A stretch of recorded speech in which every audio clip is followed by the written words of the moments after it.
love for the reluctant Duchess. Written by Fanny Finch and published by Starfall Publications. Save more with our offers and bundles on our website, starfallpublicationsbooks.com. Subscribe for more audiobooks. Enjoy. Chapter 1. Bye, Papa. Be safe, Thea Caulfield called after her father, having given him a soft kiss on the cheek as his farewell. He was on his way to a meeting that he was certain would prove fruitful. The morning was cool, and a slight breeze wafted through the door as her father exited. Thea watched him go, aware that he was always hoping for fruitful meetings, always doing his best to trade with the wealthy, with the nobility. As a merchant, a man without a title, he had to work harder for his reputation, but Thea was proud of him for having done so well for himself. He had truly proven his mettle and was constantly making his way up. For a merchant, he was surprisingly respected in the community and had a good name for providing quality materials. Additionally, he sold them at a price that managed to show the quality without that stench of thievery that reeked upon the wares of so many merchants out there. Of course, those merchants were desperate to sell products for more than they were worth. But still, despite his reputation, their home showed little of his hard work. They were making it well enough, but remained people of no large wealth. And yet, Thea was proud of him, and proud to know that she would always be at home to care for him. "Did Papa leave already?" her sister Delia asked, coming up behind her. "Yes," Thea replied with a hopeful sigh. "I didn't have a chance to wish him luck," Delia complained. He knows we are all hoping for his success today," Thea reminded her. "He doesn't have to hear it to know it is true." "Still, I would have liked to kiss him on the cheek and give him a hug," Delia said. In reply, Thea put her own arm around her sister's shoulders. Delia was only 2 years younger than Thea, with hopes and dreams of her own. The two were fairly close, but Thea knew that Delia's goals would take her away from them all. "Any news from the man you had written to about finding work as a governess?" Thea asked, as she heard the sound of Georgette complaining at their mother for telling her that it was time to start her lessons. "Not yet. Perhaps I should write to another. I truly thought that by now he would have found me a position. If I cannot teach, then what am I to do with my life?" Delia asked, the notes of sadness in her voice seeming desperate. Thea gave her a wan smile. "You could always stay here with me and find work nearby and look after Papa," she reminded her. "I shall leave that to you and Mother," Delia replied with a gentle warning in her voice. "I know, but the little ones, you could teach them," Thea added, referencing their 3 youngest siblings. "Really? Now, Thea, Mother teaches Georgette as she taught you and me, and the boys are at their boarding school in Brighton. Who exactly am I to teach?" Delia prodded defensively. Thea gave up, knowing the argument was of no use. "I suppose you are right." Delia turned to her, reflecting the same green eyes and similar nose, but with a far lighter shade of brown in her hair, and a smaller mouth. It was clear that the two were sisters. "Georgette and Christopher are nearly 16. While he is off and away at school, Georgette has you and me to show her what is possible with her life. Do you not wish for more than simply staying at home, being a burden on Mother and Father until Papa is no more, and Thomas has to take us in? He is nearly finished with his schooling and fancies himself to be more than a merchant's son. Even if he does become a tradesman, does that mean he can support all of us?" Delia asked sensibly. "You know I'm right. Father does not need 3 of us and Mother to take care of him here in this home when he is old. And Georgette has the same prospects for marriage that you and I have, seeing as how we have no single male relatives of an appropriate age. So she can stay here hoping to be useful along with you and Mother, or she can consider that perhaps she can work and provide for herself." Thea was quiet. She knew that Delia was right. Thomas, a year younger than Delia, was on his way to university within the year. Most likely, Christopher would not be able to attend unless the family's fortunes took a turn for the better. And unless the girls somehow managed to find husbands, the possibility of becoming burdens to their brothers was looking more and more likely. "I suppose you are right, but it does not mean that I should like to consider it. Can you not teach somewhere closer? Why must you go all the way to London? It is such an awful place. Wouldn't you rather be in a place where you could breathe fresh air, Delia? Thea urged, inciting her sister to remain. Of course I shall miss fresh air, but I am needed in London. There are children there living on the streets, and there are benefactors of church-run schooling programs for them. Why should I not teach those children who have even less than we? Delia pointed out. Thea was exhausted from arguing when she knew her sister's self-righteous reasons were entirely justified. Could she debate when her sister lived a life of charity and grace? Additionally, there was no one living nearby seeking a governess, which defeated the whole purpose. Perhaps it was merely her own frustration that she had no hopes for herself. She truly would grow to become a burden. Her father who worked so hard, and her mother who was already taking care of him. What did they need Thea for? I suppose you're right. And you are not alone. I know I ought to be looking for work as well, Thea conceded. She loved being with her family and would be sad to leave them, but she also knew that it was time to be off and begin her future. Well, clearly it is taking time. You shall have me for a good deal longer, it would seem. Perhaps you will find work before me, Delia replied, wrapping her arm around Thea's and resting her head on her sister's shoulder. They continued to watch out the open door, seeing their father grow smaller and smaller by the moment.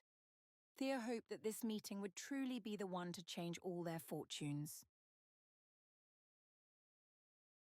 Chapter 2. Finishing his breakfast, Joseph Tyndale, the Duke of Sandon, excused himself and stood slowly, nodding to his mother. "And where are you off to in such a hurry?" she inquired. "I have a meeting, Mother, about the new property. It must be furnished if we are to have guests or even stay there ourselves, don't you think?" he pointed out. "So, are you meeting with someone regarding the home?" she pressed. "Yes, Mother. The Duke of Arbershire arranged it for me. There is a gentleman who works with nobility to arrange their homes," he explained, showing slight frustration at his mother's nagging. "A gentleman?" she said, needing to question him further. "A merchant, Mother. He is a merchant. He sells fabrics. I will choose those which I want for my new property. For curtains, for bedding, for the cushions on the chairs of the dining room set. All of it. He has contacts with whom everything will be designed and produced. Mother," the Duke of Sandon replied, trying to restrain himself from yelling. He had grown tired of her insistence upon questioning him. The Duke of Sandon had tried to remain a good son. He had done everything she wanted from him. And yet she was never happy, primarily because of a decision he had yet to make. "You know, if you were married, your wife would take care of all of these things, and you would be able to focus on far more important things, Joseph," she said, finally expressing what she had really meant to say from the beginning of the conversation. "Yes, Mother, I know this." He spoke slowly and deliberately, gritting his teeth with each word. "I only mean to remind you that this is the duty of a wife, not a duke.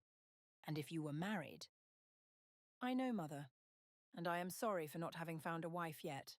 But I do keep quite busy, and I am generally in circles visited merely by men," he reminded her. "Oh, but there are some lovely balls in London during the season. Why have you not made more of an effort?" she whined. The Duke of Sandon sighed. "Mother, if it should please you, then in 3 weeks' time, when the season begins, I shall attend every ball which I am able," he assured her. "That's my boy," she replied with a patronizing smile. The Duke of Sandon sighed again and made his way out of his mother's dining room.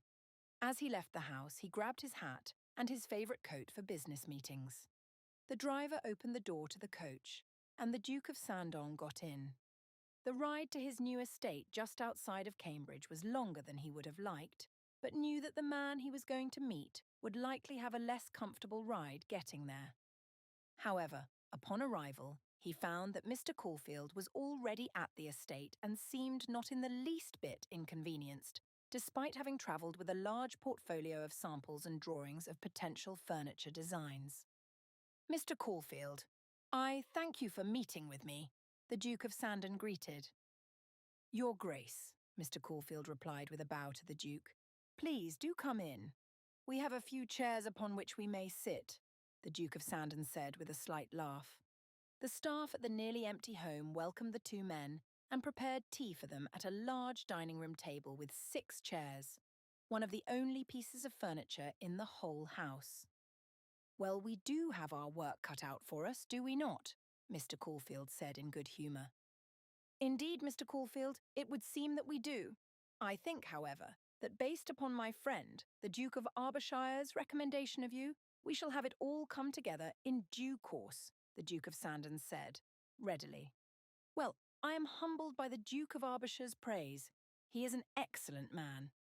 "How did the two of you become acquainted, might I inquire?" Mr. Caulfield asked, taking a sip of the hot tea. "We both attended Cambridge University and our first meeting was there, but our friendship continued over a shared love of fencing," the Duke replied. "And how is it that the Duke of Arbishire came to acquire your talents, Mr. Caulfield?"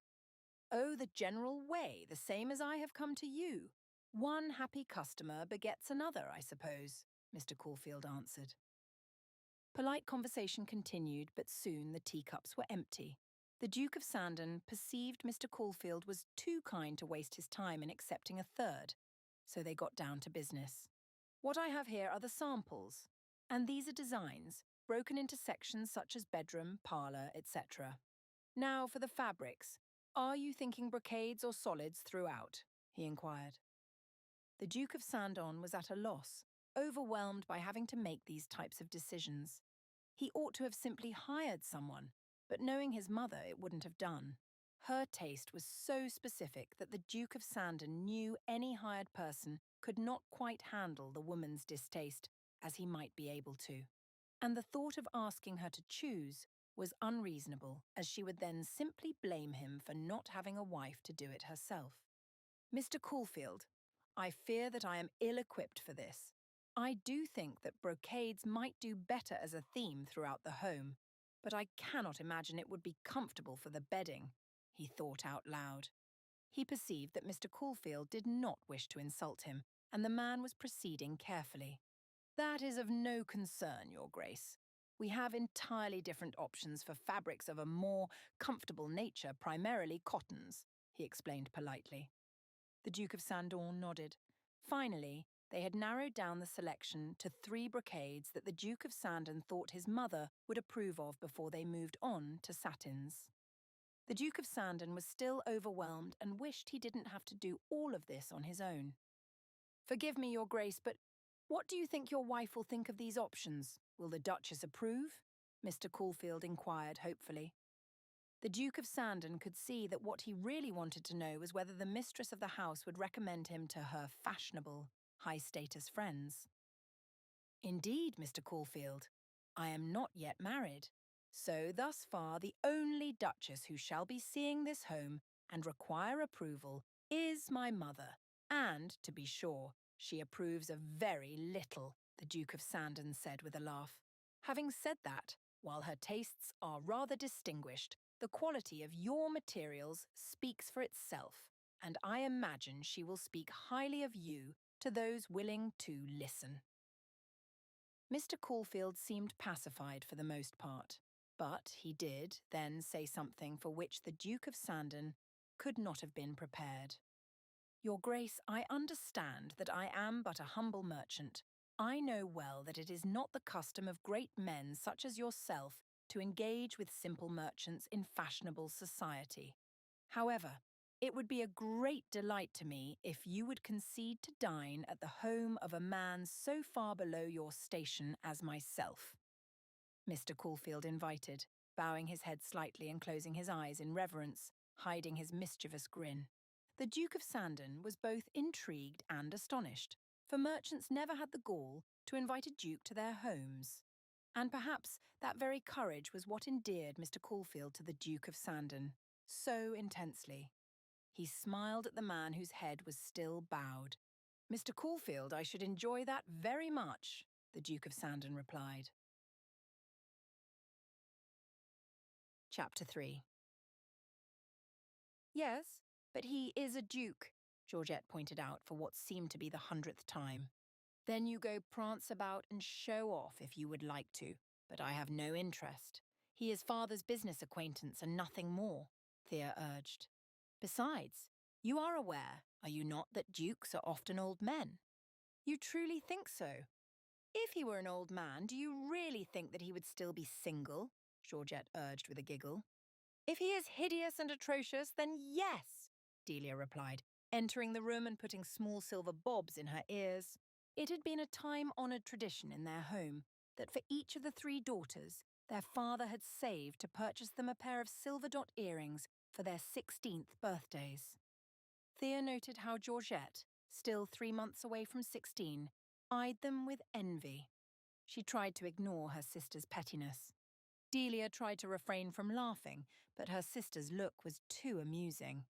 "Oh dear, she's coming," Delia said, glancing at the door. The sound of their mother's footsteps was drawing close, and soon she filled the doorway with her voluptuous figure. "Mother, what is it?" Thea asked, giving Mrs. Caulfield a chance to catch her breath. "Your father said he should be arriving within the hour, and I've not finished setting the table. Georgette, you must come with me," she instructed. "But Mother, I'm not yet ready. I've not finished my hair or pinched my cheeks, and I have yet to find a better dress for the evening," she complained. "And yet I asked you to help me anyway, child. Your sisters need to prepare themselves. They just do," Mrs. Caulfield ordered, leaving out the unspoken reason for the evening's visit. Thea knew well the true purpose of the dinner party. Her family hoped to present their 2 eldest daughters before a duke. What foolishness! What could possibly cause her parents to believe that a duke would be willing to risk the scandal of marriage to a merchant's daughter? She and Delia gave each other knowing looks, full of awareness that their mother was a fool and had clearly convinced herself of an impossible objective. Nevertheless, it was exciting to have an occasion for dressing up and making themselves appear presentable for society with their nicest dresses and hairstyles on which they rarely had reason to spend time. It was, indeed, a short time before they were alerted to the sound of a coach coming upon their home. Thea rushed to the window to catch a glimpse before following Delia to the door where they all pushed out and waited to greet the Duke. The coachman stepped down from his spot of driving the horses and nodded to the family who waited patiently. Then he opened the door to the coach, and all the Caulfields seemed to hold their breath. A head of medium brown hair gave way to a handsome face. Thea noted the brown eyes under strong brows, brows that could easily appear as stern if the situation warranted it. But as the Duke settled his feet upon the ground, he seemed to look about his surroundings awkwardly, as if confused as to how he should wind up in such a humble dwelling.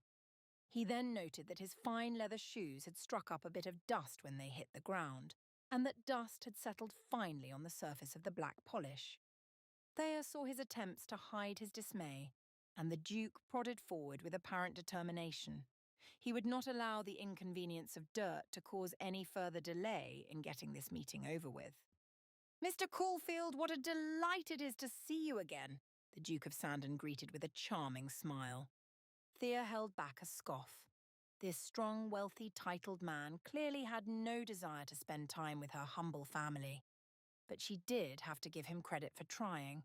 It was rare to find a member of nobility willing to put aside the reluctance of associating with common folk and entertain the thought of a dinner. Arrogant though he may be, at least he was willing to move forward with this. "Your Grace, it is our honour, to be sure," Mr. Caulfield greeted in reply. "This is my wife, Mrs. Caulfield." Mrs. Caulfield shook the Duke's hand as if she were meeting the king himself. Wide-eyed and anxious, she spluttered out a simple greeting. "And my daughters. This is my eldest, Miss Caulfield. The next is her sister, Miss Delia, and our youngest daughter, Miss Georgette. My sons, Mr. Thomas Caulfield, and Miss Georgette's twin, Mr. Christopher Caulfield, are both away at school," Mr. Caulfield added with pride. For a man like him to manage affording school for his sons was evidence of his thrift and hard work. "Well, Mr. Caulfield, I am rather impressed by your beautiful family, and I do hope to meet your sons at some point," the Duke of Sandon added, politely, as he would with any member of London's nobility. Thea tried not to roll her eyes at his attempts to charm them and pretend they were equals. He was trying too hard, to be sure. What kind of hypocrite would try that hard to push aside their differences for the sake of appearance? "Well, of course, Your Grace," Mr. Caulfield replied enthusiastically, as if he believed it would ever happen in reality. Thea and Delia shared a quick glance in humour of their father's gullibility. To Thea, it was further evidence that she needed to stay and care for the poor old man with all of his silly assumptions about the world. The reality of the Duke making any effort to meet their brothers was laughable. Mr. Caulfield ushered the Duke inside along with his family. Thea wondered what the noble Duke must be thinking upon seeing the inside of their home with the clutter cramped inside the small quarters. "Humble dwellings, to be sure," her father laughed with embarrassment, but the Duke smiled kindly. "Mr. Caulfield, all I see is a man of excellent taste, a man I can trust to furnish my home, for I can see how he cares for his own." Thea was taken aback by the sentiment and could see that her father was greatly honoured by such a compliment. He tried not to stutter in his thanks. It was not long before her mother, Mrs. Caulfield, ushered everyone around the table and, dish by dish, brought food to the table with Georgette's assistance. "Miss Georgette, it is very kind of you to help your mother," the Duke of Sandon noted, causing Georgette to blush. "We do raise all our daughters to be hard workers. This evening, Georgette has been my helper, but all of our girls are excellent, accomplished young ladies who are eager to work hard on behalf of the household," Mrs. Caulfield commented in a rush. Thea felt the Duke of Sandon's eyes land on her for a moment, and her smile at her mother's obvious intentions fell into wide-eyed surprise. "I see. That is a fine quality," the Duke of Sandon said, his eyes remaining on Thea. Feeling the blood rush to her cheeks, Thea waited until the Duke of Sandon's gaze was elsewhere before she looked back up, having focused very intently on the empty plate before her. When she raised her eyes, they met Delia's. Thea saw then that her sister was watching her with a combination of mocking jealousy and eager encouragement. She wasn't sure exactly how she ought to interpret that. "Yes, a fine quality. Now, Your Grace, do you prefer pheasant or chicken?" Mrs. Caulfield asked, ready to fill his plate. "My goodness, what fine offerings you have, madam. I beg you to please choose for me. As your husband must have noted while working together, I am a poor man for decision-making," the Duke of Sandon joked. "Well then, I have just the thing," Mrs. Caulfield exclaimed, cutting a bit of each bird and placing it on the Duke's plate. Thea noted that it would be apparent to any man of any form of nobility that the dinner had cost a small fortune for a family like hers. Her family had clearly gone above and beyond their means and were trying to impress him. She ought to be embarrassed, but rather hoped that the Duke would be appreciative. Not that men in his position ever were appreciative of much. Soon, all plates were full, with Mrs. Caulfield deciding which bird landed on which plate to ensure that there was enough of each for the Duke to have seconds. There were also boiled potatoes, cabbage, green beans, and apparently anything else their mother decided to uproot from the garden. The meal began, and it was not long before the anticipated questions began. "I was shocked to learn that you are not married, Your Grace. Surely any woman would make a fortunate wife of yours," Mrs. Caulfield said slyly. All read through her words easily, knowing that the Duke would make an ideal husband for a family with so little means. The Duke of Sandon smiled, and Thea read in it that he too understood. "Indeed, Mrs. Caulfield, I should be most fortunate to find a wife of grace, charm, and attention to her work," he replied, referencing her remarks earlier about her own daughters. Thea was furious at this. He was mocking their mother, who would take his words to heart, who would believe that he truly thought her children suitable for marriage. It seemed cruel and spiteful to take advantage of their hospitality and play this horrible joke. What work ethic might be required of the wife of a duke? Thea asked, a furrow between her brows to show the Duke of Sandon that she understood the undertone of mocking in his voice. After all, other than spending her husband's money, surely there is no real work that cannot be executed by the staff of the nobleman's home. The Duke of Sandon clearly read Thea's accusation and seemed taken aback by it. He did not show an obvious offence, but the surprise was enough. Although Thea knew her mother did not grasp the exchange or the teasing from the Duke of Sandon's previous remark, she worried that her parents would be angry at her for upsetting the dinner. Thea simply looked back to her plate and resumed eating, aware that she would not have such a meal for a long time to come. As time passed, Thea and Delia sat quietly, as patiently as was proper. They made no show of interest in the Duke and did not fall over themselves to flatter him as their parents would have liked. Georgette made a few attempts to be noticed, but Thea saw that the Duke was not swayed by her youth or beauty. After all, what could ever draw the attention of a Duke to a simple merchant's daughter?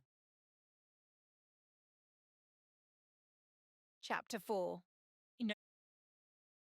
Forgive me, Your Grace, there was a bit of flooding on the route, Mr. Caulfield apologised, rushing into the estate and handing his hat and jacket to one of the housekeepers with a kind smile and a nod of the head. He had finally arrived at the Duke of Sandon's new estate. No need to apologise, Mr. Caulfield, the Duke of Sandon replied. I myself was delayed and only just arrived.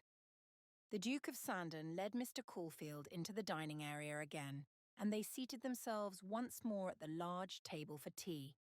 As it had been cold outside, the tea was particularly satisfying, and the Duke of Sandon insisted that Mr. Caulfield enjoy as much as he liked.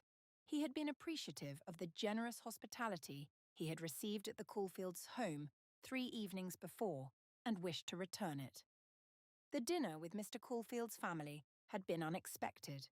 While he knew that he would be visiting an area he had previously had no reason to tread, there was something about seeing this man's dwelling that had increased his respect for him. Mr. Caulfield was clearly a man of intelligence and hard work to be making a name for himself among nobility, but it seemed that he still had no wealth to show for it. This would be a large order he would place with the merchant, and the Duke of Sandon was certain that he could find others who might be in need of Mr. Caulfield's assistance. He had even mentioned the man to his mother that morning, but this only resulted in another lecture. She believed it was unnatural for a man to be choosing these designs for his home when he ought to have a wife doing the job for him. This, of course, sparked a furious debate between mother and son about the Duke of Sandon's need to marry quickly. At this point, he reminded her that London's season would not be starting for another 2.5 weeks. This seemed to appease her briefly, but she had ended the conversation with a demand that the Duke of Sandon find a wife within the first week.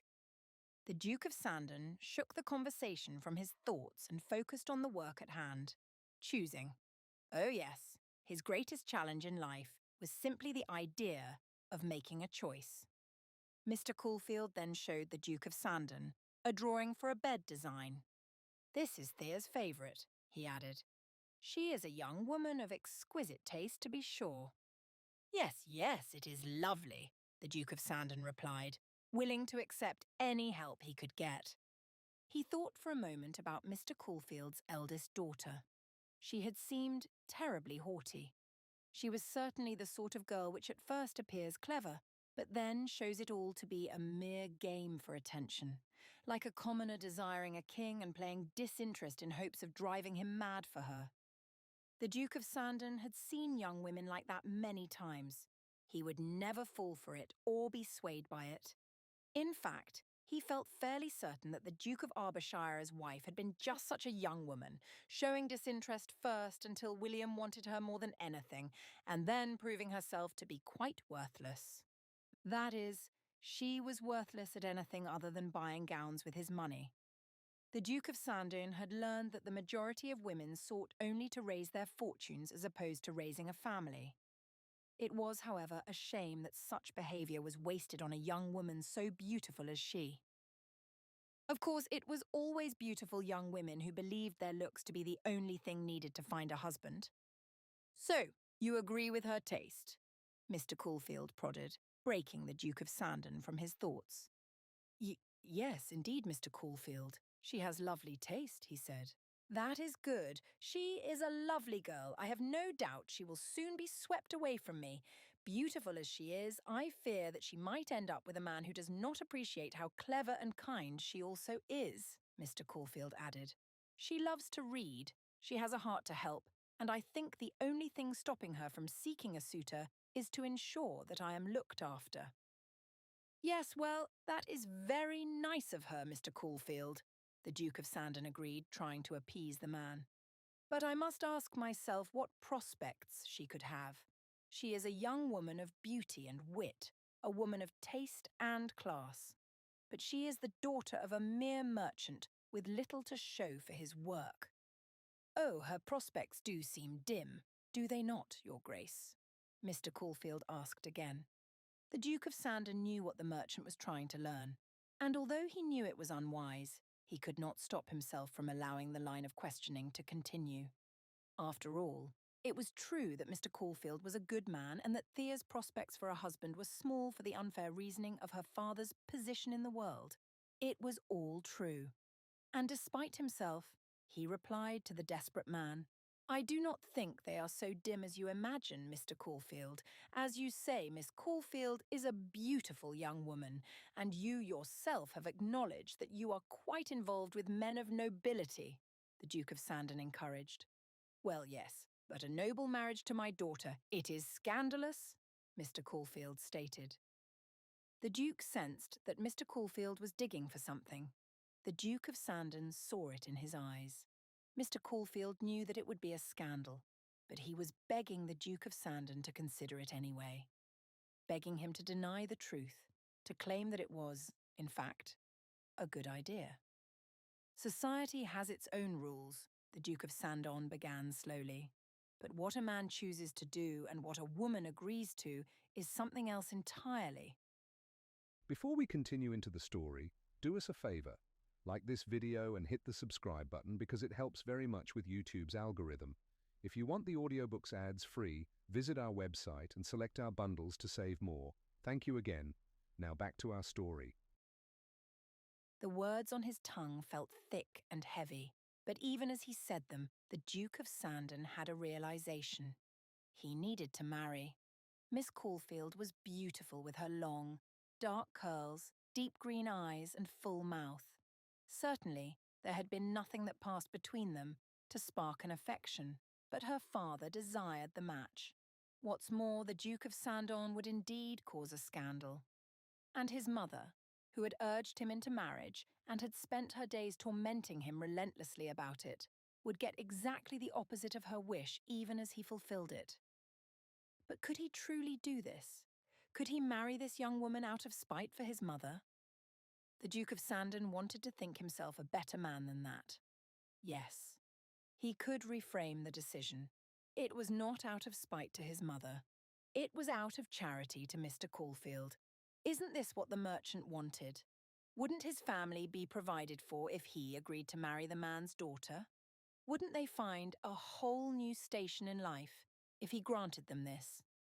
A wife named Thea Caulfield, this graceful, elegant woman who probably had none of the manners to match her appearance.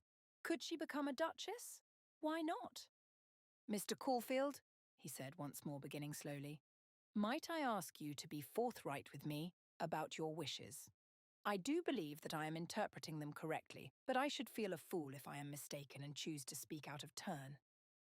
Mr. Caulfield appeared suddenly very nervous, as if wondering himself why he had dared to start this line of conversation, which could so possibly lead to an embarrassment that he had not intended. Your Grace, I do hold you in the highest esteem, Mr. Caulfield said, before allowing a pause. And as you are a man who is kind and great in your status, you must know that a father would wish the best for his daughters. I can offer them very little. I can offer them only what I glean from my hard work. But you, Your Grace, you could offer a young woman anything in this world. Do you believe my eldest daughter, Miss Thea, or even my next eldest, Miss Delia, to be worthy of your great attentions? If so, I should be very honoured for you to consider a match of marriage, Your Grace. A long pause held, in which the Duke of Sandon considered the extent of the merchant's request. Yes, this was a man who was unafraid to ask for whatever he desired. To have a duke dine with him, to have a duke marry his daughter. It took a very special sort of man to ask for these things, and the Duke of Sandon could not help but respect him for it. To be clear, Mr. Caulfield, allow me to first tell you that I greatly respect your mettle, he said, with genuine alacrity. I have never heard of such a request. Please understand that I mean no condescension when I say this, but your request is not one that occurs between our differing stations. Again, I understand the harshness of that, and please know that I mean no insult by it. Understood, Mr. Caulfield replied, accepting the truth of it. But the fact that you are willing to make such a request anyway shows me how diligently you serve your family, Mr. Caulfield. I am reminded that you are a unique man, to be certain, and I must also tell you that I did, of course, notice the beauty of your daughters. While I think they thought very little of me, I could not, of course, help notice them. I do not know if it would be an adequate match. I do not know if either of them would have any desire at all to be my wife, or if I should be happy to marry among your daughters. However, I also am well aware that I must marry soon if I'm to appease my mother and those around me, urging me to find a wife. Is that so, Your Grace? Mr. Caulfield prodded. Indeed, Mr. Caulfield, it is so. And with that being so, I commit that I will take your proposal into consideration. I do believe the match would benefit us both. I am in need of a wife, and you are in need of a husband for your eldest daughter. So, if you believe that it would be a decent match, Mr. Caulfield, I consent to asking you for Miss Thea Caulfield's hand in marriage. As the look of sheer awe fell upon Mr. Caulfield's face, the Duke of Sandon felt a sinking sensation in his gut. The sensation of an unwise commitment that would have been better left undecided. Chapter 5. Thea, my dear, come speak with your mother and me, called her father. I shall tell you the rest later, but you mustn't leave before I finish. Thea instructed Delia, who was lying sprawled out on the bed, listening intently to Thea's story. Thea was explaining about a conversation she'd had with a bookshop keeper earlier in the day. Thea made her way to the door as Delia agreed to wait before going out to post her letter to another potential employer. Out of the bedroom and to her father's small study, Thea was surprised to find her parents both in such a serious attitude. She worried suddenly that something grave had happened to one of her brothers or even Georgette. "Papa?" she asked, before looking then to her mother. "Sit down, my girl," her father instructed. Thea did as she was told, but her wide green eyes continued to bounce between her parents. "Thea, my dear, how has your week been?" her father began.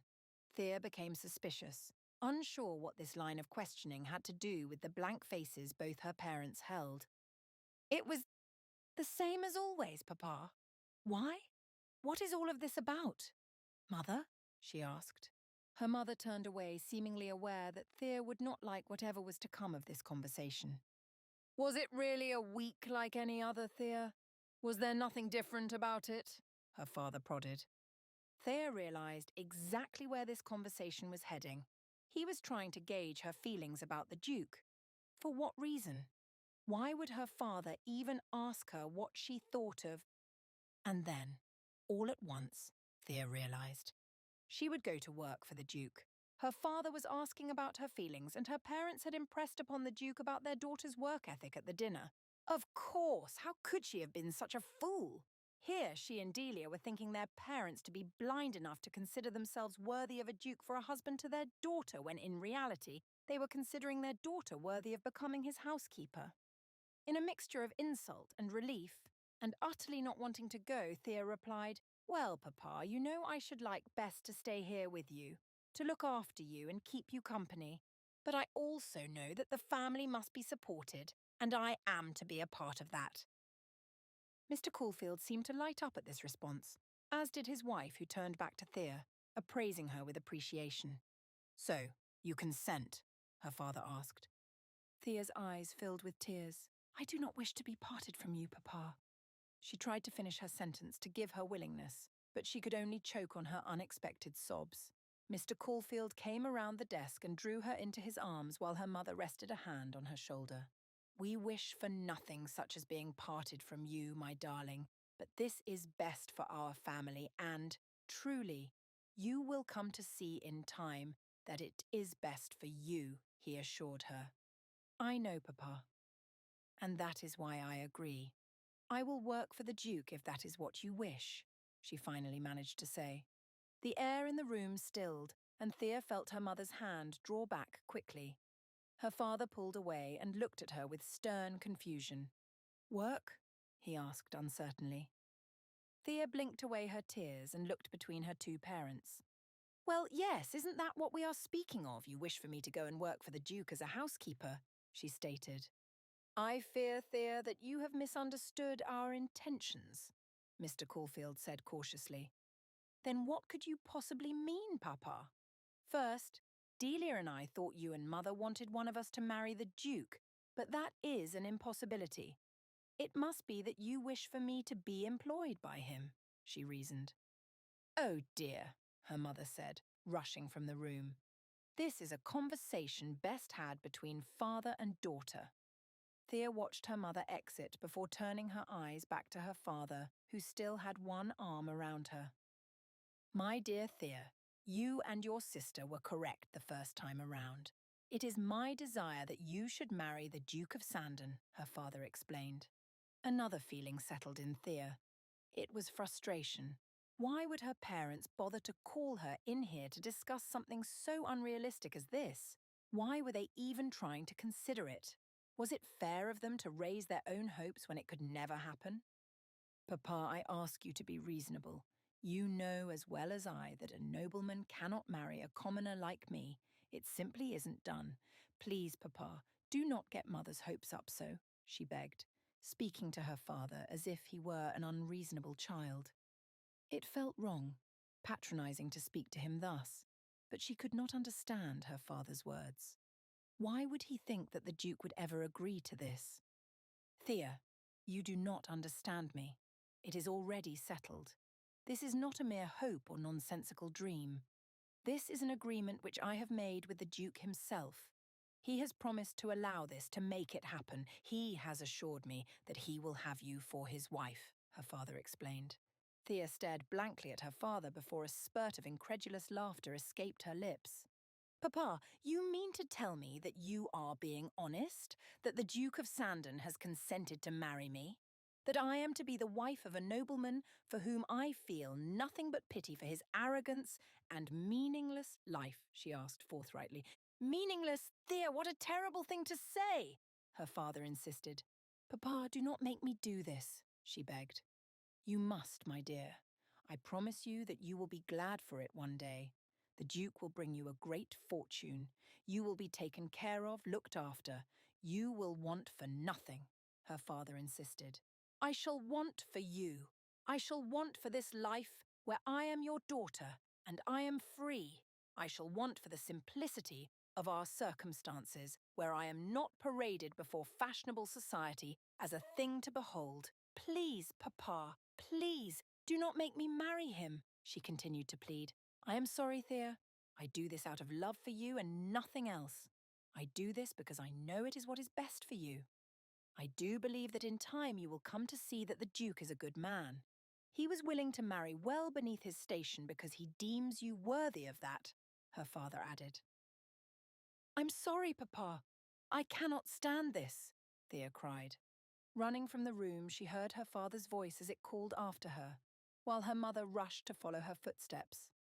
But soon Thea was out of the house and through the small gate that protected their garden.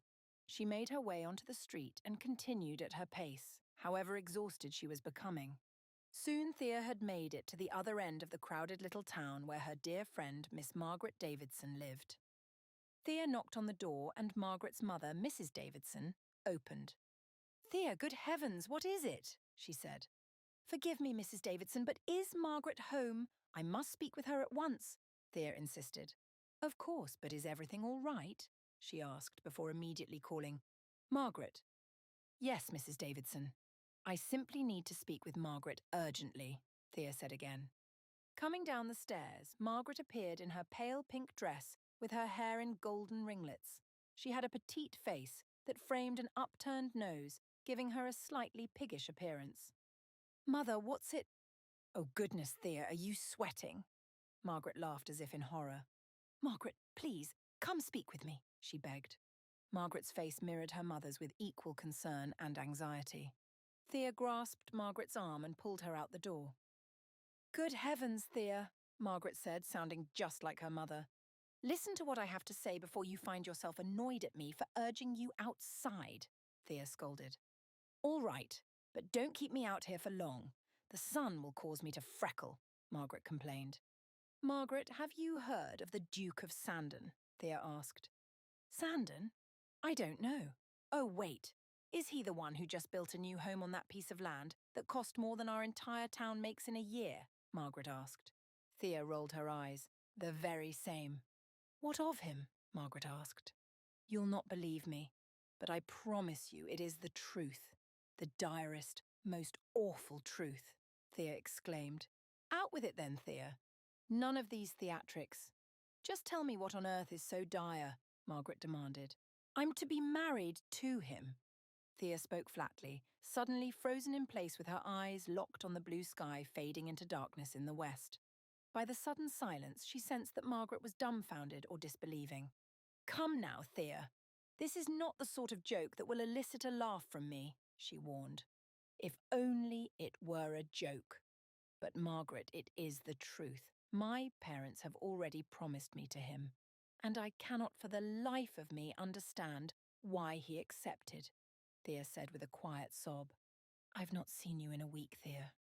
I heard a nobleman came to town days ago to meet with some family. I had no idea that it was yours and would come to such a resolution," Margaret said, concerned. "I don't know. Perhaps I was ashamed. Ashamed that my father should let a man like that see our home. Ashamed that our neighbours might consider us to be the sort that seek wealth through connection. Ashamed that my father might desire me to marry a man so high above our station and embarrass himself when that great man refused. And yet, for some strange and unfathomable reason, the Duke accepted. He actually desired my hand, Margaret. Or maybe not desired, but saw some benefit in it. And what benefit could he possibly gain? Does he think he will be perceived as having acted upon some charity?" Thea wondered aloud. "Thea, this is an incredible thing that has happened to you," Margaret pointed out, seeming not to conceive how difficult it was for Thea. "Incredible. Margaret, he is arrogant. He looks down on us. Would you wish to be married to a man who looked down upon your family and your circumstances? I don't know what to do. I do not think I can marry him. I have to run away. Will you help me, please?" Thea begged. "Are you mad? Help you run away?" Margaret replied in surprise. "Of course, I know it won't be easy, but it is possible. Delia has been waiting here for an offer as a governess. But what if I go out on my own? What if I make my way and journey until I find some employment? Perhaps even as a housekeeper. I could do it. You know I could. I just need your help to arrange my transportation," Thea urged. "Thea, please," she pleaded desperately. "Thea," Margaret said calmly, "breathe. You ought not to stress yourself like this. I understand that you are upset. You're quite right. I shouldn't like to marry a man who looked down on me or my family either. But this is an amazing thing that has happened to you. You have an opportunity here, and you would be a fool to turn it down. It is time you consider marriage. It is time you consider what it would mean to your family and for your own future," Margaret said reasonably. Thea could not deny the truth of her friend's words. She had little choice in the matter. There was nothing more that could be done to prevent what had already been arranged. Thea would have to marry the Duke of Sandon. Chapter 6. "You seem in a different mood today, son," the Duke of Sandon's mother noted as she sipped her sherry in the parlour. "Indeed, mother, I am," the Duke of Sandon replied. "Did I tell you that we have finalised the majority of the furnishings for the new home?" "No, you did not. I suppose I'm unlikely to ever be invited over for a visit," she said woundedly. Of course you shall, Mother. But you do keep insisting that I must take a wife, and I should like her to have a home of her own making rather than one made by my mother, he reminded her. Oh, poppycock. It is well known by now that you shall take no wife. You continue to tease me so, assuring me that the season is coming and you will find a wife then. I do not trust you any more, son. If you were going to find a wife, you would have by now. All the eligible young ladies have gone off and married. I know of none of our rank who have a daughter coming into society this season, she complained. The Duke of Sandon smirked to himself, delighted that she was already worked up. Then surely, Mother, you will not believe me when I tell you that I have made an advance, that I have spoken to and made arrangements with a gentleman to marry his daughter and make her my wife, he teased. His mother set the sherry on the table beside her cushioned chair. Do not tease me so, son. You know I do not take kindly to it, she warned. I am not teasing you, Mother. It is true. I have asked the young woman's father and he has approved. We are to be married, although there are still a great many details to discuss, he added. Oh, my goodness, his mother said, clutching at her chest, as if she might keel over there and then. Do you mean to tell me it is true, then? You are finally intending to marry? Indeed, Mother. I am soon to marry, the Duke of Sandon confirmed, thinking about the beautiful but otherwise unimpressive Miss Caulfield. Oh dear, do tell me about her. What sort of young woman is she? Beautiful, I expect. And her father, who is he? Someone from the club? Or one of your gentlemen's societies? She prodded. Oh no, Mother, nothing of the sort, he said casually. Nothing of the sort? She asked in bewilderment. What do you mean by that? What does nothing of the sort mean? It means that I did not meet him at any gentleman's club or society, the Duke of Sandon replied, drawing out the confession until his mother was already at her wits' end. This would be worth every agonizing moment. No matter how he longed to see her shock and horror, the Duke of Sandon was frustrated beyond the telling of it and wanted her to rage at his spitefulness. A sense of shame flooded the Duke of Sandon's breast. He had made this decision to wound his mother and might end up paying the consequences, or worse, forcing Miss Caulfield and her family to suffer as a result. But he could not bear his mother's nagging any longer. The Duke of Sandon had met women of good breeding who behaved worse than those of a lower class. Why should breeding determine who a man could and could not marry? Then where might I finally be privileged to know? Did you meet him? She asked forcefully. Why, Mother, he is the merchant who has been helping me to furnish our new estate, the Duke of Sandon replied nonchalantly. He watched his mother's mouth drop, saw the shock and horror he had longed for. He both relished and regretted it. He felt justified and ashamed in the same moment, but he pushed his conscience aside and allowed her to gasp in disbelief. You mean to tell me that you have made the choice to marry the daughter of a merchant? She demanded. Well, Mother, you did insist that I wed. You never said anything about the station she had to be from, he defended mockingly, as if he hadn't known all along what she really wanted and expected from him. I never imagined you could be so hateful, she spat.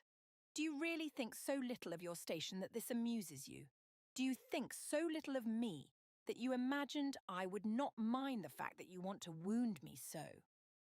Oh, Mother, you do not seem to understand that this decision was to fulfill exactly what you wished for me. Did you not insist that I find a wife? Better yet, she is a beautiful young woman to behold, he reminded her. His mother would not look at him.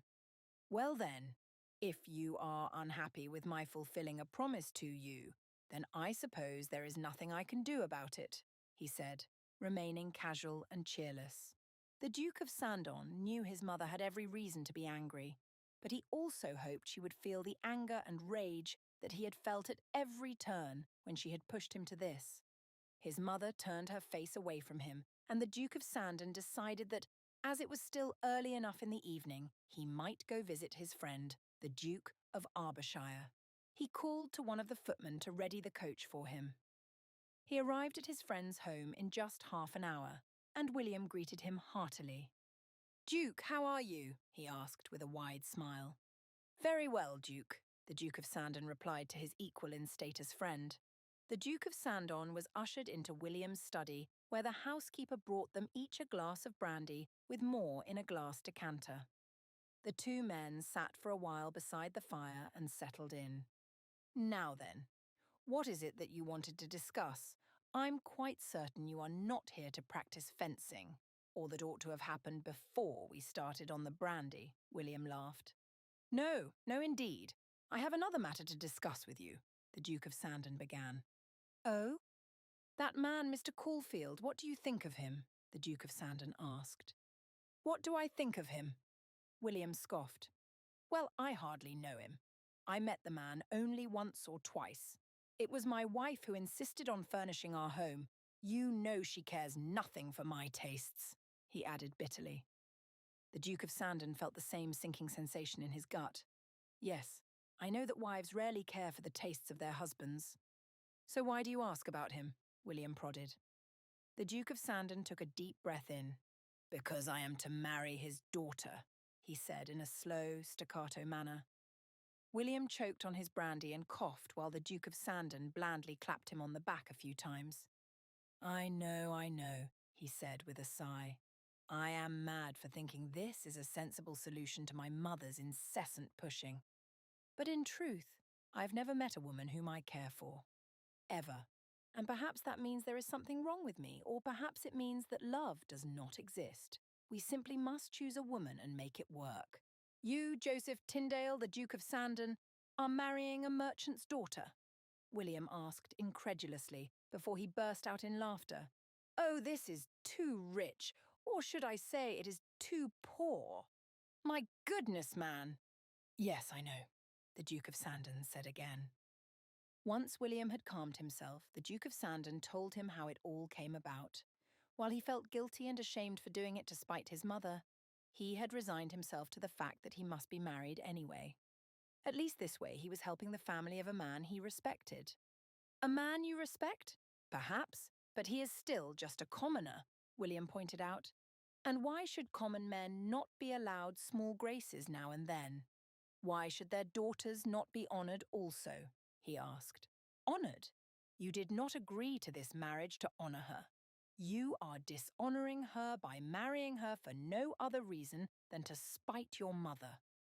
Do not speak to me of any honour in the marriage. Duke, William said, adding the last to make a point that he was trying to remain reverent when he felt little respect for his friend in that moment.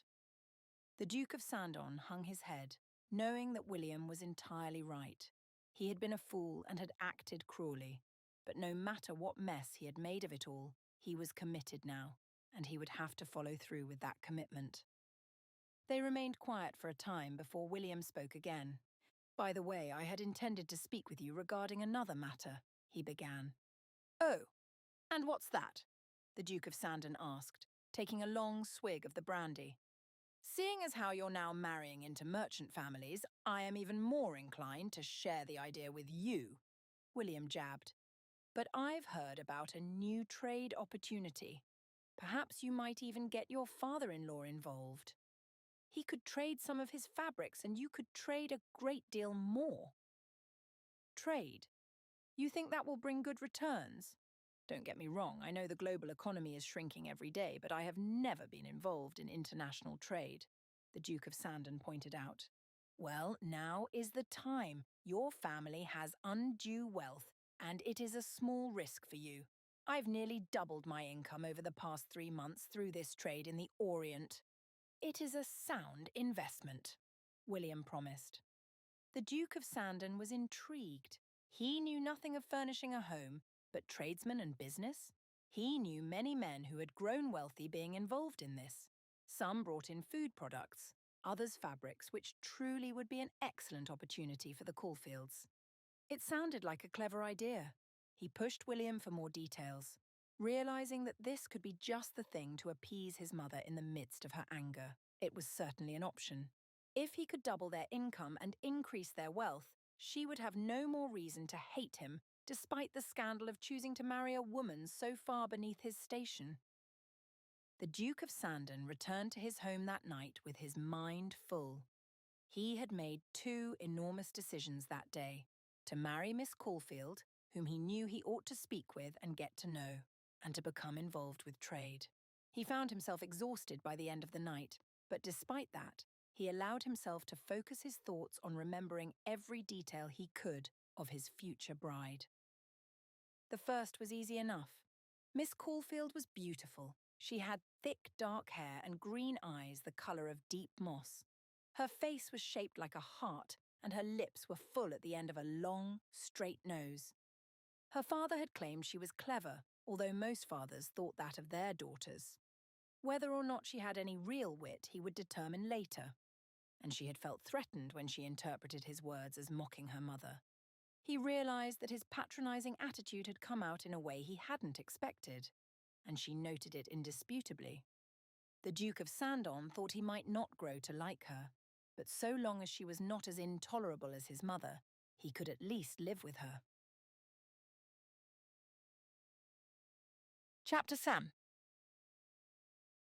Thea woke early, understanding that the day would be monumental for her parents. Not only was the marriage to be announced in society, but Thea's father had arranged for her and the Duke of Sandon to share a chaperoned walk around a park in Cambridge, which would put them in full view of the public. A new dress had been made specifically for the occasion. Thea looked at it grimly when it came time for her to dress. Could she really bring herself to walk amongst all the men and women of fashionable society? Would she manage to fool them into believing that she belonged? After all, Thea could stand strong and tall, but that did not mean that she could pretend to be as important as the man she would be walking with. Once she was seen out and about with the Duke of Sandon, would anyone be willing to leave her be? What if they came to see her as a means to the Duke? Thea didn't know if she was overthinking or if these were legitimate concerns. It was certainly possible that she would not be seen for her own merit, but what if she was overlooked entirely? Scoffing at herself for worrying about these things, Thea focused instead on harshly brushing her hair. Each stroke was pulling through the anger she still clung to. "Thea," came Delia's voice. "Yes?" she asked in reply. "Mum says it is time for you to be ready downstairs. The Duke of Sandon shall be here presently," Delia informed her. "And how is Mother to know that with any certainty?" Thea grumbled in complaint. Delia looked at her mournfully before sitting at the edge of the bed. "I know you are unhappy, but honestly, Thea, Mother and Father are thrilled, and you have found a position not possible for most of us," Delia reasoned. "Then why don't you marry him?" Thea asked angrily as the tears rushed to her eyes.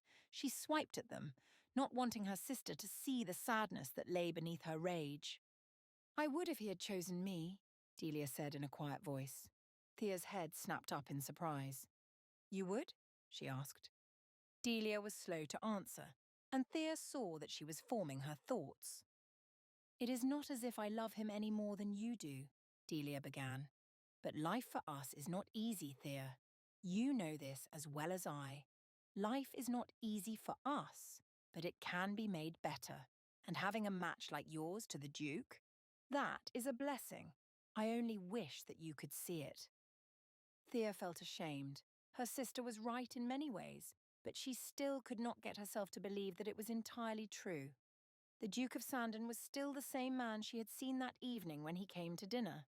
That man who couldn't even handle the dust on his shoes from their dwelling. "Would you rather struggle for work as I have?" Delia asked. Thea looked at her blankly, knowing that if she had begun searching for work when Delia had, she might have avoided this altogether. "You would marry a man you did not know?" she asked Delia. "I would marry freedom from the struggles that women face. I would marry security, and I would marry the relief of knowing I was no longer a burden to my family," Delia answered honestly. Thea looked away but stood up to make her way down the stairs. Before exiting the room, she turned to her sister. "I shall try my hardest to have your optimism.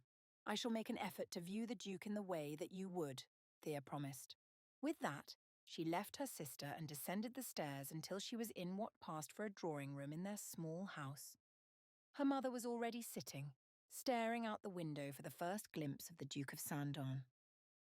"Oh, girl, I am glad you have finally come. He must be here so— Oh, there he is!" Mrs. Caulfield exclaimed. Thea inhaled deeply, suddenly very nervous for the walk ahead now that she had made such a promise to Delia. Her mother insisted they wait patiently in the room until the Duke of Sandon came in to greet them. "Mrs. Caulfield, it is lovely to see you again," the Duke greeted.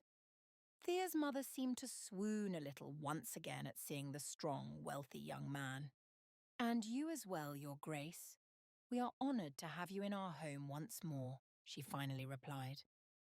"And Miss Caulfield," he said, turning to Thea, "I am pleased we shall have this time to spend with one another ahead of our nuptials."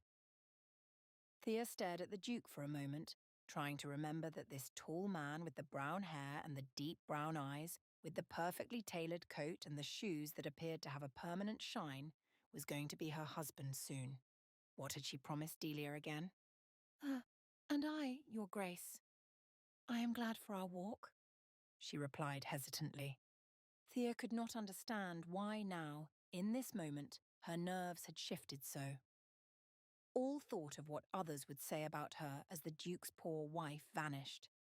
She was suddenly very frightened that they might find nothing at all to talk about, or that she would utterly disappoint him, making herself a humiliation should he call off the wedding.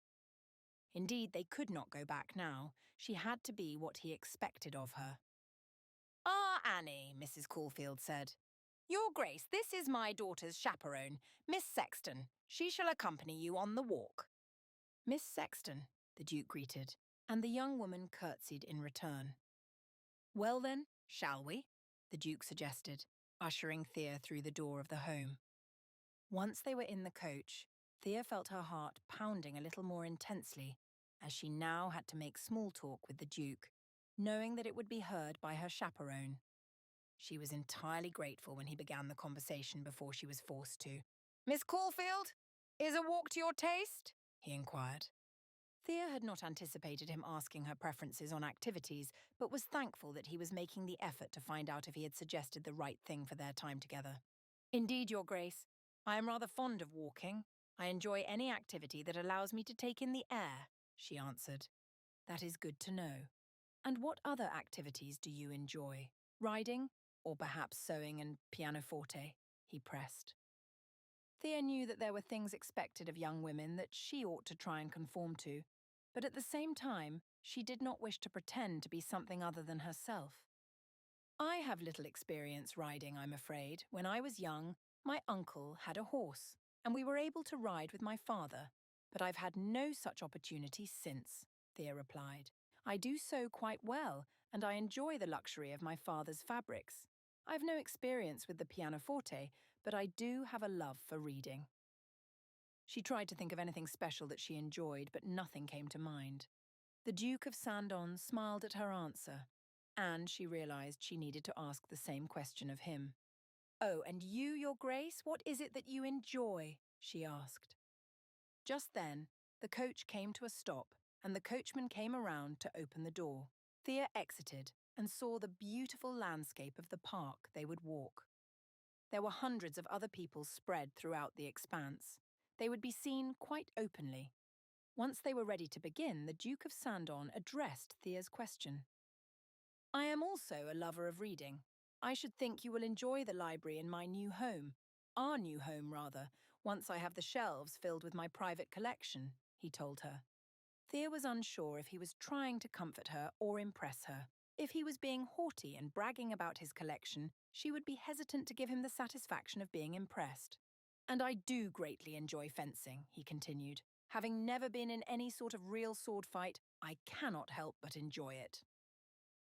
He added this last part with a gentle laugh, and Thea wondered why any man should enjoy pretending to stab another. However, she also realized that she was being unreasonable again. She had to give the Duke of Sandon an opportunity to share about himself without judgment. "That sounds quite interesting," she replied, trying to believe her own words. "Yes, well, it is only a bit of sport," the Duke of Sandon reasoned. Thea noticed that they were being watched with every step. Miss Sexton was a few paces behind, but it was all the others who noticed this merchant's daughter with a powerful duke, and seemed utterly repulsed by her presence among them. Thea ignored it and rather tried to focus on the Duke. "Might I say, Miss Caulfield, that I am rather surprised by you?" he then said suddenly. Thea stopped walking for a moment and stared at him. The Duke of Sandon stopped as well and turned to her. "Forgive me," she said, then began walking again. "I do not need to forgive anything. I am surprised by you because of your honesty. It is not like the majority of the young women I have met in society to be so honest.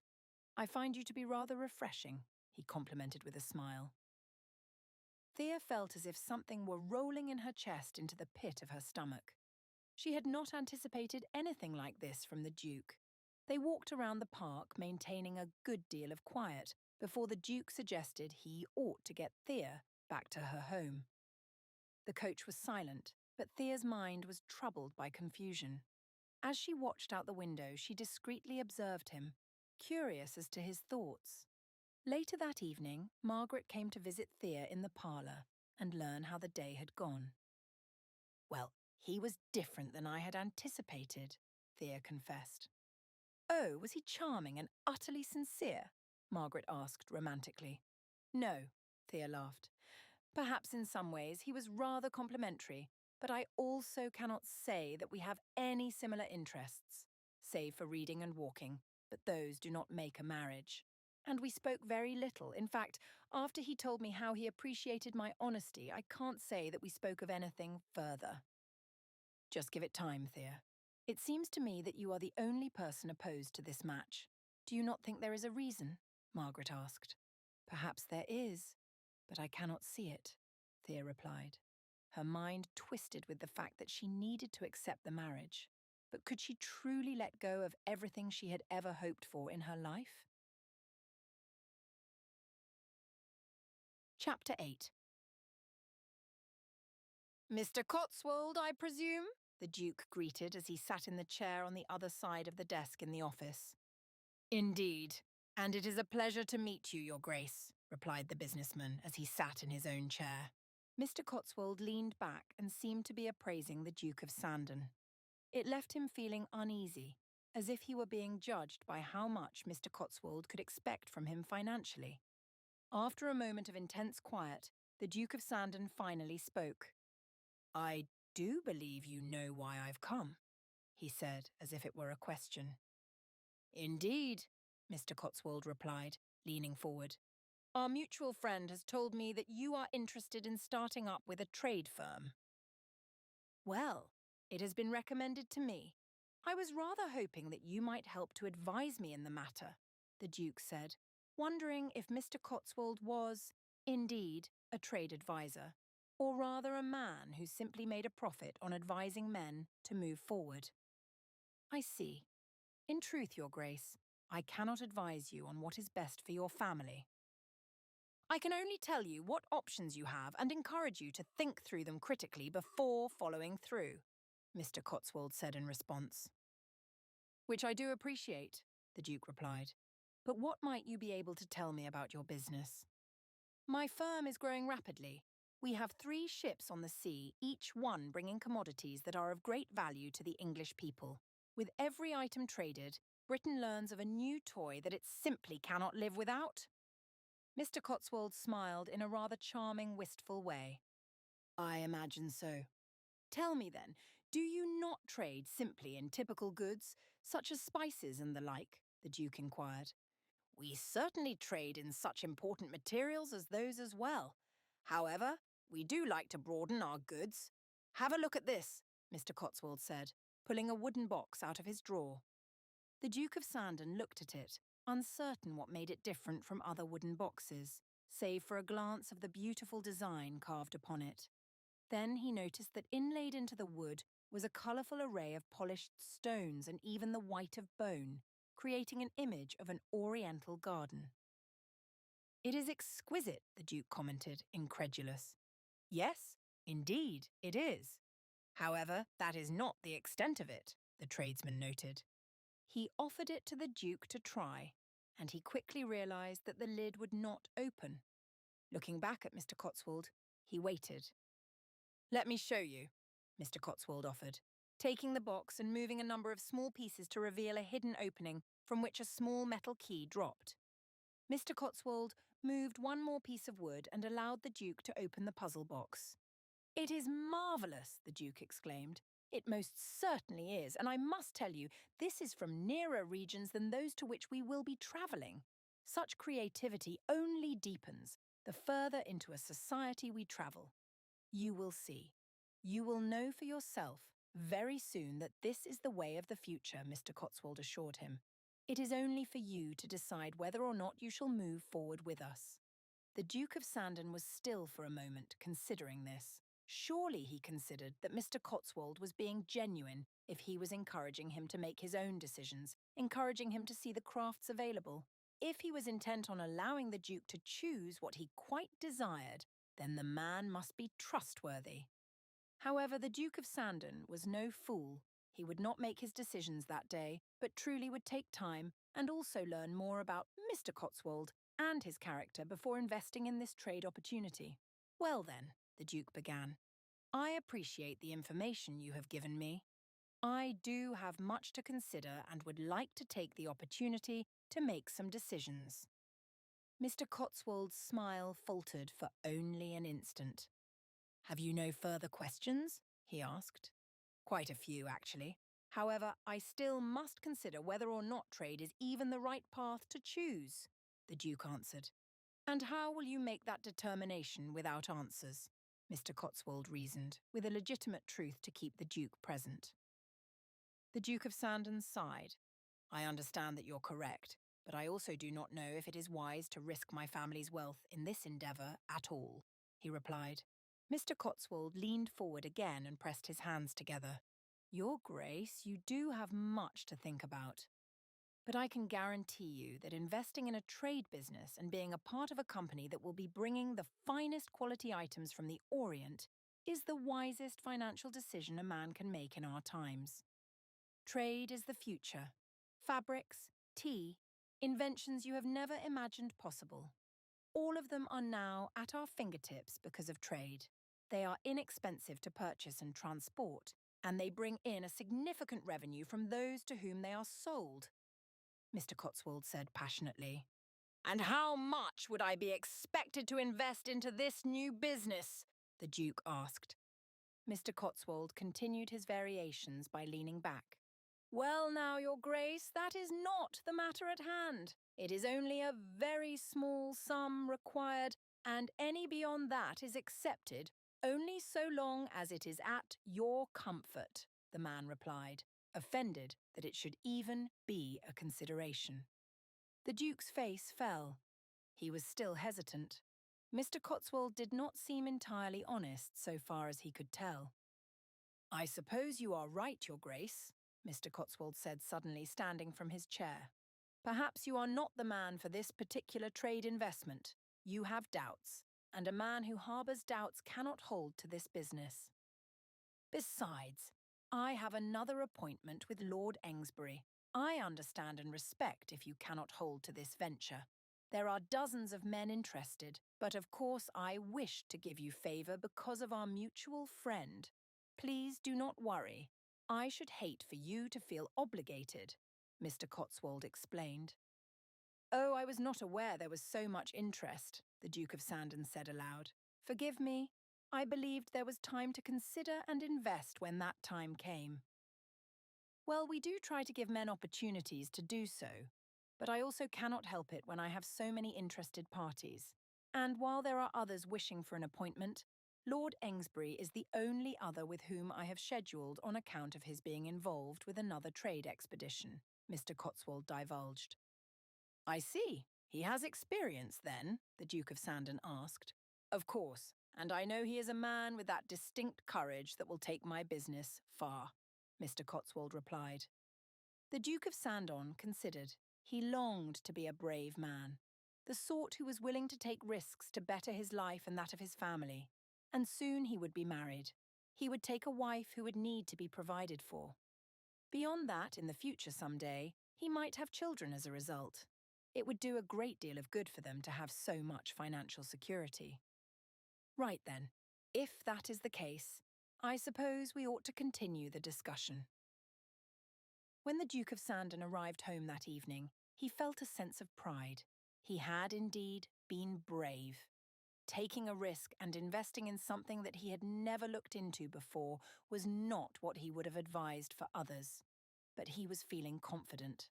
And if his friend, the Duke of Arbishire, had done as well as he claimed, then there was no reason not to trust him. It had merely been a matter of anxiety and uncertainty about Mr. Cotswold that caused him to hesitate so much. But after the appointment, he had gone to the Duke of Arbishire's home, where his friend confirmed that while Mr. Cotswold was utterly unlikable, he was an excellent man and a great deal better than he seemed at first meeting. The Duke of Sandon sat in his study, as he typically did in the evenings. Placing papers in neat stacks, he arranged the new business account and considered what goods he would see brought from the Orient in return for his decision. Perhaps, if he was able to give his mother a nice trinket, she would be appeased about his marrying well below his station. She was a woman who desired to have things that others in society would never have.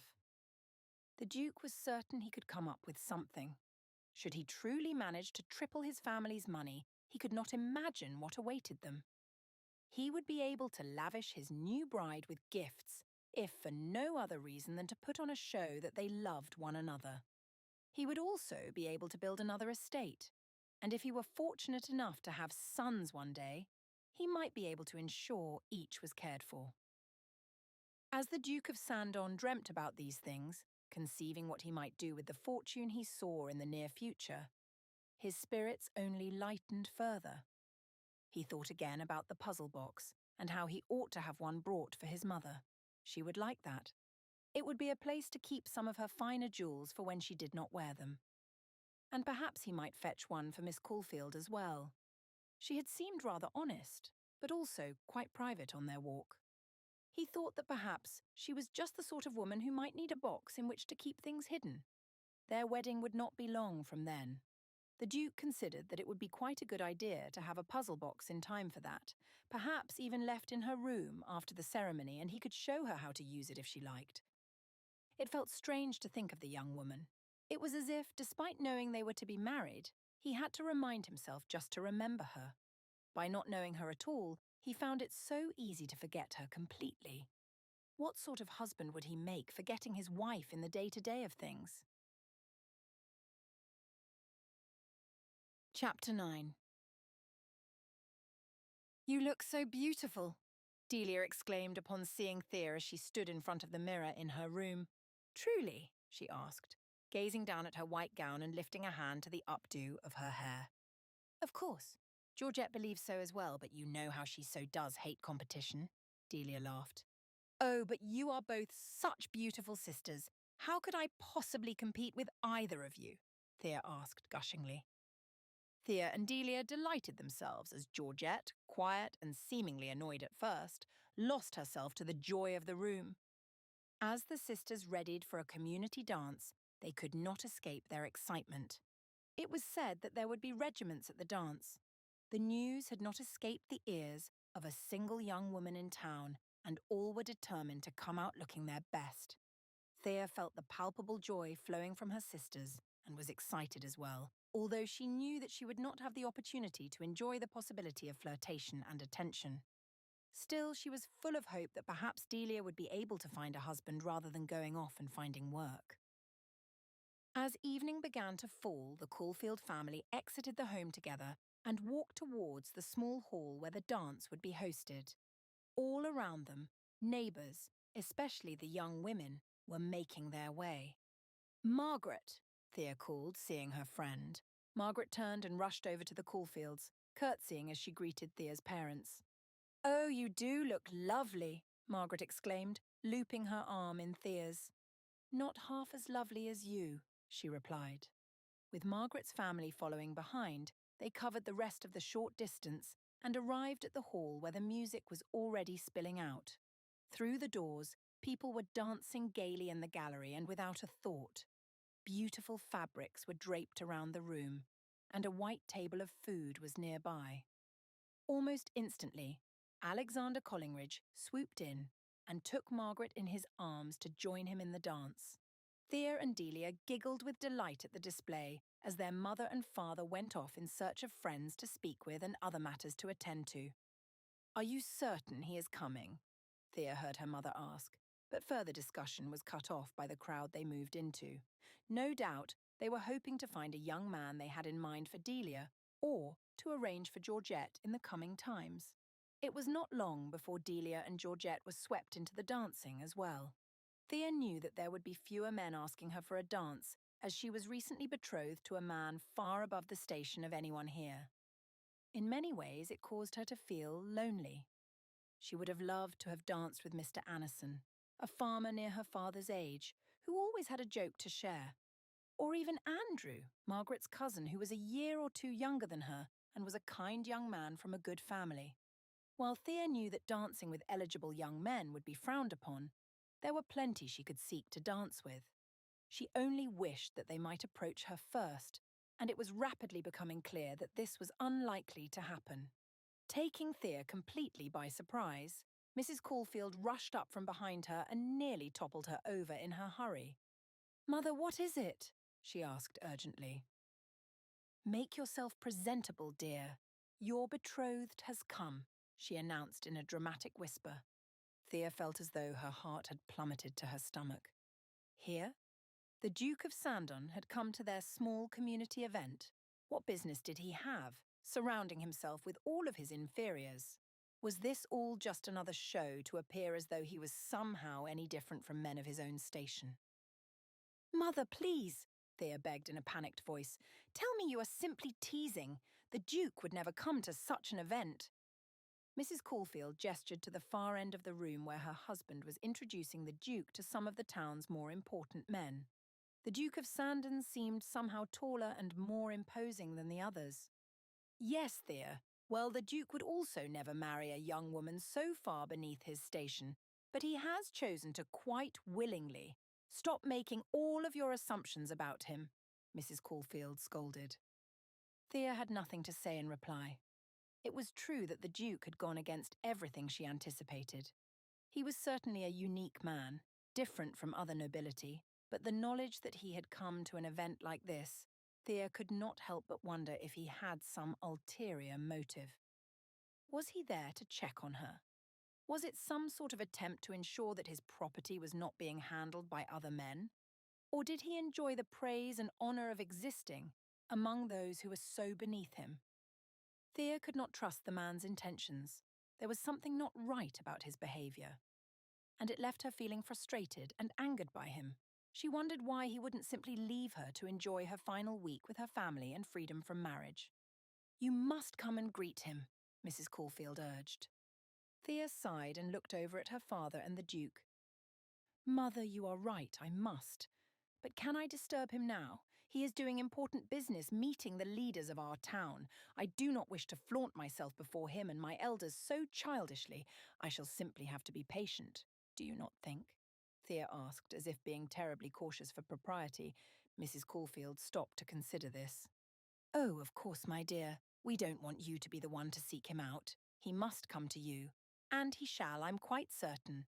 As soon as he has finished with your father and the others," her mother decided. Thea breathed in relief. She didn't want to be the sort of girl that was throwing herself before a wealthy man that she was so unfit for marrying. What would her friends think of her, going before the men like that? As her mother scattered off to greet other friends, Thea decided she had little choice other than to search for the very men she had already thought to dance with. She found Andrew and greeted him joyfully. "Miss Caulfield, how good to see you," he said in reply, the same greeting that seemed to abound between every pair that evening. "Have you had an opportunity to dance with my sisters yet?" Thea asked. "Indeed, Miss Caulfield, how could I not? The Caulfields are the loveliest young women in this town," he complimented.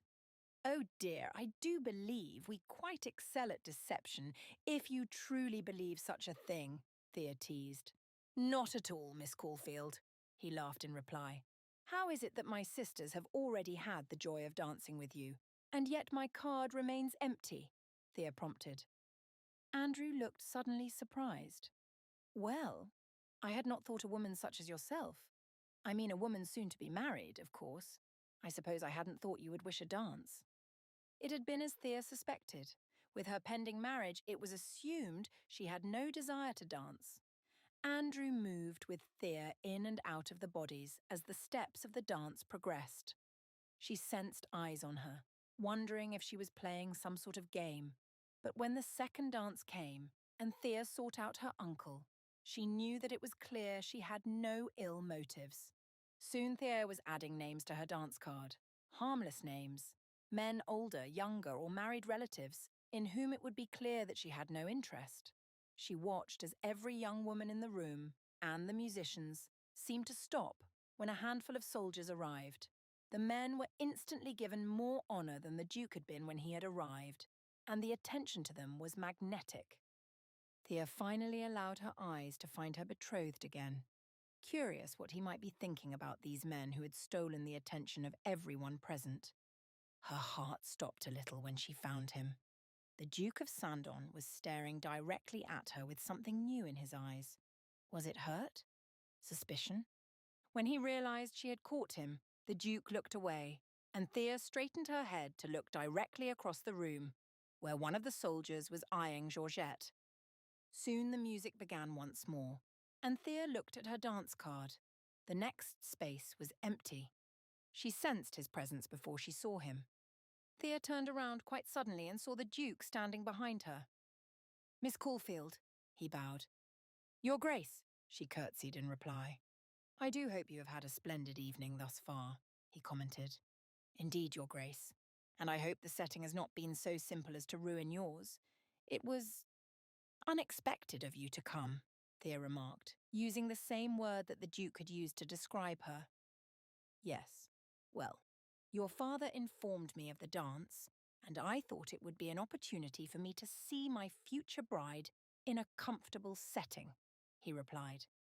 Thea was unsure how to take this comment. Perhaps he really was being jealous or suspicious of her. Was he foolish enough to think she would disgrace herself now when she was being watched by every caveat of society? "I thought perhaps as we are soon to be wed," the Duke led in nervously. Thea waited for what he was thinking that would begin so ominously. "I thought we might have a dance," he finally said. Thea's breath caught. She had no reason not to, and he was right. Her dance card had empty spaces, and it would only be proper for them to share in a dance. "As you wish, Your Grace," Thea replied, bowing her head in acquiescence. "Might your card have a space for the next dance?" he asked. "Indeed, Your Grace, it does," she answered. "Then I should be honoured," he said, holding out his hand for her. Thea placed hers atop it and felt the smooth warmth of the Duke's palm as he led her into the throng of couples lined for the following choreography. The music began, and Thea curtsied as the Duke bowed, along with every other couple, and finally they began the steps required. With her back elegantly straight, Thea still felt small, shadowed by the Duke's height. His deep brown eyes occasionally gazed upon her in a way that increased her nerves. "You dance like a duchess," the Duke of Sandon commented, causing Thea to look up at him in surprise. "I have never been told such a thing, Your Grace," Thea replied, unable to prevent herself from falling under the spell of the compliment. "Perhaps others have not watched you so diligently for an evening, or if they have, they were simply too shy to tell you," he reasoned. "Yes, it could be that. Or perhaps it is that none here have ever seen a duchess dance. After all, this is not the place one would typically find nobility," she pointed out. "True, and it is such a pity. For although this has been my only dance of the evening, I must say I have enjoyed the gathering far more than any ball I have attended in London or elsewhere," the Duke said, almost as if to himself, with a contented smile. Thea swallowed hard. She still was unable to understand the Duke of Sandon. He refuted her expectations at every turn.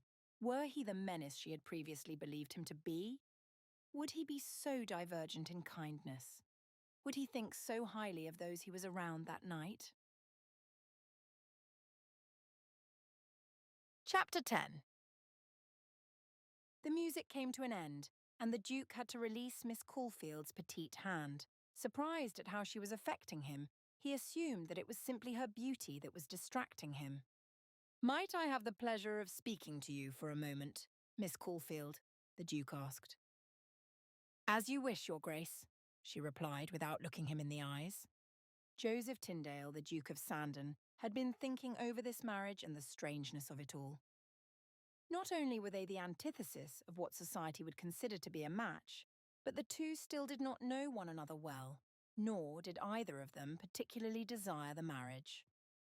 It had been a matter of convenience that led to this, and Miss Caulfield had had very little say in the matter. The Duke had considered that perhaps she was appearing uninterested due to a desire to increase his own want for her, as young women so frequently seem to do. Or perhaps she really was miserable with the match, in which case he had best try to make amends with her for allowing it to be brought about. What he was certain of was the fact that the marriage could not now be called off without calling her honour into question. Miss Caulfield was bound by this as well. It was unfair, but it was the way of things. The Duke of Sandon led Miss Caulfield to one of the quieter corners, although the hall could hardly be considered quiet at any place. Still, they were out of the way and might have an opportunity to at least hear one another speak. And as they were still visible, there would be no impropriety considered. "Miss Caulfield," the Duke began, "I understand that we have a short time before we come together to make our commitment as man and wife. I should very much like to discuss with you now what that shall entail from my end." The intriguing Miss Caulfield looked frightened, as if she did not wish to know what his expectations were of her. "I would like first to reassure you that I understand you are in a predicament. Your father and I have arranged this marriage with no thought of the consequence to you. You were given no say in the matter and have been expected to submit willingly," he continued. From there, the Duke paused briefly, should Miss Caulfield have anything to say in reply. When she remained silent, he thought he might as well keep going. "Truly, I am somewhat burdened by this knowledge. I should hate for you to think that this marriage was forced upon you, and yet I myself cannot deny that it was. I say all this for no other reason than to be certain that you know I can see where this might be difficult for you," he explained. The Duke felt as though his words were not coming as smoothly as he had planned. Finally, Miss Caulfield opened her mouth to speak. "Yes, Your Grace, it is evident that you understand my predicament, and I thank you for acknowledging it," she sighed. "However, it does not change the fact that you were complicit in the arrangement from the beginning. I am not certain what you want from me, Your Grace. Are you seeking my submission now? My permission, even? Or is it forgiveness you want from me? Are you hoping that by appealing to my unwilling senses, I might see you in a new light? One in which you were not responsible for this decision, perhaps?" she asked bluntly. The Duke felt his words catch in his throat. He had not anticipated Miss Caulfield to be so vocal in her opinions on this matter. He could sense that she was incredibly wounded by the decisions being made, which affected her so deeply. "I seek," he started, not knowing where to go from there. "I seek to explain what I expect from you as a result, and it is not permission, nor forgiveness. May I continue? May I tell you exactly what I envision for our future?" Miss Caulfield's eyes were made of ice when she moved her head in a painfully slow nod, allowing him to continue. "Miss Caulfield, I shall make no demands of love on you. I expect that you shall never think of me as a woman might a husband in such a sense, but I do anticipate that we shall live in good harmony. I should like for us at the very least to become friends. It is possible that such a thing simply will not occur, but it remains my hope," he said with a smile he hoped might pass for charming. "I could accept a friendship," Miss Caulfield replied with the same cold stoicism. "I am relieved to hear that," the Duke replied. "And I do expect simple wifely duties. I should like for you to be the woman of the house, a woman who truly takes pride in our home and indulges society." "Your Grace, I fear you have the last part confused. It is society which shall never indulge me," she reminded him. "That will change, I can assure you of that. Miss Caulfield, this match is clearly of financial benefit to your family. I mean that with no offence, but we can see evidently why they should be glad to marry their daughter to me." But what it seems society is not understanding is that I too shall be benefited. I am in need of a wife, and I seek a good wife. One who is diligent and hard-working, strong and beautiful. You are very much the sort of woman I deem to be of value, the Duke expressed. Miss Caulfield scoffed. Of value? Your Grace, just as you seek my forgiveness and submission to your whims, you insult me, declaring me of sufficient value for your purposes. What is it that you are truly wishing to say to me? I cannot help but wonder if your tongue has gotten lost on its way, she scolded. The Duke of Sandon was unused to being upbraided, particularly from young women like Miss Caulfield, but he knew that she was right. He was struggling with every word he attempted to say, and perhaps he still could not overcome the idea that she was something to be traded for the good of others. The Duke recognized then how very insulting his words truly were. Well, Miss Caulfield, I suppose now would be the time for me to ask your forgiveness. I simply meant to say that I find myself to also be benefited by this marriage. If that is also to your offence, then I shall waste no more of your time this evening, he declared. Your Grace, as we are to be married soon, I shall say thank you and good night. Perhaps within marriage we shall learn more of one another, but this evening has been tiresome, and I sense that you were not prepared for me to speak my feelings so openly. I wish you a fine evening, Your Grace, Miss Caulfield said, rushing away from him. The Duke stood, watching her go. He had ruined what he attempted to say.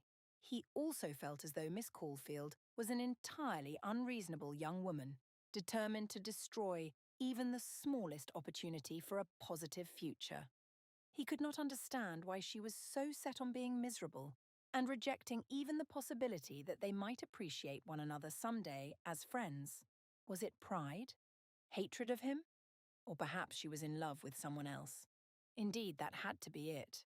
The Duke realized that no young woman would want to marry a man if she had already discovered love elsewhere.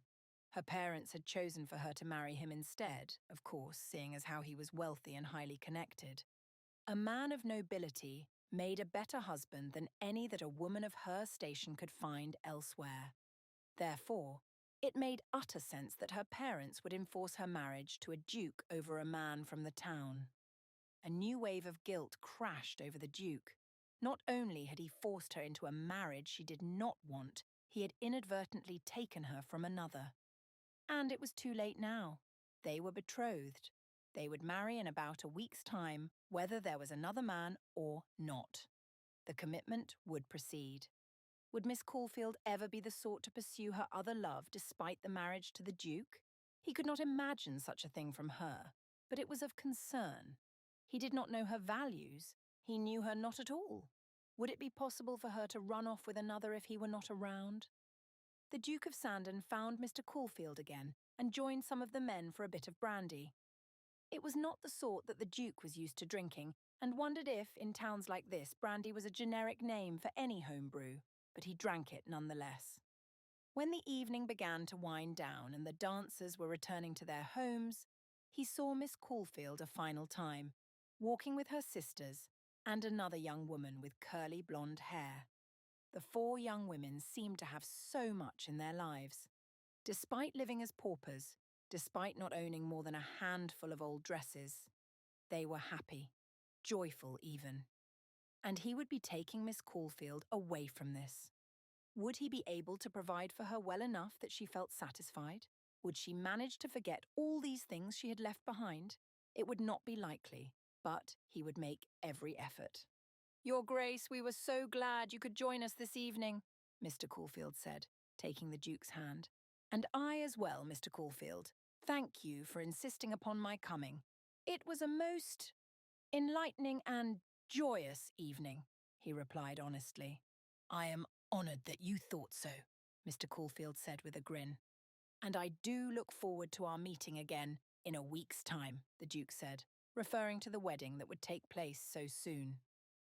This part was not so honest, as the Duke was growing to rather dread the fact that he would be marrying a woman so vehemently opposed to him. But it was the polite thing to say, and he knew that he must say it. Besides, whether Miss Caulfield wished it or not, he would prove himself to be an excellent man and husband. She would likely only hate him more for it. But he was as determined as she was. She might have too much pride to accept that the Duke was a good man, but he had too much pride not to show it. Very soon Miss Caulfield would be taken aback by his efforts. While he had no need to woo her romantically, he had every desire to woo her into thinking well of him, speaking well of him, and being proud of the match that he and her father had constructed. The Duke entered his coach and felt every bump on the journey back to his estate.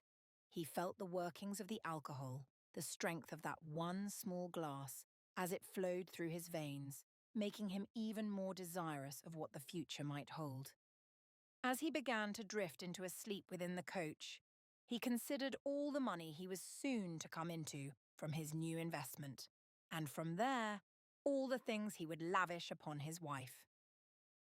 The final thing he considered before sleep overtook him entirely was the image of children. His own children, all of whom would be proud that he was their father. Chapter 11. Thea awoke 2 days before her wedding. In the time since the dance, she had had freedom from the Duke and had not needed to pretend with anyone about her feelings. Delia and Margaret were made aware of all that had passed between the two of them that evening. They were told about how he had offended her and how she informed him of her misgivings.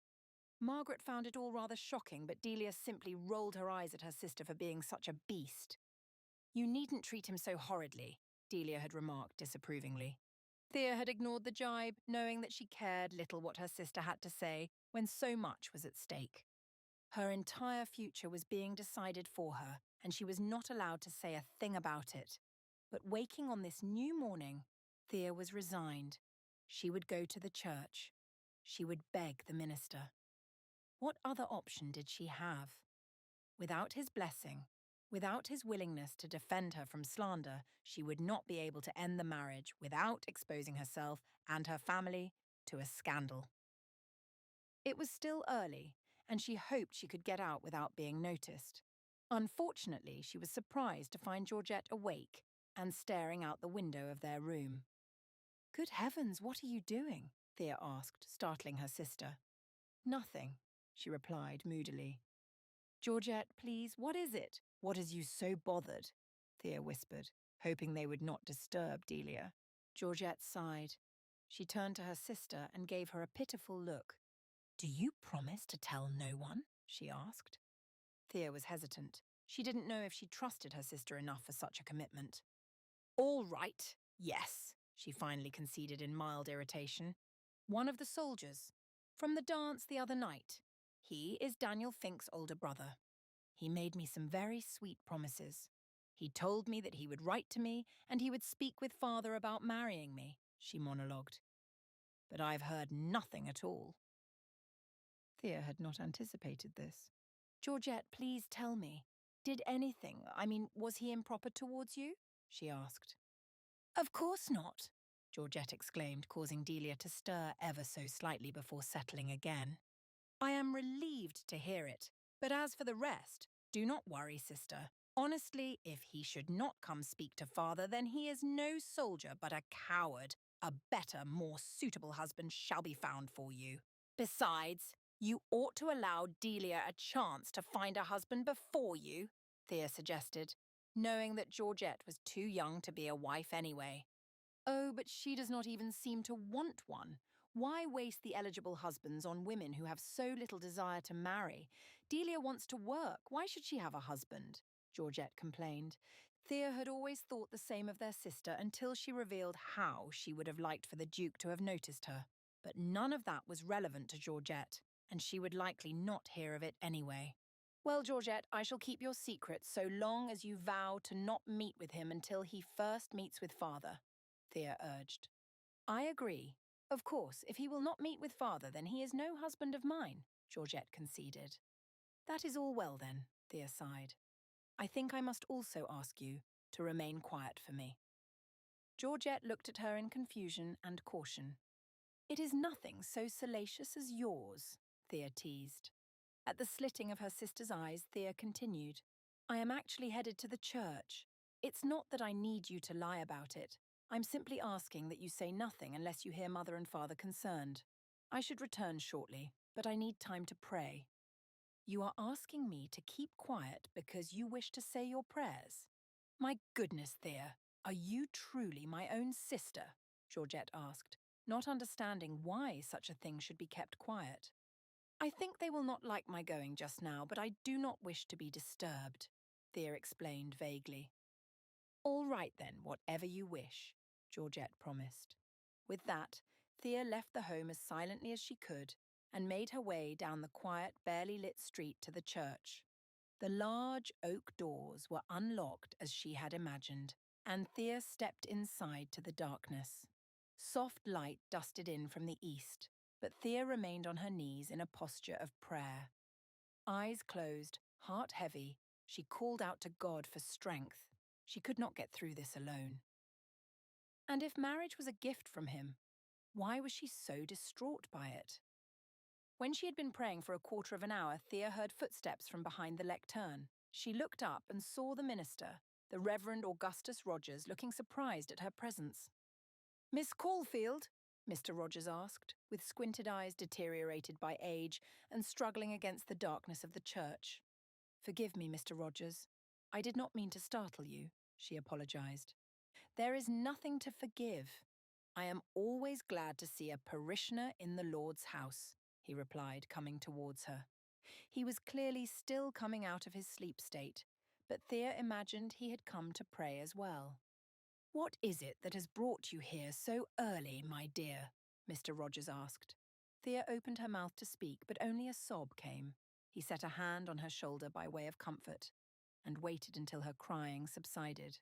I must ask your forgiveness once more, Thea sniffed, embarrassed by her outburst. You are not the first to weep in this church, nor shall you be the last. Now do tell me what it is that has you feeling this way. Why have you come to pray? He prodded again. I am sure that you, as everyone, have heard of my marriage, she asked. Well, I am to be the one who performs it, so yes, he answered with a light chuckle. Of course, how foolish of me, Thea said. Not foolish. You have much on your mind. Now continue, he urged. Mr. Rogers, I understand the covenant of marriage to be a sacred one, a commitment made before the eyes of God and man, Thea expressed. Then you understand it well, he replied.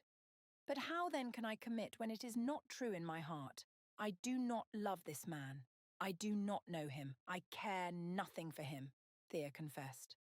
It felt as though a weight were coming off her, for saying these truths to a man of authority. Oh dear, Miss Caulfield, perhaps you do not understand so well as I thought. Tell me, would you like to marry him if you had fallen in love first? He asked. Thea looked at him with genuine confusion. Why, of course I would. Do you deem that to be foolish? Not in the least.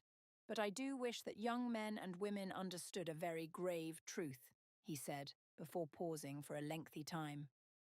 Thea waited, staring intently at Mr. Rogers for this truth. Love dies. It fades. Love that falls will continue to fall until it is no more, he said in earnest. The hopelessness of it overwhelmed Thea. If even love could not be sustained in marriage, then how could a marriage without it ever survive? Commitment is what lasts. You see, falling in love is not a choice. Being in love is.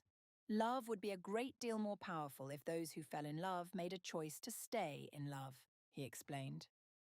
I am not sure I understand, Thea admitted.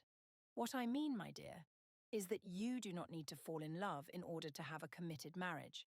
In fact, I do believe that marriages beginning with commitment see the most exquisite blossoming of love. Love that blossoms is far better than love that falls. Try to remember that, Mr. Rogers said. So I am to commit what is not in my heart? She asked again. You are to reign in your heart until it is committed. Hear me. It will not be easy, and you will fight against it. But your marriage will be better for it. None of this was your choice, was it? He asked. Not in the least, she replied. Then make it your choice. make a choice to commit to your betrothed. That will prove to be the most powerful display of love that any one man or woman can offer to another. And I shall urge him to do the same, he concluded. I cannot promise to get it right, but I shall at least try, she agreed. Well, that is more than most are willing to do. Do not fret, Miss Caulfield. You will see in time. Marriage is an honour. It is a sacred honour. And my wife was not so taken with me when we came to be together in marriage. But over time she came to love me. And when she passed away to be with the Lord, I lost a great deal more than love, he added wistfully. Thea tried to picture herself as an elderly woman with the Duke by her side. She couldn't quite understand the image. The two of them still seemed completely out of place, but Mr. Rogers's words had encouraged her nonetheless. Once more she was reminded that she was the only one who seemed to see the flaws in this match. It was as if her own feelings and opinions on the matter did not come as the least concern to any others. They saw her as fortunate. She was marrying a man who was wealthy, titled, and according to Mr. Rogers, she was simply fortunate just to be getting married. Despite it, she still felt a sinking feeling. She would go through with the wedding. She would try to train her heart for commitment. But Thea knew without a doubt that her commitment would never blossom into love. She left the church feeling ready to face what was ahead. Still distraught, at least she was strengthened. When she walked the street this time, there were a few people milling about in the early morning chill, preparing for the day ahead. The day would be little different from any other for the majority of them, but for Thea, it would be a day to think through the encouragements she was receiving from everyone about this marriage. Beyond that, she would enjoy the day with her family and with Margaret, knowing that in just 2 days she would become the Duchess of Sandon. Whatever her new life held, it was unknown. It was far beyond anything she could try to grasp in her own thoughts. Thea arrived at her home and saw her father reading while her mother cooked breakfast. "Thea, out for a walk?" her father asked nonchalantly, not having noticed her absence. "Yes, Papa," she replied casually. "It is a nice morning for it. You are awake rather early," he noted. "My mind did not desire sleep," she answered. "Perhaps it is for the better. The less you sleep now, the more you will sleep tomorrow night before the wedding," Mr. Caulfield reasoned. "That would be splendid," Thea replied dryly, wondering if she might manage to sleep through the entire ceremony. "Anyway, go get your sisters up. Breakfast will be ready soon, and after your mother is taking you into town," he declared. Georgette was still awake and shrieked with excitement at going to town. Delia rubbed her eyes and got ready. Within hours, the Caulfield women were enjoying some time together with the awareness that they should never have such a day of joy and togetherness again. Chapter 12. "I've not even met the girl," complained the Duke's mother. It was hours before the wedding and he was nearly ready, but still had the matter of his mother to attend to. "I know that, Mother, but perhaps after we have been married for a few days, we might have an opportunity to have you for tea," he replied, trying to brush away her annoyance. "Do you really believe so? I should hardly think you or she would even like to have me over, with how I've been treated by you thus far in your marriage. After all, who am I? Just the doddering old woman who gave birth to you. Certainly nothing more than that," she continued. "Mother, please, it is not about that. It is simply that we have not had the opportunity for you to meet her yet. The timing has not happened. I look forward to when it does," the Duke lied. It was not that he didn't love his mother. He did, and he wanted her to be a part of his life. But he knew well that she would not treat Miss Caulfield well as a woman of such lower rank. He didn't want to expose his wife to that before they were even married. After the wedding, he would have time to prepare her and warn her for the onslaught that would come from his mother. "Now, Mother, if you please, we must make haste to the church. I need to be there early as the Reverend Augustus Rogers has asked to speak with me," he reminded her for the 3rd time. The woman stood straight in her crepe dress, the deep, blood red of it seemed to reflect the setting around her. It was evident that she was not a woman accustomed to getting ready quickly as the Duke of Sandon now needed her to do. "You have told me that, Joseph. Now calm down. I shall be ready when I am ready, and not a moment before," she said in a voice of warning. The Duke waited for another 15 minutes before threatening to leave without her. At that moment, his mother was miraculously ready to go, and she followed him out the door. It took an hour to arrive at the church, and, once there, Mr. Rogers ushered the Duke into his study. "Please have a seat, Your Grace," he requested humbly. The Duke of Sandon sat in the comfortable wooden chair, impressed by Mr. Rogers's setting. The parish behind the church was quaint, but this study was magnificent. The Duke could see that Mr. Rogers spent a great deal of time within. "Your Grace, I should like to hear what it is you expect to come of marriage," he prodded. Somewhat surprised by this, the Duke leaned back in the chair to consider. "Well, Mr. Rogers, I expect to be married. I anticipate a wife, eventual children, respect within society." He had run out of things to say, but Mr. Rogers seemed to wait patiently, unsatisfied by the response thus far given. "I am sorry, but what is it that you would like to hear from me?" the Duke asked. "I should like to hear what it is that you expect to be as a husband. How will you treat your wife? How shall you serve her?" Mr. Rogers asked. The Duke of Sandon took another moment. He had not thought about this. A mere hour away from marrying Miss Caulfield, and he had not taken time at all to consider how he ought to be as a husband. "I suppose you have me at a loss?" he confessed. "Yes, I thought I might. I find that many men do not take the time to consider this. Might I offer a small bit of counsel?" Mr. Rogers inquired.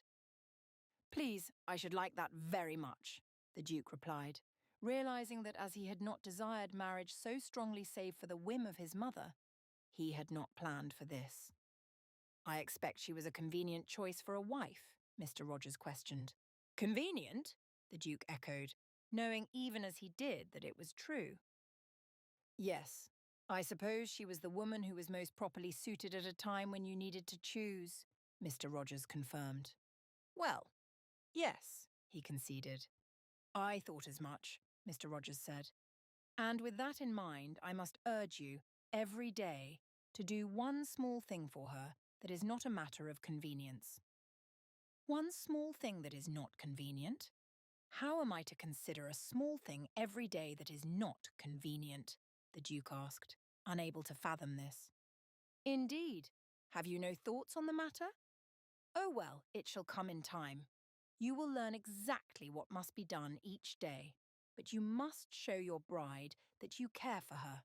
You must prove to her that your love is not based upon what must be done," Mr. Rogers said, urging him at the end. "Love?" the Duke asked with a mild laugh, as if that were not involved in this marriage at all. "Yes, Your Grace. The love that you will choose to give. That love will be evidenced in those small ways. Now, if you please, I must ready myself.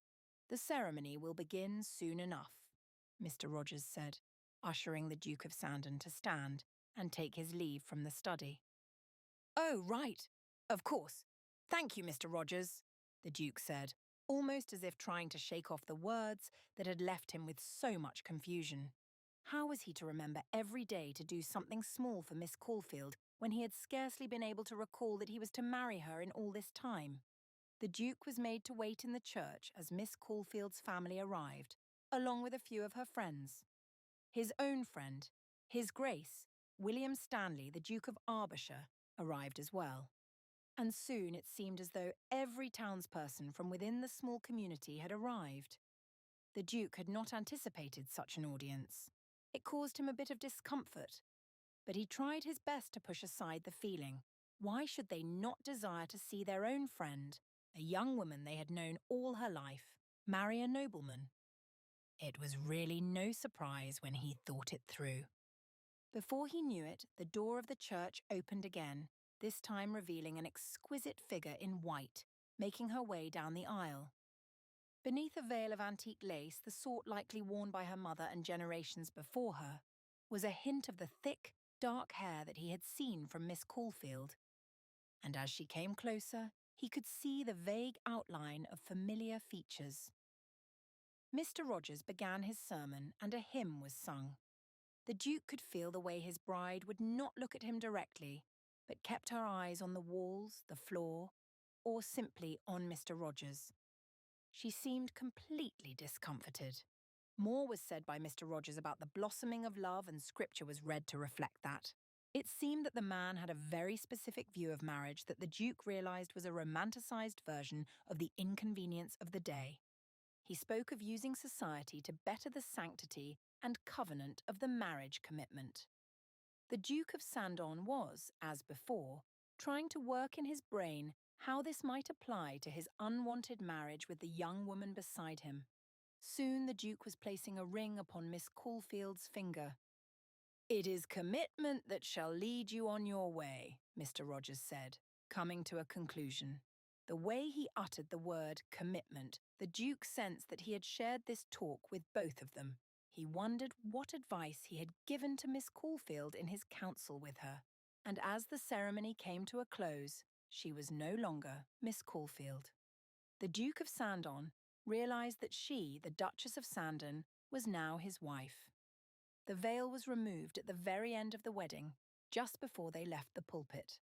The Duke looked upon her face and was suddenly struck by her beauty, the green of her eyes, the pertness of her nose, and the way her form looked beneath the dress. He had not expected to be so taken aback by her outward appearance.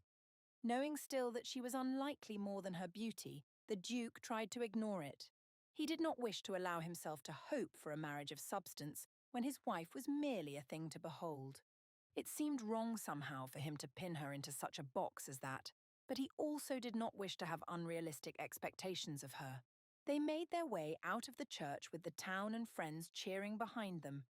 His bride seemed to hardly notice the commotion, but was rather held up by her own anxieties that floundered her.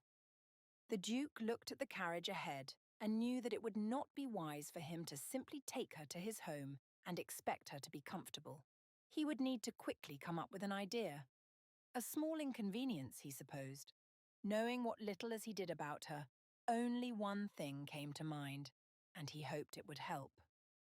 "Miss forgive me. I mean, Your Grace," he began.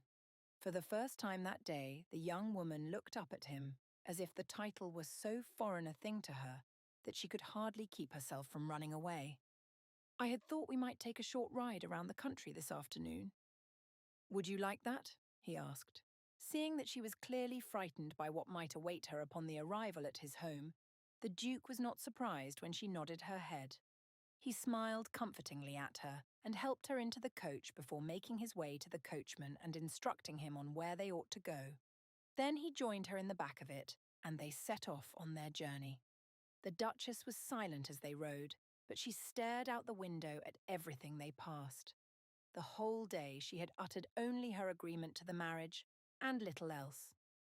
The Duke was unsure if it was still out of fear, or rather anger and frustration that the wedding had taken place.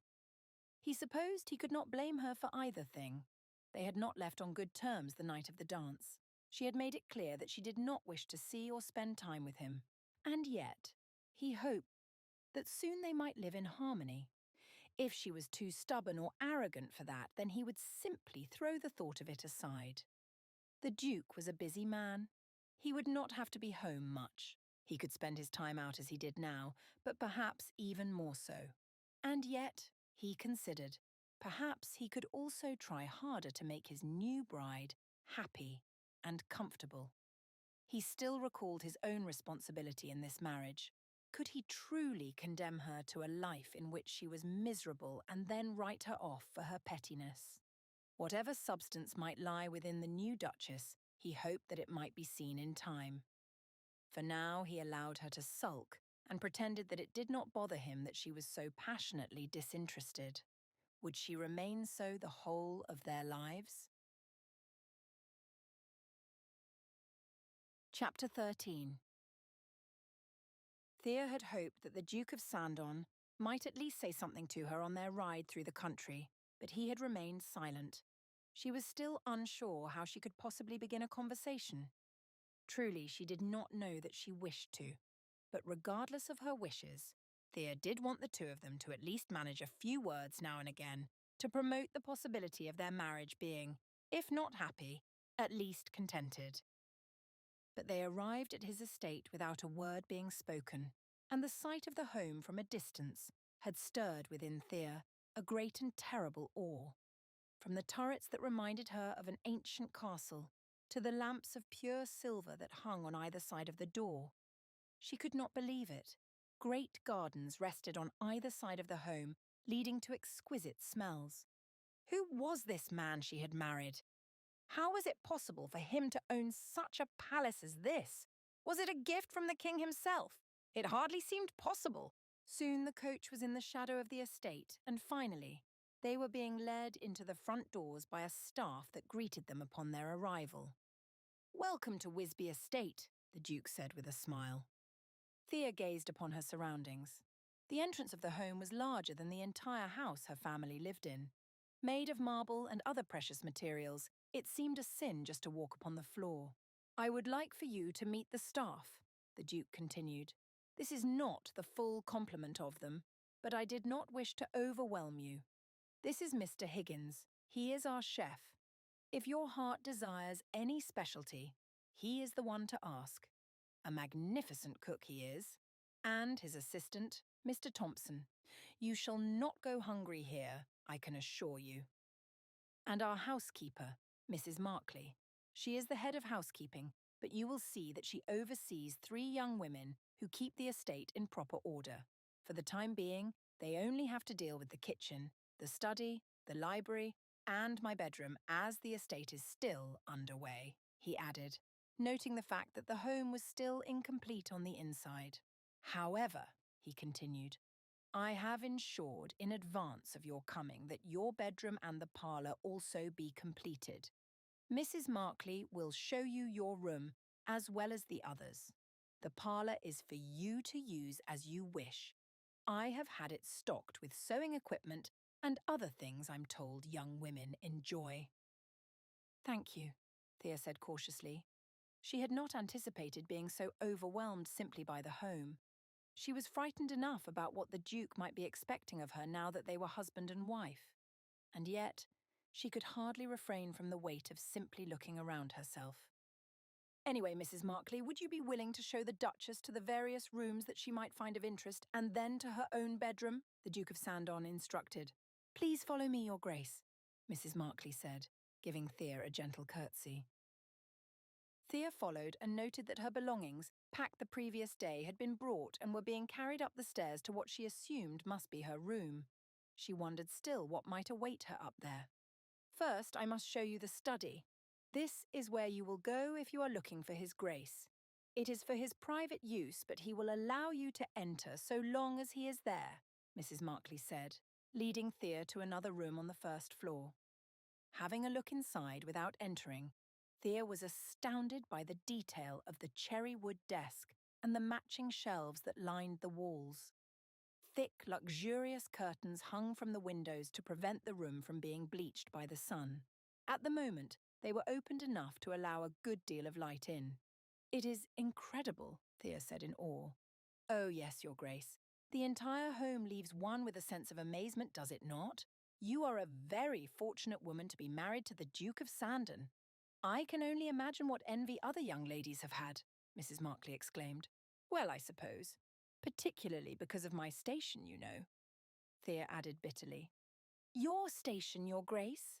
Mrs. Markley inquired as they continued walking. "Well, the fact that the Duke of Sandon married so far below his rank. Not only have people gossiped about it, but they have told me repeatedly how fortunate I am," she said. "Oh, forgive me, Your Grace, I was not aware of that, but it matters not any more. You are a duchess now, and whatever your former title might have been, it is gone," Mrs. Markley said. "All he told the staff was that he was to be wed to a gentle young woman from a good family." "From a good family?" Thea asked, knowing this often was interpreted as a family of breeding, which hers was not. but it would seem he had meant it in the sense of who they truly were, rather than what they held in their possession. Thea was taken aback. The Duke had not told his staff about her station, that she was no higher in rank than one of them. It was a surprise and a comfort. She would have anticipated that he had told them not to worry too much about making her comfortable, as she did not expect much. But she had never thought he would try to preserve her dignity within the home by remaining quiet about it.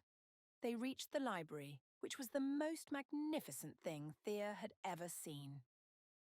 Mrs. Markley took her inside and allowed her to walk the 2 long rows that stretched to the staircase. Up the 5 steps, the platform held thousands more volumes.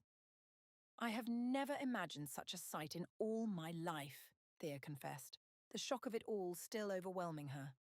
"Nor had I, Your Grace. The Duke is not the first nobleman for whom I have worked, but he is, certainly, the most well-read. Also, the kindest and most intelligent. Truly, he is a grand man, a handsome man, and you are a very lucky woman," Mrs. Markley said dreamily. Thea considered the words, and while it was true that he was a handsome man, she could not imagine that the rest was so true, as Mrs. Markley had said. The Duke of Sandon was quite obviously a wealthy man, but did that make him kind or intelligent? And if he was truly well-read, she would come to know in time. Thea had not been afforded many volumes of her own keeping, but she had visited the library as often as she could. Now, she had thousands of books at her fingertips. Books in different languages, of which she knew only 2. Books from eras long past and books published as recently as the previous month. It was incredible. "Your Grace, you shall have a great deal of time to spend here, but we ought to make our way to the dining room so that you know where to come for tea this evening," Mrs. Markley noted. Thea nodded and followed. After the library, nothing could hold Thea's heart so intently, but the dining area did prove to be another astounding piece of art. Thea was amazed by everything she saw. The table and chairs seemed to have been designed far from England, and the room was covered in silver utensils. From there, they made their way back through the entrance and to the east wing of the ground level to where the parlour sat. "This has been set aside for you, Your Grace. If you have a look in that trunk there, you will find many materials and needles and threads. His Grace instructed us to have them ready, but also told us that you may be in need of other comforts and entertainment. Should anything else take your fancy, please let me know," Mrs. Markley instructed. "I shall, thank you very much," Thea replied. "It is nothing, Your Grace, only my duty and I am happy to perform it.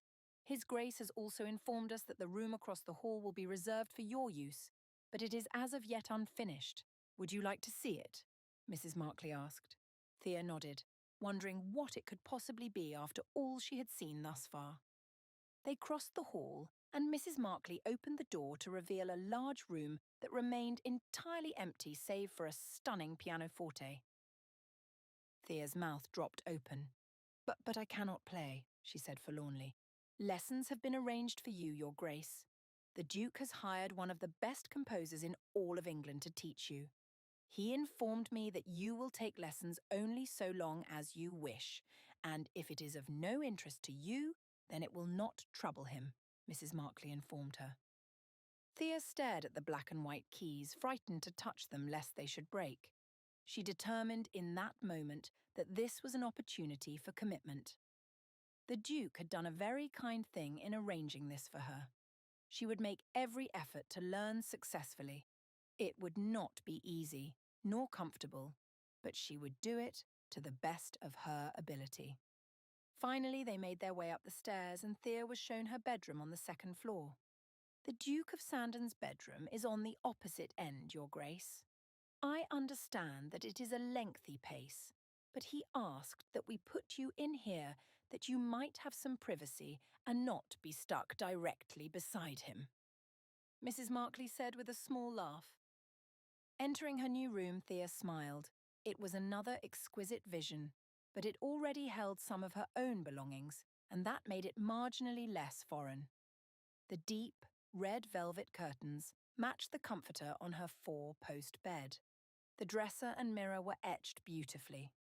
In all, Thea was growing from overwhelmed to utterly thrilled by these accoutrements. She had not considered herself to be so easily taken by mere things, but she could not help herself from being so amazed by all that the Duke had. Mrs. Markley left Thea to ready herself for dinner. Opening the wardrobe as instructed, Thea found a small assortment of new dresses. There was a note from the Duke saying that he did not know if they would be her exact size, but he wished to get her something and she was welcome to try them. She changed into one, but realized it was a little too large in some parts. She could take it in herself at another time. The other two dresses had the same problem, so she decided to wear one of her own. After she was ready, Thea made her way down to the dining hall as Mrs. Markley had instructed. The Duke was already sitting, waiting for her. "Your Grace," she greeted, and he replied. "Your home is exquisite," Thea noted, taking her seat. "Well, it is our home now," the Duke replied. She sensed that he was looking at her dress with slight disappointment. "Thank you for the clothing as well. I shall have to take the dresses in, just slightly. They are lovely, and I look forward to wearing them," she said politely. Something about the excitement of her new home had loosened Thea's lips. She wondered if the Duke thought her shallow as a result, but she didn't mind. She was simply glad to have had some time to herself to indulge in the beauty of the home. "I had thought as well that if it would be of convenience to you," she began, "I might arrange to finish the furnishing of the home." The Duke looked at her with contented surprise. "I only say it because I have learned much from my father. You could say that I have an eye for these things," she said with sudden embarrassment for having spoken like that. Who was she, a pauper, to offer to decorate a home like this? But she was not a pauper anymore, was she? She had moved on from that life. Now this was her life, a life of wealth and status and riches beyond measure. "I should be very grateful to you for that," the Duke replied. Dinner soon arrived, and the evening wore on. Thea returned to her room and was relieved that she was left to herself. She did not know what the Duke might have in mind for the days to come, but she was amazed at how comfortable she was for now. Thea wondered if she would manage to remain so, or if everything would once more be turned against her. Chapter 14. His new wife, Thea, was far more cheerful at breakfast that day, which the Duke was relieved to see. They had still spoken very little and treated one another as fellow heirs of nobility rather than as husband and wife, but he thought that, for now, this was much more suitable. With time they would learn more of one another and come to live as husband and wife, but he wished to allow the Duchess to be more comfortable before things changed between them. They still were barely able to manage a small conversation. The Duke of Sandon left just after breakfast, knowing that he had best visit his mother one last time without his new wife. He had not yet prepared the Duchess for his mother's behaviour, and thought it best to see her alone. Arriving at her estate, the one which they had previously shared, the Duke of Sandon prepared himself for whatever lecture might come next. However, upon greeting his mother, he found her entirely changed. "My son, what a blessing! Married? And how is your pretty new wife?" "Oh, indeed, she seemed quite lovely from the distance at which I saw her," she said in a complimentary way. Joseph was taken aback but smiled despite himself. His mother was being kind and speaking highly of his wife. He had never expected this from her. "Yes, indeed, mother, she is well. And I am quite glad for the ways in which she has made herself comfortable at the estate," he said cheerfully. "Has she spoken too much?" "Oh, I do hope she is no chatterbox," his mother commented disgustedly. The Duke scoffed. "Mother, she is the complete opposite. It is difficult to get a word from her, which is how I know that she was happy upon seeing the home and all that is available to her. She is going to finish the furnishings and will help to create a beautiful home for us," he commented in relief. "Oh yes, well of course she is happy with the home. She was a pauper before this. She had best be eternally grateful for all that you are providing her with," the woman said with a bit of an edge in her voice. "Mother," the Duke warned. Yes, perhaps he had hoped too soon that his mother would accept his new wife. "Oh, I know, don't worry. I'll not turn into any sort of dragon. I'm simply saying that I would be surprised if she remained unhappy after seeing the beautiful things that you have provided her," she said. "Yes, of course, Mother," the Duke replied dryly. "Why don't you bring her this evening? I should very much like to meet her properly. Dinner would be lovely. Would you be willing?" she pleaded. Unused to this side of his mother, the Duke agreed, deciding it was as good a time as any to introduce his wife to the other most important woman in his world. The Duke of Sandon returned home and found his wife.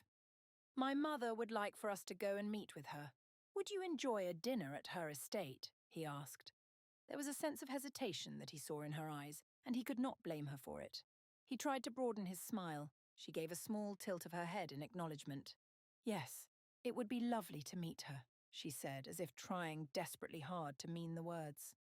The Duke spent some time getting ready and hoped that his wife would do the same. When he saw her again, he remembered that the new dresses did not fit. The Duchess looked well in her older clothes, but he saw how they did not suit her current station. And it was evident that his mother would notice as well. He did not wish to embarrass his wife, but he understood that she had likely not spent her first day in the new home bringing the 3 dresses to a proper fit. For a woman like the new Duchess, her old clothes were still very much ideal. She would not see them as problematic in the least. They were comfortable, nice even for the area in which she had lived. Explaining to her that suddenly she must dress like nobility would be difficult. It was not the identity she had grown accustomed to. Still, he said nothing, but sensed her discomfort as he had the night before. She recognized that she was underdressed, but could not seem to reconcile what exactly made her so. "You look lovely," he said to set her at ease. "Thank you," she replied quietly, clearly uncertain of his honesty. "Do you enjoy the house?" the Duke asked. His wife looked at him with eyes wide. "Most certainly. It is an amazing thing to behold," she replied.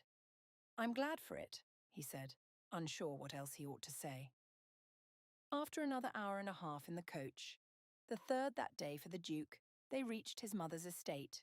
He saw in Thea's face the same awe that she had had upon seeing his own, but he retained the pride of knowing that his own was more exquisite than his mother's, and it would soon have her own eye upon it, bringing it new life. They were greeted by the staff and entered the home when the Dowager Duchess came rushing out quickly to the entrance with her neck dripping in golden jewels. The crimson of her gown, for she nearly always wore shades of red, was both rich and youthful.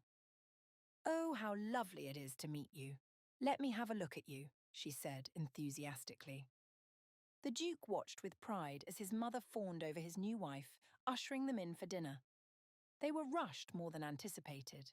He would have liked a bit of time in the parlour to speak, and for his mother and wife to get to know one another.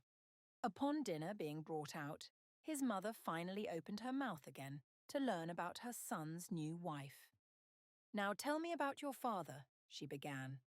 The Duchess opened her mouth awkwardly and answered as best she could. "My father, Mr. Caulfield, is a very hard-working man. He is a simple merchant, but he has worked his way well into the world. The majority of his clients are nobility and businessmen," she answered. "Really? How fascinating," the woman said through a thin veneer of falsehood. The Duke sensed that everything was about to change, and the conversation would not be pleasant. He had warned his wife that his mother could be bracing at times. However, he had not expected the viper to reveal itself so. "Well, I expect it is nothing so grand as your own family," the Duchess said quietly, with a polite smile. "True. We can't all be from good breeding, now, can we?" the Dowager Duchess said. He saw his wife's smile falter slightly. "My son tells me that you will be overseeing the furnishing of his new estate, is that correct?" she asked. "Indeed, Your Grace, I shall. I am quite comfortable in that area thanks to my father's work," the Duchess answered. "And I expect you shall be the one to determine your father's price. After all, if he is as much a pauper as they say, I anticipate that having his daughter decide how much a nobleman pays him will be quite the treat," the woman said through a bitter smile. The Duke of Sandon was growing deeply concerned, and this swiftly transitioned to anger. He saw the wounds that were growing within his new wife and was unable to sit by quietly. "Mother, please," he scolded, feeling the rage beneath his skin. "Please? Oh dear, I cannot understand what you mean. What do you ask of me?" she asked with a manipulated innocence. "I ask that you do not treat my wife like this," he said harshly with a glare. "Treat her how?" "Oh dear, are you misunderstanding me? We are simply having a conversation. I should like to get to know the girl. Is that so wrong? She is your wife after all. I should very much like to know her," his mother replied, trying to play a victim who was simply misunderstood in all of this. "Well, you must know, Your Grace, that I shall not be deciding anything in terms of cost. That will be discussed between my father and my husband," the Duchess interjected, trying to close the conversation to further scrutiny. "You see?" the Duke asked, hoping his mother would discontinue her words. "I see only what I have already seen. That you married a woman who has intentions of her own. She is very clever, to be sure. I am impressed that her charms have worked on you, son. I had thought you were cleverer than this," she added with a gentle bitterness. "Perhaps we ought to be leaving," the Duke said, standing, his whole body shaking from his anger. "Oh, you do take things so personally. What at all is the matter?" she asked, as if she were the one being offended. "Mother, you are not to speak to my wife thus ever again. I understand that this new situation is difficult for you, but I shall not have you disrespect her. You know nothing of her," he said harshly, as the Duchess seemed to shrink away from the argument. "Nor do you. Tell me, son, what do you really know of your new wife? Nothing at all. You cannot tell me that she is a good woman when you do not even have reason to know that yourself," she scolded him. The Duke tried to temper himself. He could not believe his mother was behaving so, but he also knew that he was not able to show the fullness of his anger. He would have to remain calm to keep the peace. "Goodbye, Mother," the Duke said with finality, gesturing for the Duchess to come along with him. His wife stood cautiously and they left quickly. "I have never been treated in such a way. And by my own son," his mother exclaimed in distress as they departed. The Duke opened the door to the coach before the coachman even managed to get down from his seat to do so. Letting his wife in first, the Duke followed. Soon they were on their way back to his estate. The Duke sighed, leaning back in his seat. "I am sorry you did not have the opportunity to eat more than the soup," he apologized to his wife. He felt exhaustion wash over him and knew he must look as awful as he felt. "Think nothing of it," she replied quietly. "And I am deeply sorry for the rest of it," he added. The Duchess remained silent, but he thought he saw a glisten of a tear. The Duke worried deeply for his new wife and how she would handle the gossip and slander of society as a woman unaccustomed to being in the eye of the public. If his own mother could not accept her, how would the rest of the country?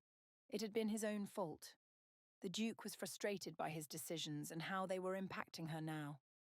Why had he allowed all of this to come about?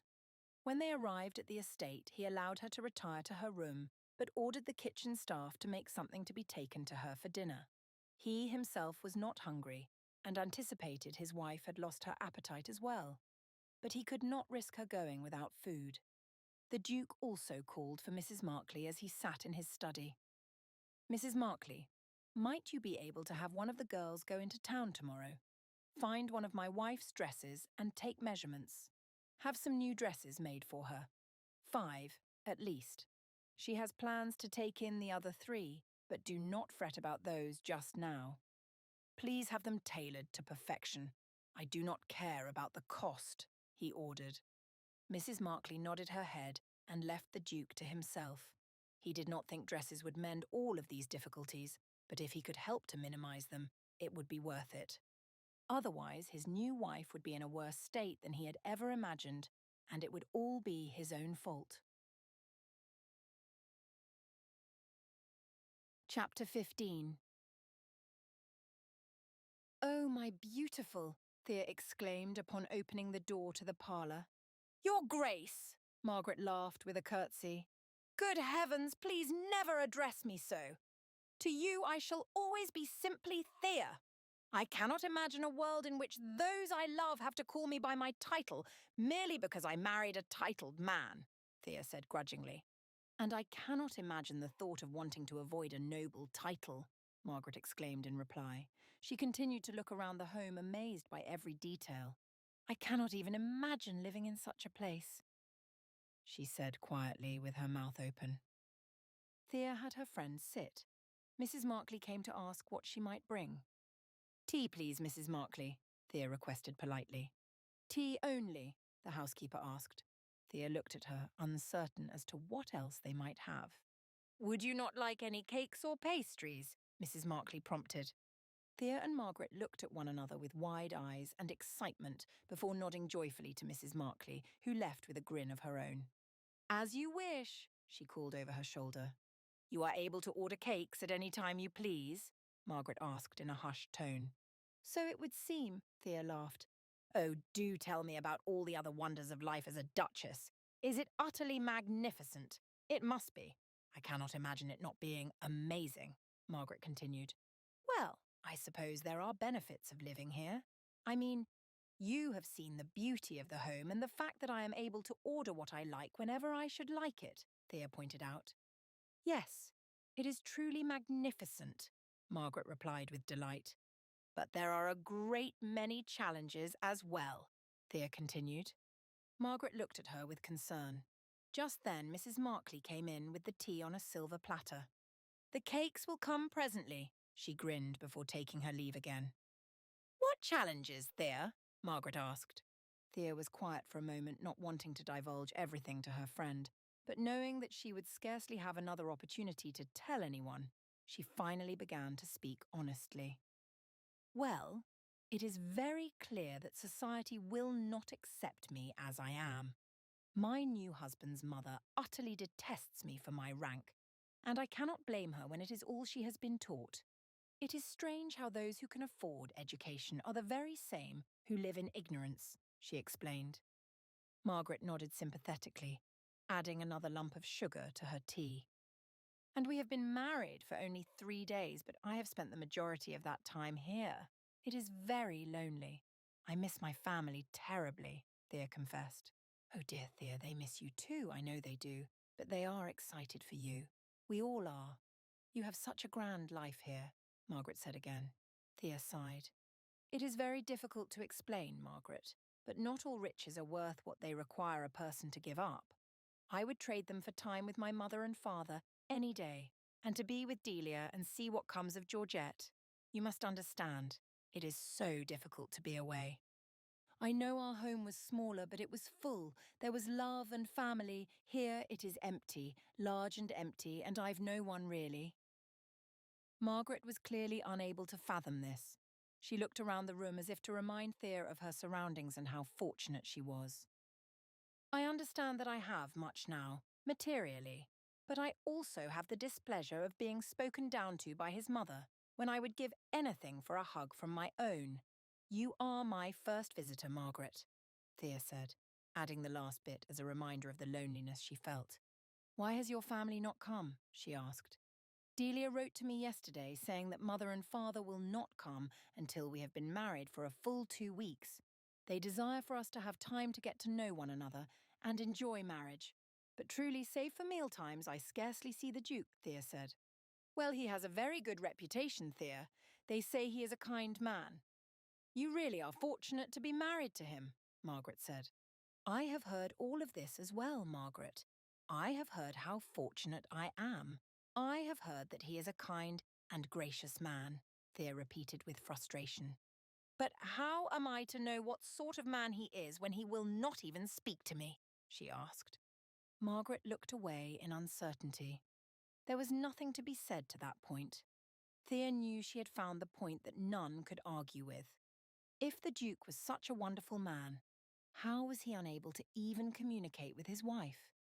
It had to be a result of his own pride, or perhaps the fact that he saw her as less than him after all. That was what Thea had always expected, and he had done little to prove otherwise. She looked at Margaret as if her friend should say something to refute the point, but was satisfied with the fact that nothing more could be said. Thea had won the argument. Do you wonder if perhaps he leaves you alone because you have made it so clear to him that that is exactly what you wish? Margaret suggested cautiously, as if recognizing that she might be causing a problem by suggesting such a thing. Thea looked at her with surprise. She had not anticipated her friend to speak so honestly as that to her. Whatever do you mean? She questioned. Well, you told me what happened at the dance, and you have not gone out of your way to speak with him. Perhaps he believes this is what you would prefer, Margaret said. Before Thea could reply, a knock on the door announced that Mrs. Markley had returned. The tray of sweets was a shocking sight to both young women. 4 silver tiers on a small cart rolled in, stacked with treats the likes of which neither of them had ever seen before. They thanked Mrs. Markley and asked her to pass their gratitude to the kitchen staff. She closed the door behind herself, and the two took a break from their discussion to simply indulge in the delights before them. Did you try this one? Margaret asked, holding up a cream-filled puff. Not yet, but I've eaten 3 of these, Thea laughed, holding another frosted treat to her lips. The break from their serious discussion was much needed. Both girls appreciated the moment to relax and be at peace without worrying what the other might be thinking, or any argument that could possibly ensue once they were finished. But when the top tier and half the second were empty, they realized their appetites could not sustain the rest of the indulgences. I will ask Mrs. Markley if it is all right to have it sent with you. Could you share some with my family as well as your own? Thea asked. Of course, I should be delighted, Margaret giggled. Thea wondered if this would appease her friend enough to leave off the discussion for the rest of the day. But she was not so fortunate as that, and Margaret soon brought it up again. So, what do you think about my idea? That perhaps the Duke is only quiet with you because that is what you have asked of him, she prompted. Thea sighed. I suppose it could be an aspect of it, but I don't really see how. I mean, the Duke has had every opportunity to speak to me if he wishes. This is his home. But even at mealtimes, we scarcely interact for more than a sentence or two, commenting on the food, typically. Yes, well, when you have shown such a disliking, then he is bound to hesitate to approach you, Margaret pointed out. Why are you being such a bore on this? Can you not simply agree with me that he has made no effort? Thea asked. No, I cannot agree. I see that he has outfitted you with a room for the things that interest you. I see that he has made sure you are well looked after, provided for. How can you say that is no effort? Margaret asked. Because that's not what I'm speaking of. Yes, he has given me much, but he remains silent. He has given me gifts of all sorts, but I have yet to understand anything of who he really is. What do all these things mean to me if I am alone? Thea asked. Perhaps these things he has given to you are his way of trying to open up, Margaret suggested. My goodness, I would think that you were his dearest friend rather than mine, for how you dote on him so, Thea mumbled. Do not be petulant, Thea. I am trying. We all are. We want to see you happy, but you seem too stubbornly determined to remain against this marriage. Will you ever make an effort on your own part, rather than complaining that he has made none? Margaret challenged. Thea thought about what she had done in return for the Duke's generosity. Beyond the fact that she had looked into the empty rooms and imagined what they might come to look like once she had them furnished, she could not remember much. She had done little to express her gratitude to the Duke. He had defended her from his mother's bite and had lavished her with beautiful things. It was true that she ought to show more appreciation. But she had been so lonely and frustrated by the Dowager Duchess. Thea was hesitant to show any part of herself to the Duke that might make him think she was growing comfortable. Her stubbornness was truly getting the best of her. No wonder people thought she was being spoiled and petulant. You did make a promise to me, to your sister. You said you would try to give him a chance to show you who he is, Margaret reminded her. Yes, I suppose I ought to, she replied sullenly. You have said that before. Now, I would like to know exactly how you intend to do it. How will you show him that you are trying? How will you appreciate him? Margaret challenged. Thea sighed. I suppose I ought to thank him for defending me against that harpy mother of his, she said grudgingly. That is a start, Margaret laughed. And I could try to start a conversation at dinner, perhaps ask him how his day was. She considered. Yes, that as well is a wise idea. You see, you are capable of being a good wife.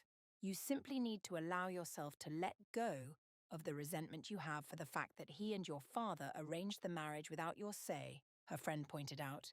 But they did, Thea pushed. Yes, they did. And it is unfortunate that we females get very little say in the matter sometimes. But it is done. You cannot go on punishing him forever, Margaret said. Thea considered the truth of her friend's words. She could not punish her new husband forever, no matter how frustrated she was by the fact that he and her father had determined her future without her say. She would have to push through it and be willing to forgive him. A better life might lay ahead for them if she was willing to release her bitterness. It was difficult, but it had to be done. I am very glad you came, Thea said to Margaret. As am I. After all, I never would have been able to eat all these things had I not, Margaret laughed. Once her friend had gone, Thea made her way to the library where she opened a volume that might distract her. She had plans to be kind to the Duke that evening, but she knew well that it would challenge her usual behaviour. However it went over, she hoped that it might open a new door for the two of them. Chapter 16. It had been a long day, but the Duke finally arrived at his estate. He had gone to meet with his friend the Duke of Sandon and visit Mr. Cotswold, his new business partner, to learn how things were progressing with his investment. So far, they had already begun to see returns. The Duke was quite excited, particularly considering the fact that he had not anticipated such good news so soon after becoming involved in this trade business. But reaching his home, he was glad that the day was over. Exhausted by the travel he had had to make between his estate, Cambridge, and another small town, he was ready to eat his dinner and settle in for the night. Greeted by Mrs. Markley, who took his jacket, the Duke of Sandon smiled. He asked where his wife was and confirmed that she had eaten and was well. Indeed, Your Grace. Her little friend came from the town, as she had mentioned to you. What a sweet child she was. The dear seemed so much younger than she really is, I can tell you that much, Mrs. Markley prattled. Typically, the Duke did not mind hearing the woman go on with her words, but in his state he did not have quite the stamina he typically possessed. Well, that is all very well. Is my wife in her room? He asked, knowing that if she was not, he needed to find her and greet her. No, Your Grace. I believe she is still in the library. She has spent most of her day in there, in fact. We even brought her lunch there, Mrs. Markley admitted, not entirely sure if the Duke would be all right with that arrangement. Very well, he replied with a sigh. I am glad you have looked after her. With that, the Duke of Sandon made his way towards the library to greet Thea before he might change and be ready for dinner. When he opened the door to the library, he found her intently invested in a volume that he had never read. His wife was halfway through the book from the looks of things, and he was amazed at her interest. The door he had opened was quiet, but not silent. His footsteps left only the faintest sound, but he found it deafening in the quiet of the room. The way the light fell upon her hair and her delicate fingers clenched the book were all sudden and new distractions for the Duke. He didn't think he had ever seen anyone so lovely in all his life. The sudden remembrance that this was his wife made him entirely satisfied. And yet, the Duchess seemed not to hear even the slightest approach from him. Her eyes remained on the words of the page as if she were the only person in the entire estate. Or perhaps it was rather that she was no longer here. She had been transported to within the pages. Finally, when he was very near, the Duke cleared his throat. His wife's head jolted upright and she looked at him, startled. "Oh, Your Grace," she exclaimed. "Forgive me. I did not know you were there." "Yes, I did not mean to startle you, but I could see that you were not hearing the other signs of my presence," he said with a small chuckle. "I was rather enjoying the book," she defended with a smile. "Well then, I shall not distract you from it," the Duke said, pausing for a moment before turning to leave. "I do not mind," his wife then said, taking him by surprise. The Duke of Sandon turned back and waited for her to proceed. "You are welcome to stay. I should like to know about your day," she said, swallowing nervously after she spoke the words. He smiled at her again and made himself comfortable in the large chair beside her. He had not anticipated this from his new wife. She had seemed so cold and unwilling in the majority of their time together, but on occasion she would surprise him with this polite side of herself. "My day?" he asked. "Indeed, I should like to know more about what it is that you do with your time," she said. The Duke felt a swelling of pride at her sudden interest. He wondered what had prompted it, but was primarily concerned with impressing her with his response. "I met with a colleague of mine and we had a business meeting with a man we are working with. We have a trade business growing and thriving under our watch. It is quite thrilling to see products from the Orient making their way to England," he said, hoping it sounded intriguing to her. His wife smiled but seemed unsure of what to say next. "Well, that is grand, to be sure. I am glad that you had a productive day," she commented. "And yours? How was your time with your friend?" he asked, trying to show her that he was interested. "It was very dear," the Duchess replied with a hint of sadness in her eyes. "I am glad to have had the time to speak with her." "Yes, it is good that you did. Please know that you are welcome to have your friends and family come by at any time," he urged. "I shall. Thank you. My family has said they will not come until we have been married for 2 weeks, but perhaps after that I will call for them to visit," she replied. "Yes, you must. We will have a great feast prepared for them. Be sure that they know this. I should very much like to spend time with them and with your father. He is a good man," the Duke complimented, pressing upon his wife that he cared for her concerns. "Thank you for saying so," she said. "And what else has occupied your day?" he asked, curious. His wife looked at the book in her hands. "I suppose I had intended to do a bit of sewing. I had begun before Margaret arrived, but after she left, I decided to come in here," she confessed with an embarrassed laugh. "You have been reading the whole day?" he asked. "Well, since a little before noon, I suppose," his wife replied. "And how do you find the book?" he asked, genuinely interested in her thoughts.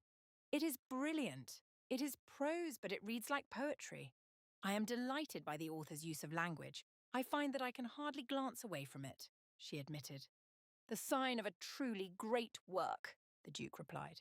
"Indeed, and I am thankful to you for having so much available to me. I do not think I could last very long in a home without reading," she told him, gazing at all the books with a sense of hope. "What is it you love most about reading? The characters? The story?" the Duke inquired. The Duchess thought for a moment. "Well, I do not think I can pin it down to any one thing.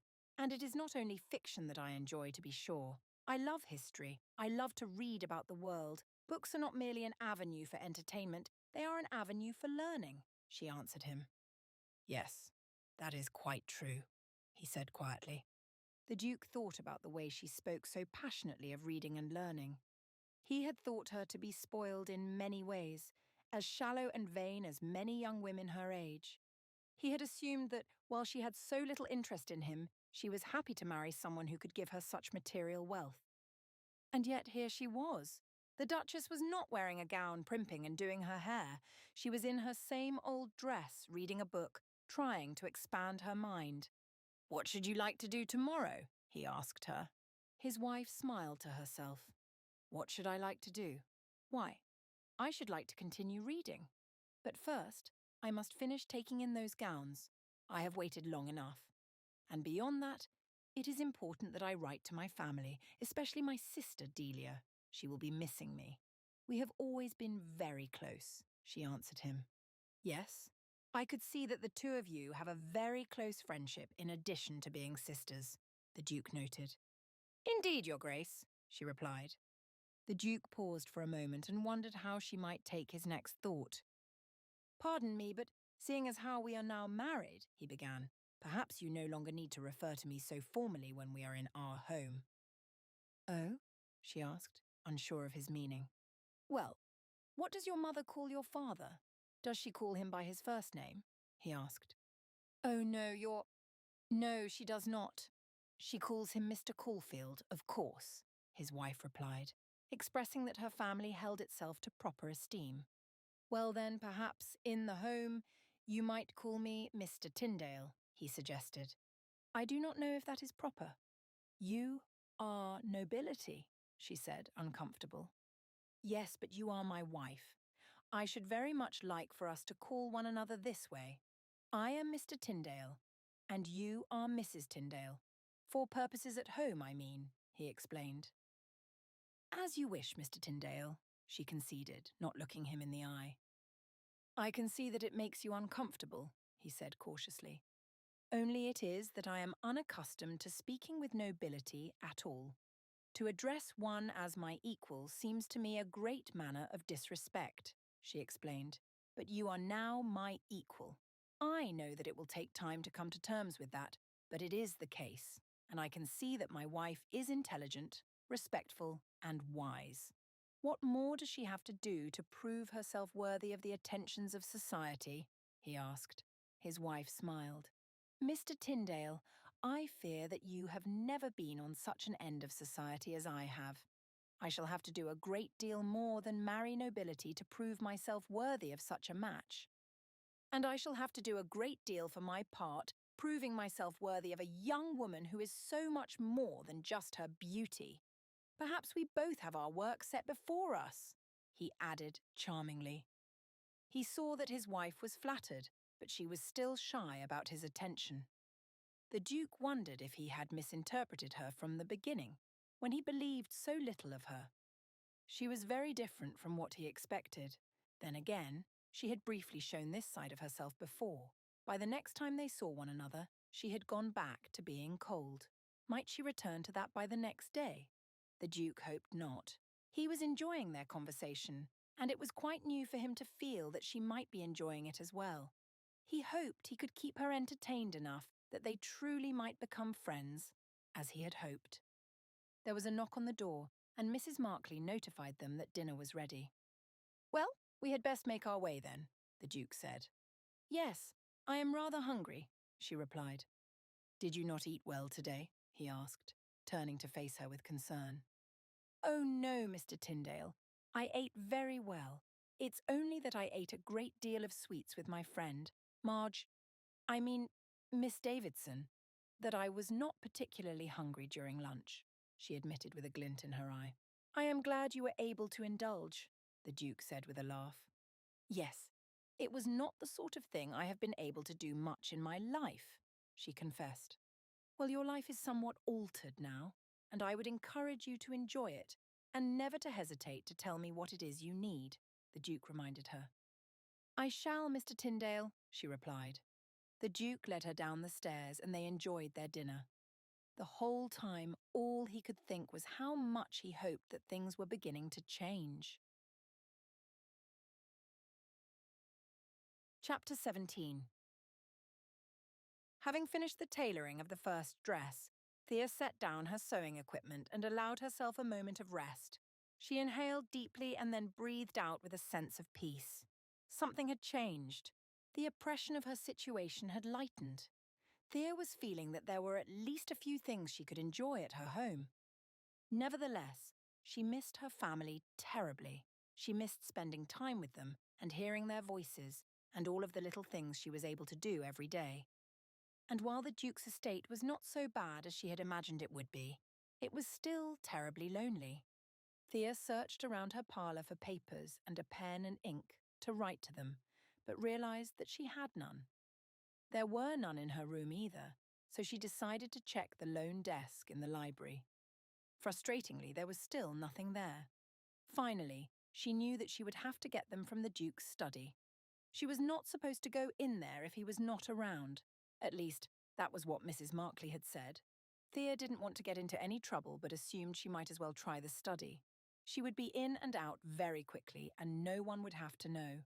After all, she was only looking for a few materials for writing to her family.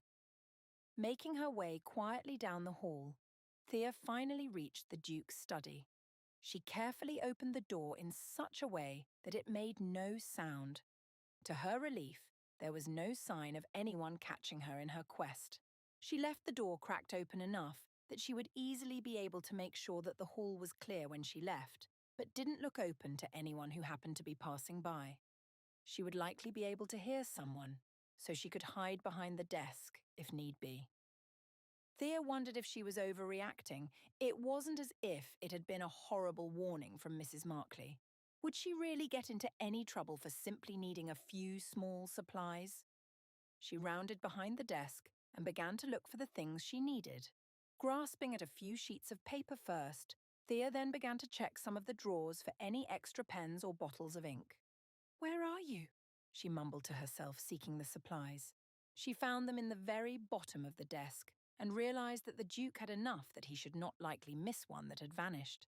He would not possibly be able to notice. Standing upright, Thea noticed that the desk was lined with a series of papers that had significant numbers written on them. Beside the papers was a ledger. They were the Duke of Sandon's bank accounts and business forms. Thea saw that the Duke's wealth was beyond anything she could have imagined. What was more, he was taking a significant risk to gain even more wealth. The investment that he had put into his new business seemed an amount that could feed the whole of England. Why would any man take such a great risk? Was he merely foolish, or was he the worst of greedy men? "Good heavens," Thea muttered in disgust. The previous evening, the Duke of Sandon had seemed such a different man than she had thought him to be. But here she was, once more seeing this side of him, the side she had long suspected and had been in great opposition to. He was, indeed, a man who sought only financial security. He craved wealth to the point that he would risk such security. What a ridiculous man he was! How could she have trusted that there might be depths to him? How had she thought so highly of him after their conversation the night before? If the Duke of Sandon did this sort of thing with his money, rather than giving some to the church or to charity, then what did he think of his property? Did he consider marrying her to be an act of charity? That he debased himself for the charitable act of marrying a woman who brought no wealth to him? Surely he must have considered that she would even bring him debt.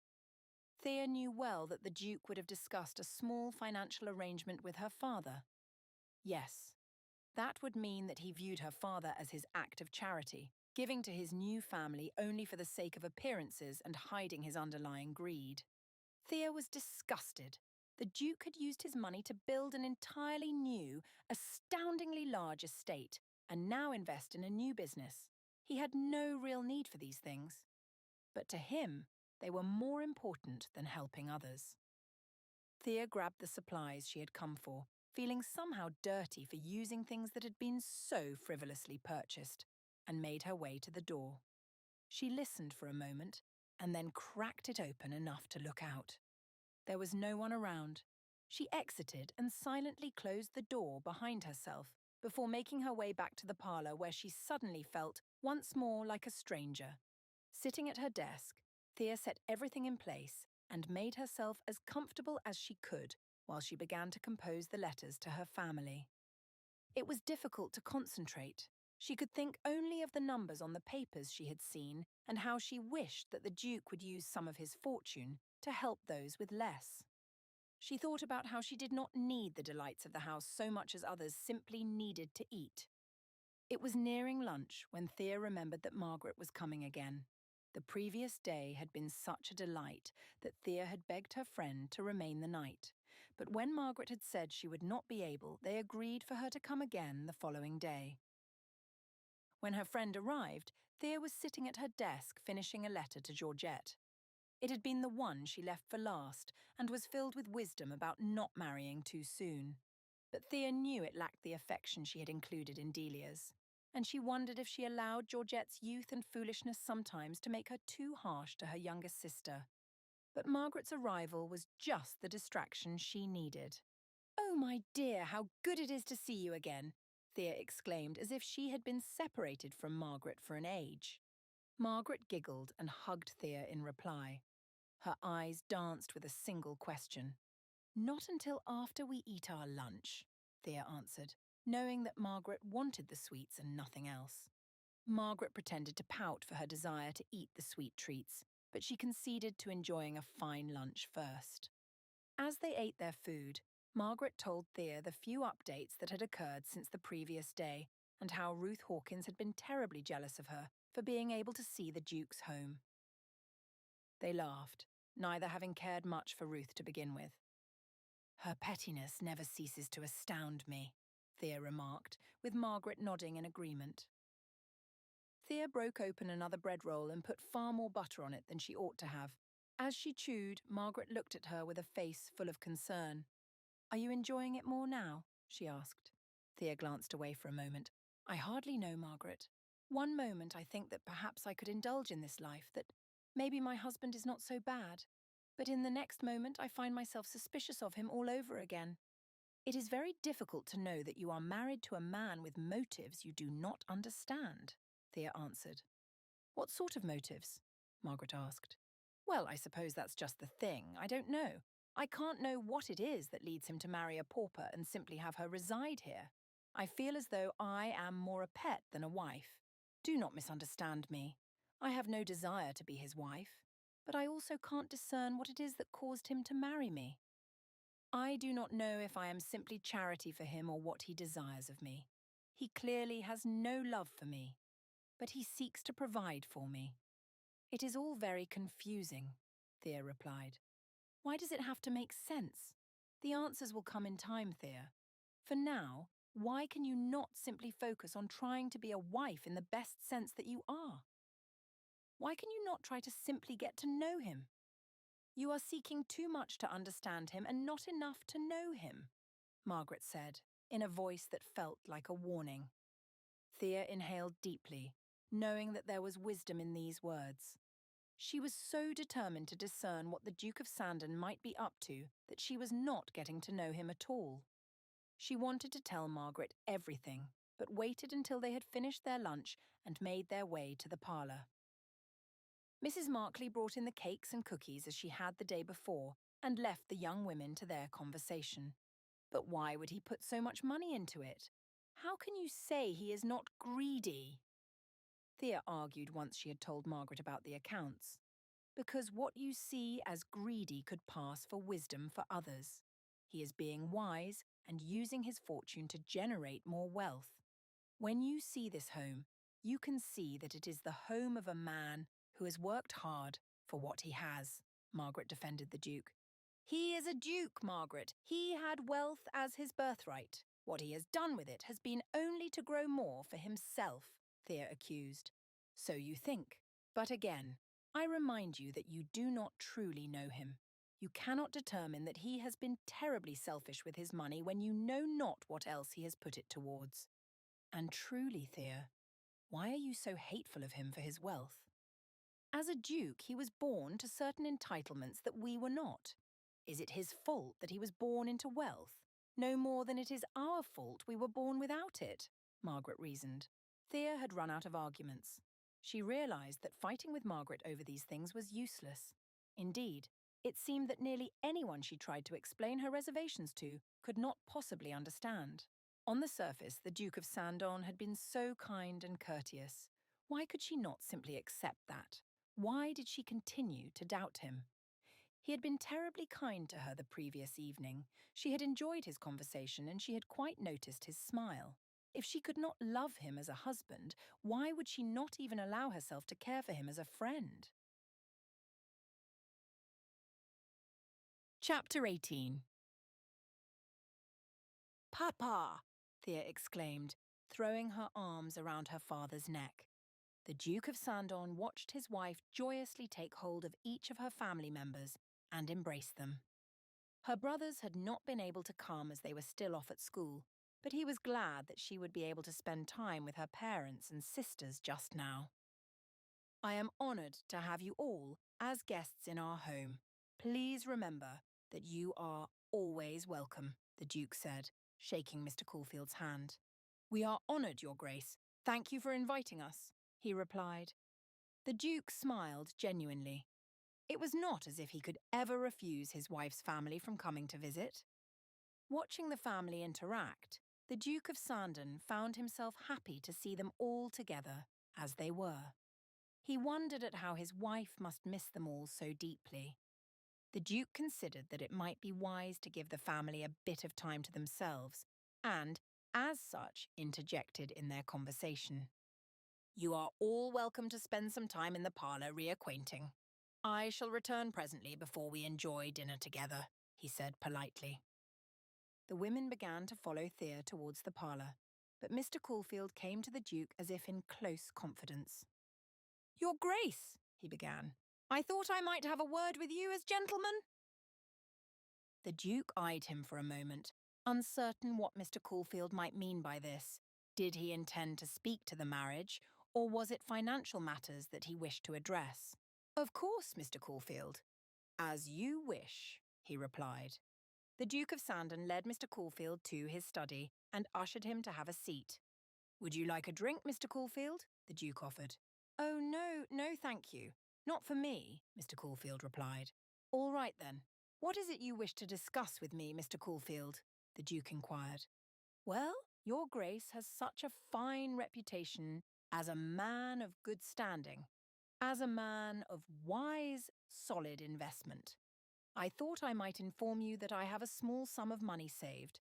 A small sum, to be sure, but it is there nonetheless, and I wish to use it wisely and with solid intention," Mr. Caulfield said. "Yes, I see. And what intention do you have in mind?" the Duke asked, trying not to be suspicious. "Well, I have heard of late that your very self has found a great deal of success in the realm of trade. Is this true, Your Grace?" Mr. Caulfield inquired, knowing the answer well already. "Indeed, Mr. Caulfield, I have," he replied. "And how would you say you have found the returns to be from that trade?" the man pressed further.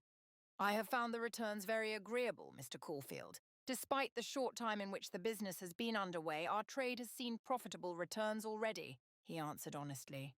"Do you think, Your Grace, that a small sum, a very small sum, might be accepted in such a trade business?" Mr. Caulfield asked. "Well, Mr. Caulfield, there are a great many trades which do require a minimum input. However, I might get you in touch with Mr. Cotswold. He is an unpleasant man at first, to be sure, but after a time one begins to see him in a better light. Would you like me to engage him for you?" the Duke offered. A satisfied smile spread across the lips of Mr. Caulfield. "Indeed, Your Grace, that would be ideal. I am aware that my small sum may account for naught, but I should very much like to try." "And would my funds go into your business?" he asked. "I do believe that the trade we have begun has been funded entirely through the investments of myself and 2 others. But you ought to ask Mr. Cotswold, and I am certain he shall steer you in the correct direction," the Duke said confidently. "Ah, that he shall. For what are tradesmen but ship captains at sea? And if he is the one steering the ship, then he is just the man that I wish to speak with," Mr. Caulfield said urgently. "Right then, I shall set up a meeting for you, and I trust that you and Mr. Cotswold will come together to discern the best route for you to take in this," the Duke said with finality. The conversation left him with a sense of unease. He had already been so surprised by the cunning of Mr. Caulfield that he could not understand his surprise now that the man was trying so hard to change his own fortunes. Mr. Caulfield was a clever man. He clearly knew how to manipulate his position in society. He had connections through his clients. All he needed now was a fortune to accompany it. "You trust this man, this Mr. Cotswold?" Mr. Caulfield asked, needing confirmation. "As I said, initially I did not know whether or not to trust him, but I have seen him a few times since our initial meeting, and I can honestly say now that I do. I find him to be perfectly agreeable in such a way that I previously did not. One simply has to learn more about him," the Duke explained. "I suppose it is that way of most men," Mr. Caulfield replied. "Indeed." For a moment, all was quiet. The Duke had hoped that the conversation was concluded, but felt that the father of his wife had something more to say. "Is she happy?" he finally asked. The Duke of Sandon was surprised at this question, so unlike the previous. In truth, he could not answer this one. He believed that he knew the answer well. It was rather clear that his wife was unhappy. But how could he bear to tell that to her father who had worked so tirelessly to upgrade her station? I fear, Mr. Caulfield, that you must ask your daughter about that. I can only answer you as a man who married her. She can tell you the truth in its entirety. I am merely a man, and I do not understand the workings of a woman's mind, the Duke confessed, as the only honest answer he could reasonably give. Oh, but my daughter is so stubborn, she is hardly inclined to give me an honest reply. Whether happy or not, she was opposed to the marriage from the beginning and will not now agree to the wisdom of it, Mr. Caulfield said dryly. Then perhaps there is reason for it, the Duke of Sandon said. Perhaps she is truly unhappy, and we ought not to write off her feelings as though it is simple stubbornness or complacency. If she is unhappy, we ought to try to understand why, or she will never better her feelings surrounding these circumstances, the Duke said reasonably. Mr. Caulfield looked at him in surprise. The Duke understood why. It was not common for a husband to consider these things so diligently. But he did not wish to be as most husbands. He wanted his wife to be happy. He wanted to provide for her and keep her content. I can see, Your Grace, that you are choosing to care for my daughter a great deal. For that, I thank you. I wish to see her happy. I know not if she ever shall be, but I wish it. I truly do, Mr. Caulfield said with a sadness in his eyes. The Duke nodded in agreement. He was feeling rather uncomfortable and wished for the conversation to end before the reality of his wife's lack of comfort in her home became the topic of conversation. He did not wish to confess it even to himself, but he had seen the pain in her eyes every day. It had been a week since that evening in which she had shown an interest in him and asked about his day. And in the week that followed, she had given him the coldness that he had feared might come. The young woman he had married was clearly unable to care for him. One moment she might be kind to him, and the next she seemed to detest him. The confusion was driving him mad, and the Duke of Sandon was considering how he might manage it. He could not see why she would not simply show one side. Could she not be consistent for even a matter of days? Could she not show him her true self long enough for him to understand what it was that she wanted? The Duke of Sandon stood and led Mr. Caulfield away and back towards the parlour, that they might meet with the rest of the family and no longer be in such a position that his wife's father might read how he perceived her. He wished for peace, and that could not come of his honest feelings. Upon reaching the parlour, the women were laughing and enjoying tea. His wife seemed to have utterly forgotten the unhappiness of her new life, and he saw such a light in her eyes until they fell upon his face. Once more there was a confused coldness, the sort that wished and hoped for something more but could not expect to find it. The Duke wondered if she might ever sit with him again as they had. The family was soon led to the dining hall where they enjoyed a feast for dinner. "Have you ever seen such a large chicken?" Miss Georgette exclaimed in loud surprise. The Duke's wife shushed her sister for appearing so foolish and invested in the thought of a chicken. But the Duke himself did not mind, and appreciated the fact that the young woman was so eager to see such a fine beast. More food was brought out, and soon the meal was well underway. "You have a mighty beautiful home, Your Grace," Mrs. Caulfield said again. She had been making the comment during the whole of their visit, and the Duke saw that the enthusiasm for the comforts of his estate was not typical of this family. "Thank you, Mrs. Caulfield. Having seen how tastefully you decorated your own, I am honoured by the compliment," he replied politely, hoping that she would take his compliment to heart.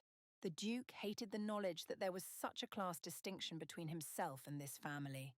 And while it was true that he had built the estate to impress, he had not built it to impose. He wondered if his wife might be embarrassed by the home in which she now lived, that others might judge her far too harshly for the change she had encountered in her status. Would she worry that her family thought her changed as a result? "Have you any younger brothers?" asked Miss Georgette, to the horror of the rest of the family. "Georgette," Mrs. Caulfield threatened in a harsh whisper. The young woman looked at her mother in confusion, not understanding why her obvious question was so inappropriate. The Duke of Sandon placed a polite smile on his face and shook his head. "I am afraid not, Miss Georgette. but I do believe that your sister will meet a great deal of young men in society from some of the balls we shall attend this season, he answered. Balls? Miss Georgette asked in tempered excitement. Indeed, Miss Georgette. Your sister and I shall be expected to attend them as a part of society. I shall be sure to keep an eye out for any young men who might have the honour of marrying into the Caulfield family, as I have been so honoured, the Duke replied mischievously. The conspiratorial look between himself and his wife's sister was one he hoped might pass for an attempt to care for her family. He did not know if she would consider it such, but the Duke could not help but look to his wife and see the twitching of her mouth as she tried to suppress a smile. He took it as another small sign of encouragement. Perhaps he could make her laugh after all. Chapter 19. But I do like the cranberry colour, Delia said, holding up the block of fabric. It is so dark, Georgette complained. Perhaps I don't mind that. Why do you mind it so much? You are always opposed to the dark colours, Delia replied. But you will look dreary. If you've got to become a governess, can you not at least dress like a youthful one? Georgette continued. Thea laughed, watching the argument unfold. She knew that Georgette was only complaining because she wanted a new dress for herself as well, but had no reason to convince their parents to help her purchase one. Georgette, if you cannot be of some use, you might as well return home. You begged Mother and Father to allow you to go shopping with Thea and me, and all you can do is complain. Have you learned to do nothing else? Delia scolded. Thea grabbed a row of ribbons that matched the colour of the fabric. I am rather fond of the colour. It has the respectability of a governess, but with a slight red to remind the world that you have not given in to spinsterhood. You have chosen well, Thea said with a flourish. I think I like your opinion better than hers, Delia replied, nodding to Georgette, who was still pouting childishly. Do you think Mother and Father will ever cease to allow her to behave thus? Thea whispered in concern. Truly, I do wonder, Delia replied. There are times that I can hardly fathom how she is related to you and me. Her behaviour is maddening at times. Thea nodded, wondering what might come of their sister were she not reeled in. But all of that aside, I am so thrilled for you, Thea said, watching Delia lift the fabrics and hold pieces to feel the weight of it in her hands. Thank you. I am glad this day has finally come. You know they are a very wealthy family, and it is only 2 young girls that I'm to be a governess for.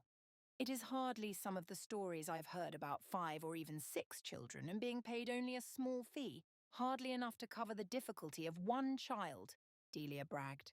Yes, well, you are truly worth every penny.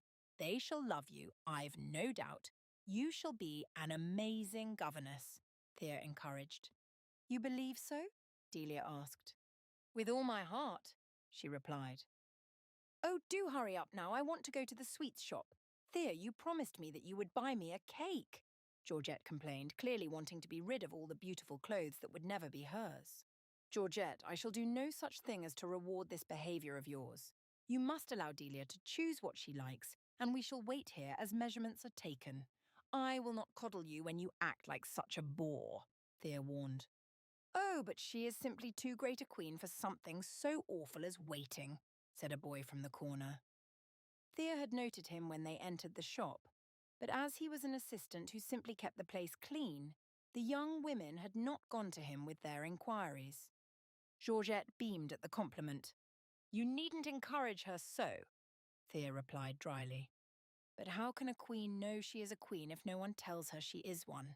He asked. Thea worked through the question and found it made little sense, but she saw that he was, indeed, cheering Georgette and getting her mind off the fact that she would not get a new dress. I know, you wish for a new dress to befit a queen, do you not? He asked teasingly. Why, of course, Georgette exclaimed in amusement. I do believe I have just the thing, the young man said before disappearing behind a curtain. In a moment he returned with his hands behind his back. Now, I wish you to close your eyes, he instructed Georgette. She did as told. And hold out your hands, he said next. Georgette looked nervous, but finally she stuck out her hands.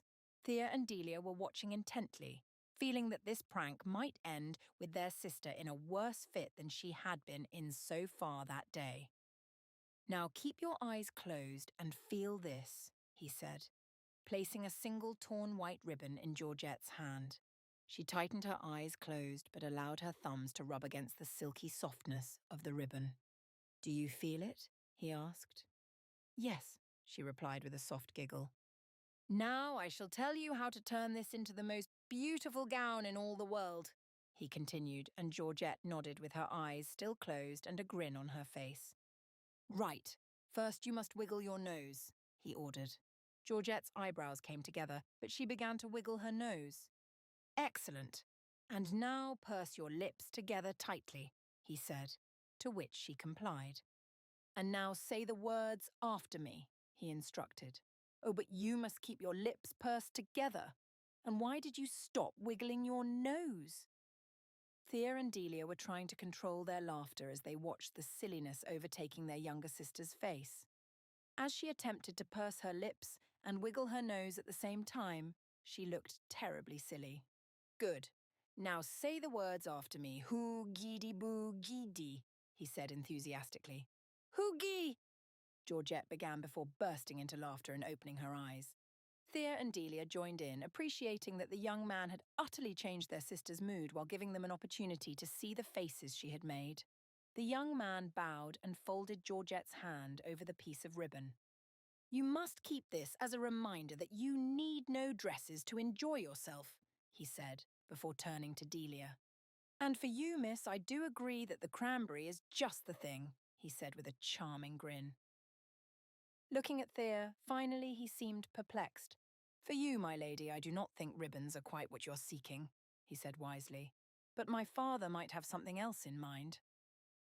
He looked at Thea in a strange way, as if he was seeing her pain. She was confused by this young man, the shopkeeper's son, who was so intuitive about what each of them needed in that moment.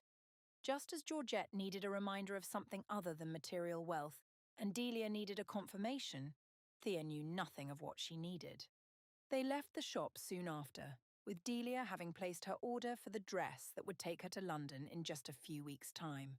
They made a stop at the bakery as Thea had promised.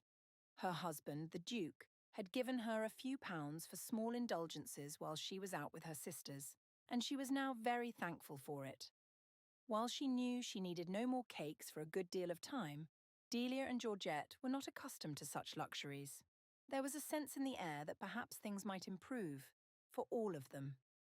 Thea didn't know how her circumstance could change, but knowing that Delia had finally secured work as she had longed to do was a great opportunity. Thea was excited to see her sister move on to something that she would do well in and that she had planned for. Wondering why she had not prepared so well for herself before the marriage, Thea thought about life as a governess or a housekeeper for some wealthy couple. She wondered if she and the Duke might have a child someday that she would be expected to hand over to a governess when she was perfectly capable of raising and teaching the child herself. Before we continue into the story, do us a favor. Like this video and hit the subscribe button because it helps very much with YouTube's algorithm. If you want the audiobooks ads free, visit our website and select our bundles to save more. Thank you again. Now back to our story. Then again, if they had sons, she would have to send them off to school as her brothers had gone. She had seen that it had been a great challenge for her mother to watch them go. Thea was, once again, appreciative of her father. While his work was that of a merchant, and he was not considered wealthy by any man's standards, he was wise with his money and had managed it well. He sought to provide for his family, and that had been a priority for as long as Thea could remember. She drank tea while her sisters indulged in cake and spoke more about the dresses and the things they wished they could afford to buy. Thea wondered if she ought to fix one of the dresses from the Duke to fit Georgette but didn't wish to anger him. She was wearing the first dress that she had tailored. The second was completed as well, but she had barely begun the third, not minding to wear her own clothing when she was able to stay in the house. It also gave her more time to read if she was not too busy sewing, and any time she had to read was valuable. It seemed to be her primary solace at home. Thea had snuck into the Duke's study one more time to get more paper for her letters, but had found the desk perfectly tidy, with no more bank statements to analyse and judge. A small part of her was sad for this. It would have been nice to have proven herself correct by finding further information regarding his greed. But she had tried once more to make conversation when they had crossed paths in the library. The Duke had recently come from his day, and she had asked him again how it had gone. Only she had not been sitting that time, and the Duke did not either. He replied politely, but with little detail, and had grabbed the volume he was searching for before exiting the room. Thea remembered these things as she stared into the cup of tea that she held. She wondered whether or not the Duke had chosen not to waste his time with her, or if, perhaps, it was more of his arrogance keeping her at a distance. She still felt suspicious of him, and had not yet come to a place of truly getting to know him as she had discussed with Margaret. Thea had written a few of these things to Delia, but with Georgette present they could not talk about it freely. If they tried, they risked all of their words being repeated to their mother and father. Delia glanced up from her cake just when Thea was staring at her. "What is it? Have I got it on my face?" Delia asked uncomfortably. "Oh, no." "Sorry," Thea replied awkwardly, coming out of her thoughts. "I was only thinking of, well, the things about which I have written. Think nothing of it at present, but perhaps we might find a day you can visit before your journey." Delia nodded, knowing that she too could say nothing in front of Georgette. Once the cake and tea were finished, the young women made their way out and towards the train station. Thea would be taking her personal coach back towards Cambridge and her home with the Duke, while her sisters would return to their village. "Thank you for coming with me, and for liking the cranberry," Delia said with a small laugh. Thea hugged her in reply, and wished her the very best happiness. Georgette also hugged Thea, and they all parted with a pang of agony. For Thea, she wondered if the loneliness might ever grow bearable, or if she was doomed to live this way for all time. Chapter 20. The Duke of Sandon was sitting in his study, working through some papers when he heard the noise of a carriage pulling up outside. He glanced out the window and saw that it was his friend, the Duke of Arbershire. He wondered what he might be doing at this time of the evening, but was always delighted to see William. "Duke," the Duke of Sandon greeted his friend in surprise. "I did not expect you. To what do I owe the honour?" "I fear that it is not on good business that I come," William replied. The Duke of Sandon was suddenly very nervous. He could not begin to consider what this meant. Surely it had to be a message from Mr. Cotswold, and what would he do if he had lost all of his money? "Please do come and be seated," he said, ushering his friend inside with a formal politeness that was warranted given William's demeanour. "Thank you, Duke. I would like that," his friend replied, following the Duke to his study where they might have some privacy and the Duke could access his account books easily. "Mrs. Markley shall bring us tea, unless you are seeking something a little stronger," the Duke offered. "Indeed, I believe it is you who would prefer a stronger drink," he replied. The Duke poured 2 glasses of brandy from the crystal decanter and brought one to him before being seated himself. "Now, please tell me what this is all about," the Duke urged his friend who appeared so anxious. "Alas, what I have to tell you is of an unpleasant nature. Being the loyal man that I know you to be, this will be difficult for you to hear, and I fear that you might be driven into a rage by it," William began ominously. "Please do come out with it," the Duke urged him, not enjoying this prelude. "I was in town yesterday. I had purchases to make, and I had to find a gift for my wife as well. As I headed towards the dress shop, I came upon a sight that I think you would rather disapprove of," he prefaced. "A sight I would rather disapprove of? What sort of sight? What was it?" the Duke of Sandon continued to prod. "Duke," his friend continued formally, "I saw your wife and her sisters there." "Yes, well, she was going into town to help her younger sister have a new dress made for her employment. Surely there is no scandal in that," the Duke replied, thinking that if this was all William was concerned about, Then he was a very overprotective man when it came to his friends. I understand, of course, that sisters often do these things, but that is not where my concern lies, he confessed. Then where does it lie, Duke? Why will you not simply tell me? The Duke of Sandon asked, growing frustrated. I saw your wife interacting with a young man in the shop. The women were all laughing and enjoying the conversation, and I cannot say there was a problem here, other than the fact that young women ought to hold themselves to a higher level of comportment in public. But where I saw inappropriate behaviour is that once the conversation had ended, the young man spoke to your wife's youngest, then middle sister. Finally, he came to her. He gave her such a look which I cannot describe, and she was not opposed to it. Indeed, I believe that she may have relished it, he said, expressing the words that he knew would agonize the Duke. The Duke of Sandon was quiet for a moment. You have said nothing that I can imagine to be filled with misdeed, my friend. A bit of laughter between young women and being the object of another man's gaze. I cannot fault her for these, the Duke replied. I fear then that I am not expressing the gravity of it, William insisted. She was not responding to him as a married woman ought. She did not deflect him or oppose him. She welcomed his conversation and she responded to his advances when he looked at her with such passion, he said, turning crimson at the use of the word. Passion?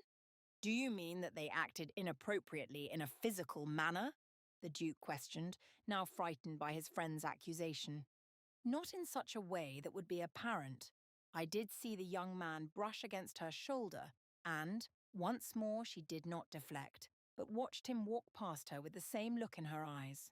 I saw in her a look that would betray any man's sensibilities, he continued. The Duke sighed painfully. I do not know, Duke, if what you say is simply a misunderstanding or truly a cause for concern. What I do know is that I cannot accuse my wife of being unfaithful, even as we have only just married, and you have seen something so small, the Duke of Sandon said, writing it off. As if under duress, William stood to make an announcement of the worst kind. I was not able to stay long, he said urgently. I cannot say that what I saw was the end of it, and perhaps my descriptions are not vivid enough for you, but the sight was vivid enough for me. What I tell you is no small thing. Your wife was very clearly coming towards unfaithfulness. I am not lying to you, he expressed desperately. The Duke of Sandon sat in a calm state, unwilling to allow the conversation to speak against her any further. Duke, I thank you for your concern, but you have no evidence of impropriety. You saw a bit of laughter and perhaps the appreciation a young man felt towards her. But there is nothing in your words that pushes me to a belief that my wife is unfaithful. Please understand that I cannot see what it is that you saw. Therefore, I cannot accuse her as you do, the Duke of Sandon said with unwavering determination. Then I cannot understand your reasoning, William replied in anger. The Duke of Sandon brushed off the comment, knowing that his friend was just frustrated at not being heard. He knew well that the woman being painted by his friend was not at all the same woman as he had married. And yet, no matter how he tried to refute it, the Duke of Sandon could not push it aside as he pretended to. The Duke of Arbershire was an intelligent man. He was a man who saw things that others often did not. And if he saw actions that were in warning of disloyalty to come, it was very possible that he was telling the truth. As William stormed out in frustration at not being listened to, the Duke remained at his desk to consider the words of his friend. Surely he could not accuse his wife of unfaithfulness for a mere interaction with a shopkeeper and her sisters. This was not right. He could not be as harsh as that. But he also did not wish to continue to ignore William's warning. If his wife had behaved in a way that would embarrass him or was unfaithful to him, he had to know. Whatever the truth, the Duke found himself utterly unable to get up from his chair. The thoughts that had been planted by his friend were now firmly embedding themselves in his mind. He thought that he ought to have allowed him to speak more freely and tell him exactly what it was that he had seen. Was it more than simple laughter? Had it truly crossed the border into flirtation? Was his wife engaging the young man with humour, or was it something deeper? He couldn't imagine what she had been thinking or how her mind had been addled in order to cause this sort of behaviour. Had she forgotten entirely that she was his wife? A soft knock came to the door and the Duke called for Mrs. Markley to enter. "Your Graces, oh, His Grace is gone, Your Grace," she asked in surprise, having come to offer tea or cakes or anything that they might fancy. "Indeed, Mrs. Markley, it is just I," the Duke said with a sigh. "Well then, Your Grace, is there anything I might have brought for you?" she offered sweetly. "There is nothing I can think of at present," he replied with a smile for a false veneer. "Right, Your Grace, as you wish," she said in reply, before taking her leave. The Duke tried to settle his worries, but continuously came back to the fear that he had been betrayed. He felt like such a fool for not allowing William to tell him more detail about what had occurred and exactly why his friend had been so terribly concerned about what he had seen. Was it possible, even that the Duke of Arbershire did see more, but wished to spare the Duke by not informing him of the details? Was he hoping the Duke would find out for himself that he would not have to be the bearer of the news? He knew that his marriage was not based on love. His bride had made it clear that she had no thoughts towards him at all. But he still anticipated her faithfulness. That had been the least of his expectations, and yet he had never really known her. Perhaps she was the sort of young woman who enjoyed dalliances with other men, and perhaps that had not even been a new occurrence. What if she had known that shopkeeper from before their marriage? What if she had entertained a relationship with the man? In the Duke's mind, he pictured a tall, handsome young man surrounded by the luxuries of gowns that he could give young women in exchange for their affections. He knew his worries to be imaginings, and yet they grasped him as fact despite himself. His friends' warnings had taken on a power of their own, and the Duke could no longer resist them. Pouring a third glass of brandy, the Duke swallowed this one in a swift and angry gulp. He did not like being made a fool. He had given his wife too much leniency. The Duke finally stood and realised the brandy had begun to work in his veins, but he wanted to get some rest. In the hall, he saw his wife moving to the parlour from the second floor. He assumed she had been in her room, but now was going to enjoy some time with the things he had provided for her. "Your Grace," she curtsied. The Duke felt the wisp of fog creeping into his mind from the brandy, but held himself in a stately manner. "Miss Caulfield," he replied, forgetting to use her now married name, just as she had forgotten, or deliberately chosen not to use, his more familiar term. He saw a look of confusion pass over her face, but she turned slowly and made her way towards the parlour as he went slowly up the stairs. The Duke was frustrated at not having conversed with her more, or even confronted his wife. And yet, he knew that it would not be wise to do so. He had no evidence against her and nothing with which to accuse her. He could not very well make a point to wound her feelings as she had wounded his. The Duke sat at the desk in his room and opened a volume he had begun reading the previous day. While his mind was entirely distracted elsewhere, he tried desperately to focus on the text, but his thoughts brewed with the possibilities of infidelity. If his wife had truly acted in such a horrible way, could he ever forget it? Chapter 21. 2 weeks had passed, and Thea noticed that there was something very different in 2 areas of her life. The first was in the home she shared with her husband.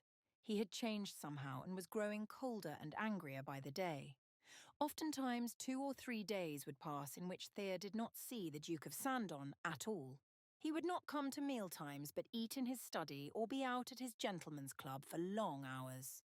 In many ways, Thea did not mind this. She cared very little to spend time with the greedy, aloof man. He cared a great deal more for his finances than he did for his home and the people therein.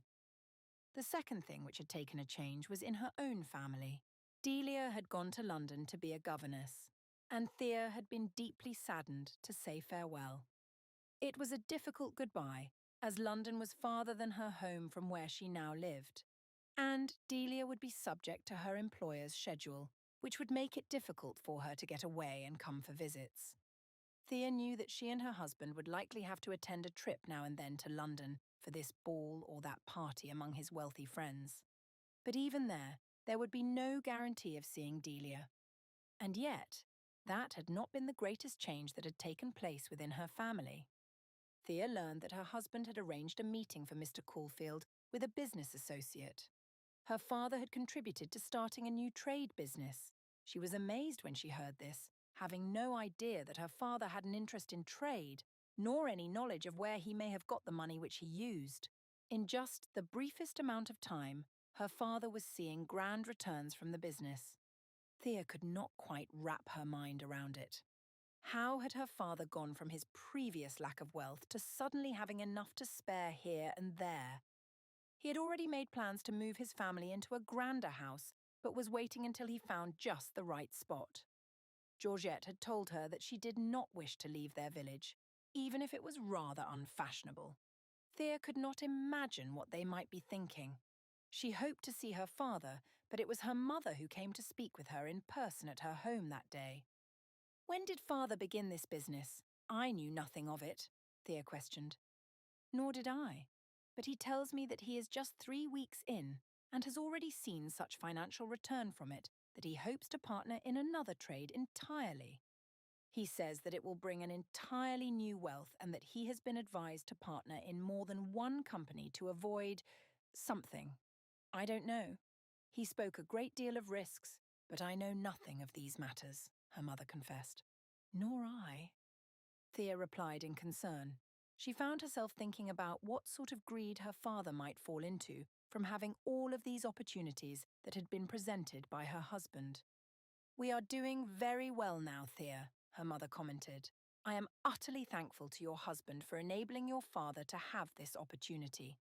Do you know that he is the most joyful I have ever seen him?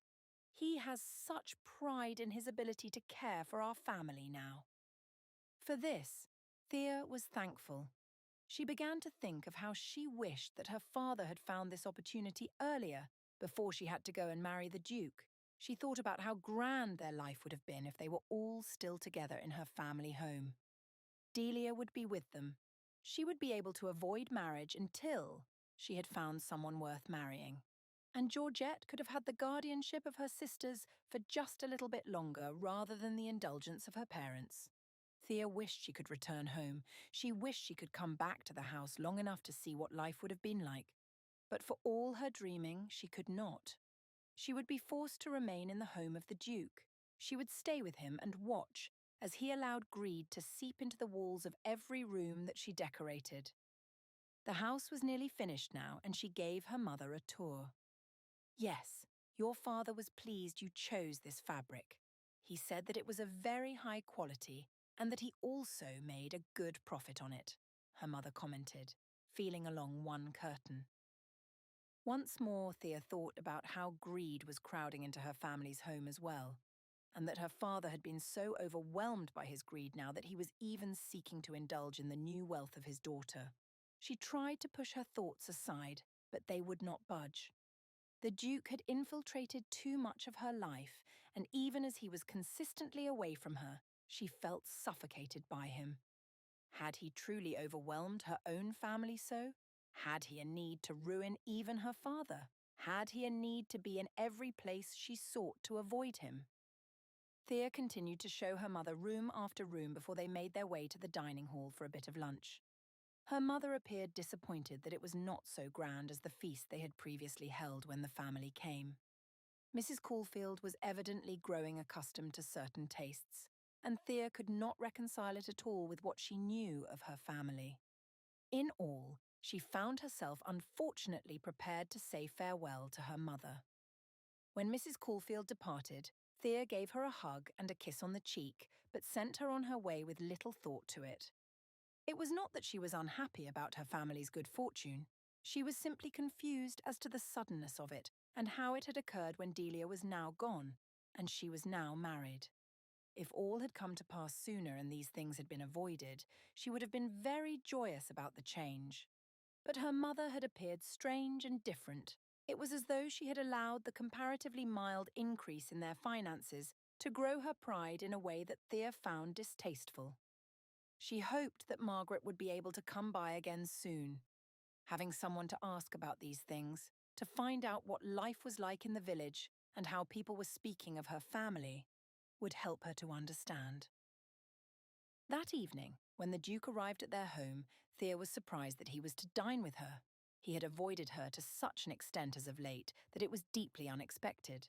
Thea sat first and remained quiet while the Duke made himself comfortable. It was not long before the food was brought, so they did not have to suffer in the awkwardness for long. "And how was your day?"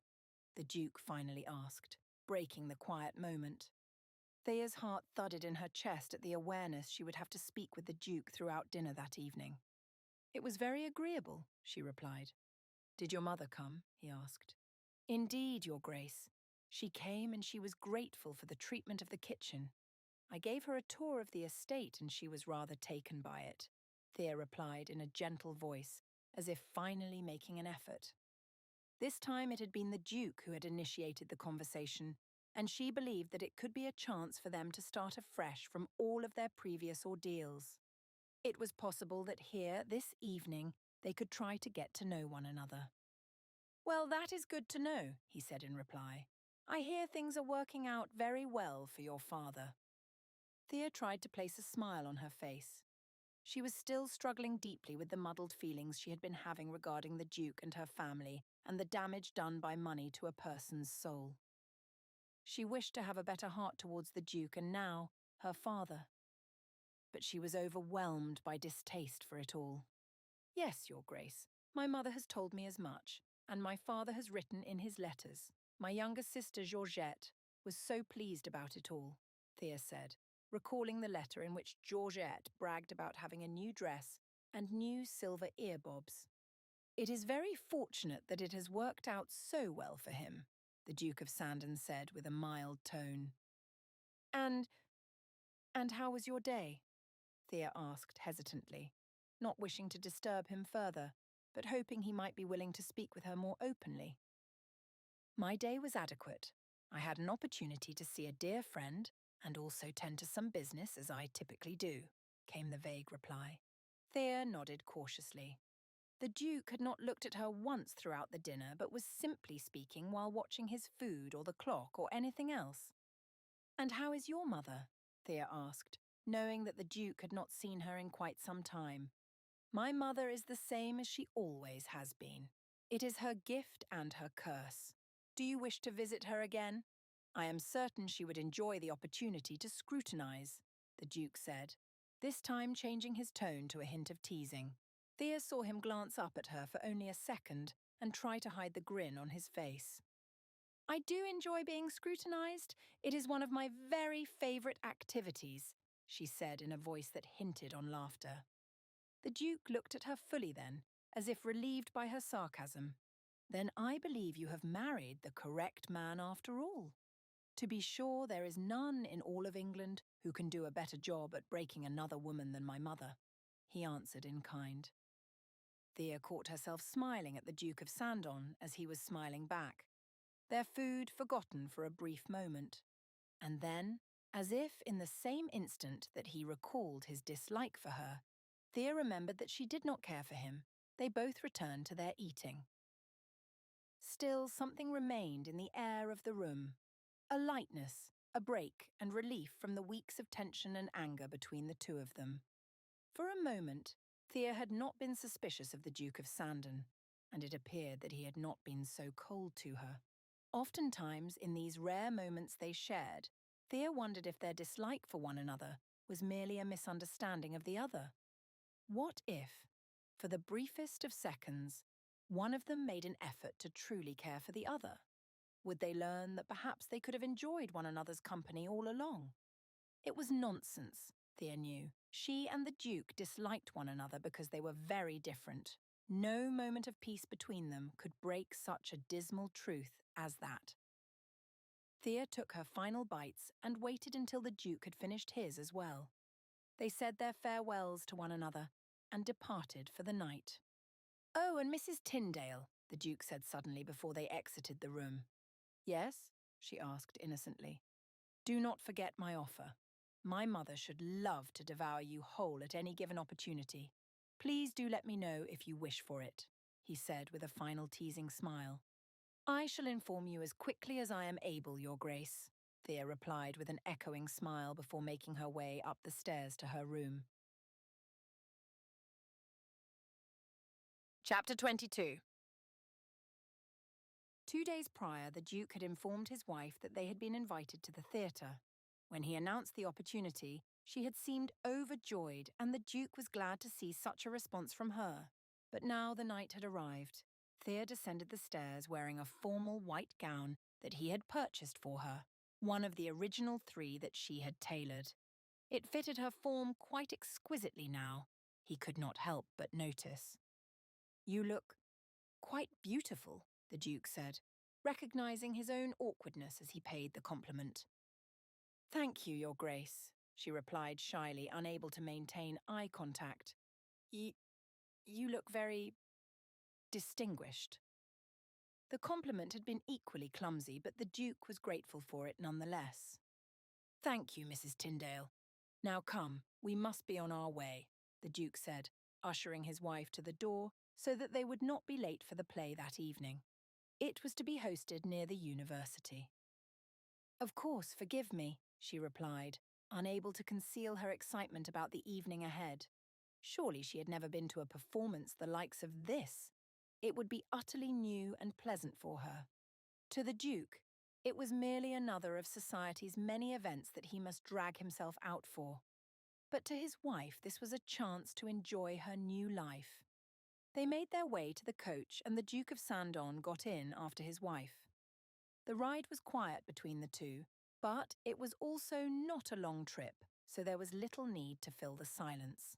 He watched as his wife examined the fan and the binoculars that were so fashionable for women to have at events like operas and performances.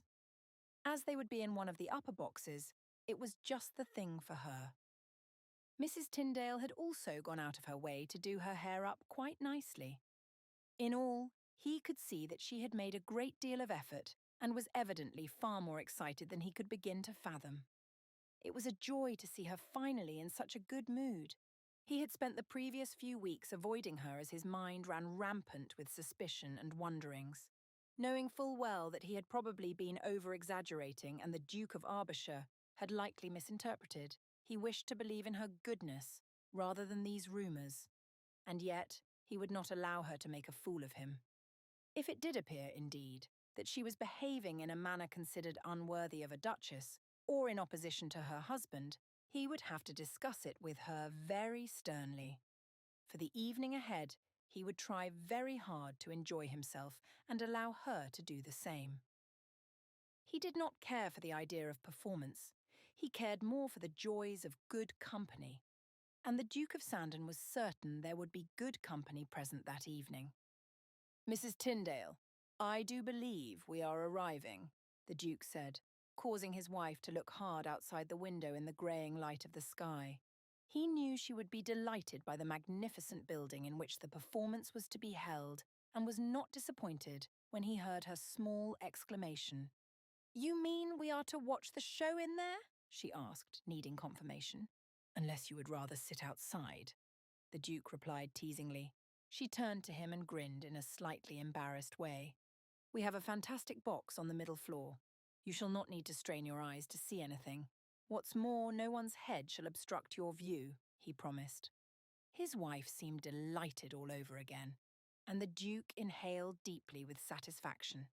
Soon they were inside the playhouse and mulling through the crowds of other social elites who had come with their wives and daughters scoping out the eligible sons. Mr. Grady, the Duke greeted, seeing one acquaintance and then another and another.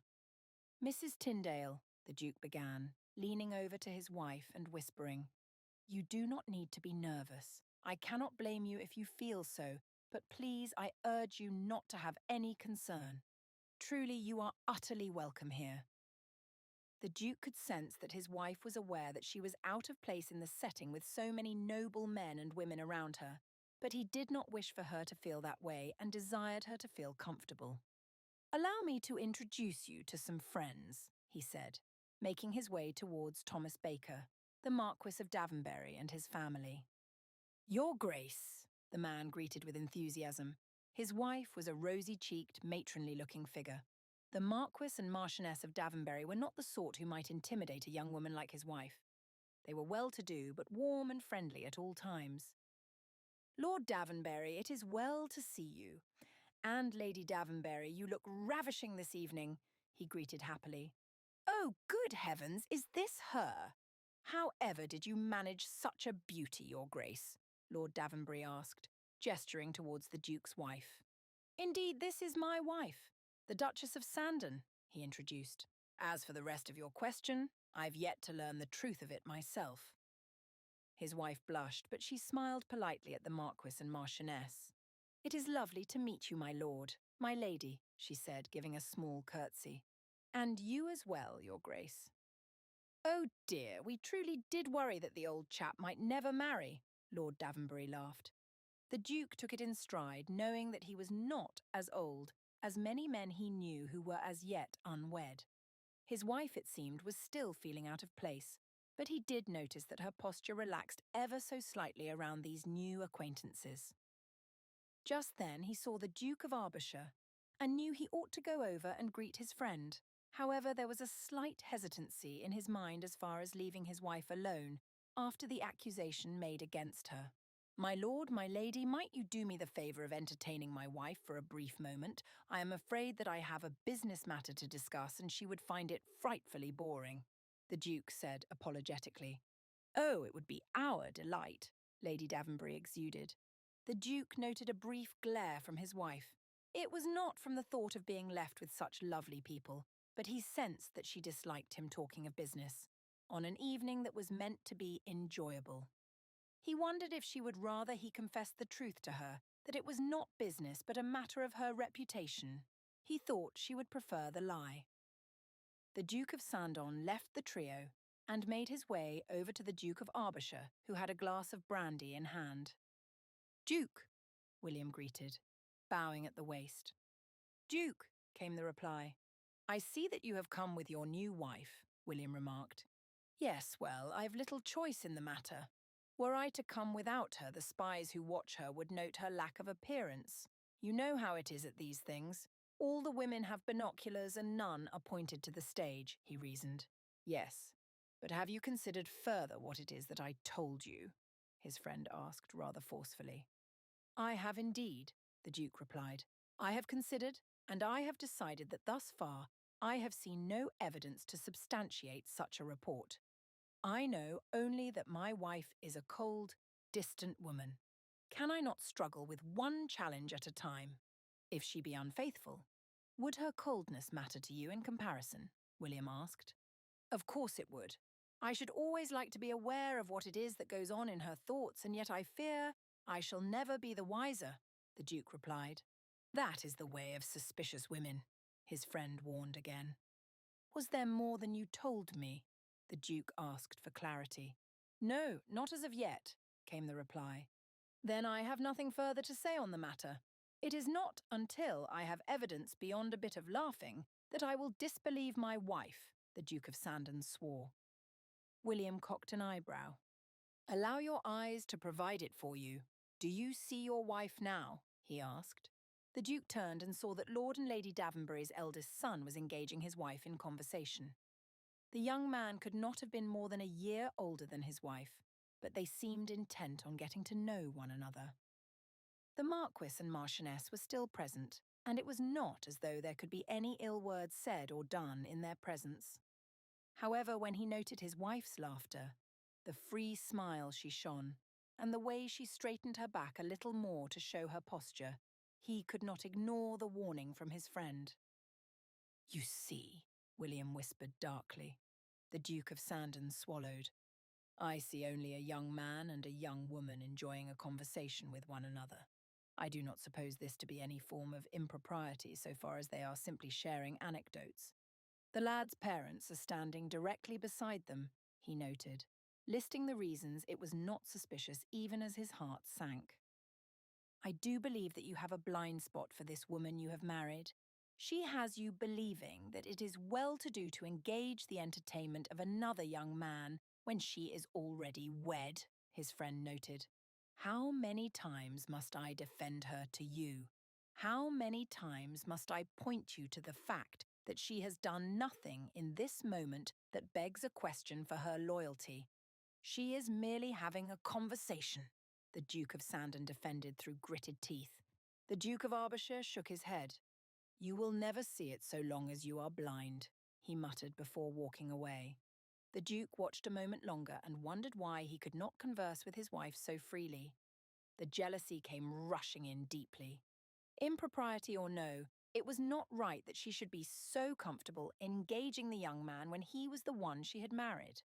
The Duke of Sandon was her husband. If she could not speak and laugh freely with him, it seemed unfair somehow that she could speak and laugh freely with another. He so desired her to be comfortable with him, even as he enjoyed watching her now. He returned to his place by her side and urged her to say her farewells to the Marquis's family just as he did. With his hand at the small of her back, he ushered her up the stairs and into their private box, where they would be secluded and alone for the evening. No one would enter and disturb them, and all who spied throughout the night would see only the Duke with his wife. Just before the curtain went down, the Duke leaned over to her with a question that he knew she would not expect. Mrs. Tyndale, have you considered that we might have an opportunity for a nice quiet trip? He asked. His wife's face seemed to lose all its colour. She was unsure what sort of trip he meant, and he knew well that he ought to explain so she did not misunderstand. I mean only for us to have some time away, a break from the estate. It will be a nice time, and you shall see more of the country, he promised. His wife still seemed unsure of what to say, but gave him a slow nod. Yes, your Mr. Tyndale. I think I should like that very much indeed, she said. I am glad to hear it. I shall arrange it all, he promised. As he finished his words, the curtain pulled back to show a scene of dark woods. The Duke wondered if his idea for a trip would prove the evidence he needed, or would be an utter waste of time. Whatever the result in the end, he knew that he would have a stronger sense of his wife. But as the play continued on, the Duke could not help but watch his wife. She was absorbed by the performance and seemed to live in every moment of it. Her face and emotions were far grander than any that played out on the stage to him. She was so expressive of these emotions. He wished that it could be he who made her feel so deeply about things. The performance heightened, a moment tense with suspense and danger. His wife gasped then, and, without realizing what she was doing, grasped his hand. Her grip was firm, and the scene caused her to tighten it even more. The Duke observed her and realized that she had not even noted her action. He did not wish to ruin the moment. Her grasp was strong and comforting, and she had needed him without even realizing it. And then the spell broke. His wife realized suddenly what she had done. I am sorry, Mr. Tyndale, she stammered, embarrassed by her action. And yet, it took a moment more before she unclenched her hand and released that of the Duke. It is quite all right, Mrs. Tyndale. Do not worry yourself, he whispered to her with a smile. But as they both turned to watch the play, the Duke noted how her eyes lingered on his hand for a moment, as if she wished to reach out all over again. They watched the play, but the Duke could feel the tension that remained. The turmoil of emotions within him was unbearable. The embarrassment, the thrill, the curiosity. Would she ever grasp his hand and mean it? Chapter 23. The theatre had been an incredible display that Thea had never before seen. Attending the show was the highlight of her life thus far, and she remained grateful to her husband, no matter how she felt about him otherwise. The gift of attending had been such a joy. She had spied a little from her box, as was to be expected, but for the majority of their time, she was focused on the show that played out on the stage before them. It was riveting, and she could hardly imagine something grander. What had surprised her the most, however, had not been what occurred on the stage, but rather the invitation issued by her husband prior to the start. A short trip away together. What was his purpose in suggesting this? She could not very well have refused him, but the idea of it seemed somewhat strange. They had been living as mere strangers for the majority of their marriage thus far. And yet, the night of the performance at the theatre, they had not been strangers as such. When she had grasped his hand, Thea felt such a jolt of something she could not quite describe. She had not wished to let go despite knowing that she must. It had been so difficult. The embarrassment that followed was a challenge as well. It was true the life of the wealthy was vastly different from the life she had lived until now. Who was she to say what was or was not typical? Perhaps this was the suit of all noblemen in their marriages. While Thea was quite uncertain as to how she felt about it all, she also knew that it would be nice to get away. Having a break from the home in which she spent all her time was necessary. More than that, being away from the prying eyes of society would be refreshing. Her husband had still not taken her out very much, and Thea had quickly realised that this was a mercy. The night of the performance had been tremendous, but she had been aware the whole time of the fact that she did not quite fit as she might have liked. Society knew her as the usurper. She had somehow fooled a lovesick duke into marriage. Of course, that was the thought. It was not as though the Duke ought to have taken responsibility for the fact that he had been the one to discuss the marriage, once her father had broached the subject. No, indeed. Thea knew that she was ill thought of. She knew that others believed her to be some sort of trickster. She had even heard whispers as she walked past some of the women on the way out, and a rude comment from one gentleman that he would not risk his reputation on her as a wife, but she would make a fine mistress. These offences were great, but Thea did her best to push past them. She had known she would face such criticisms, and what's more, she had things that mattered to her far greater than simple gossip and wasteful speech. "Your Grace!" Mrs. Markley called from behind her. Thea was startled, but she turned away from the window she had been staring out of as the thought passed through her mind. Facing Mrs. Markley, she recovered herself. "Oh dear, forgive me for startling you," Mrs. Markley exclaimed. "It is nothing," Thea replied with a calm smile. "Is it time, then?" "Yes, Your Grace. The Duke of Sandon has already gone out to the coach. He awaits you," she replied. Thea nodded and left her parlour. Exiting the estate, she saw that her trunk had already been loaded into the coach. The coachman helped her inside where the Duke was already sitting. He smiled at her and Thea smiled back, although beyond that, they simply each looked out the window beside them. She was still acutely aware of the moment she had held his hand and worried he might think she would do so again. The view outside the window was beautiful, and Thea admired it the whole journey.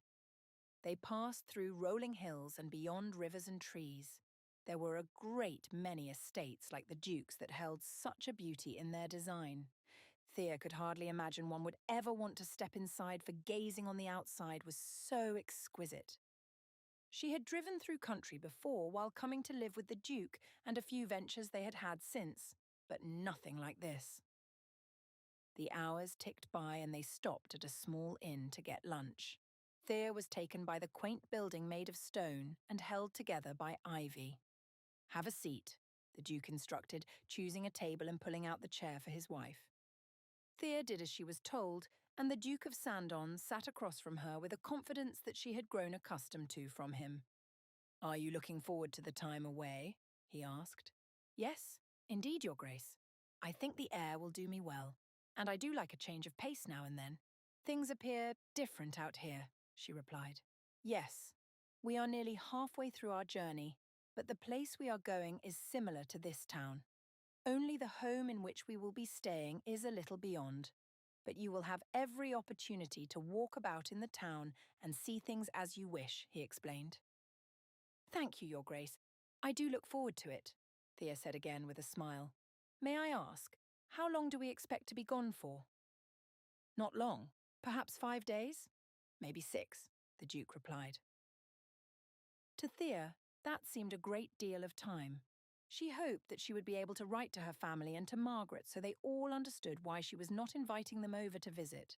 She had never imagined such a world in which a man could afford to run off for 5 or 6 days without financial consequence. The innkeeper came and told them what was available to eat. They ordered and waited for the meal to come.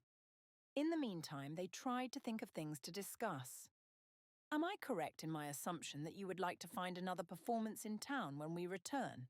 He asked. Oh, yes. That was absolutely the most brilliant thing I have ever seen, Thea replied, still unable to shake the awkwardness of taking his hand.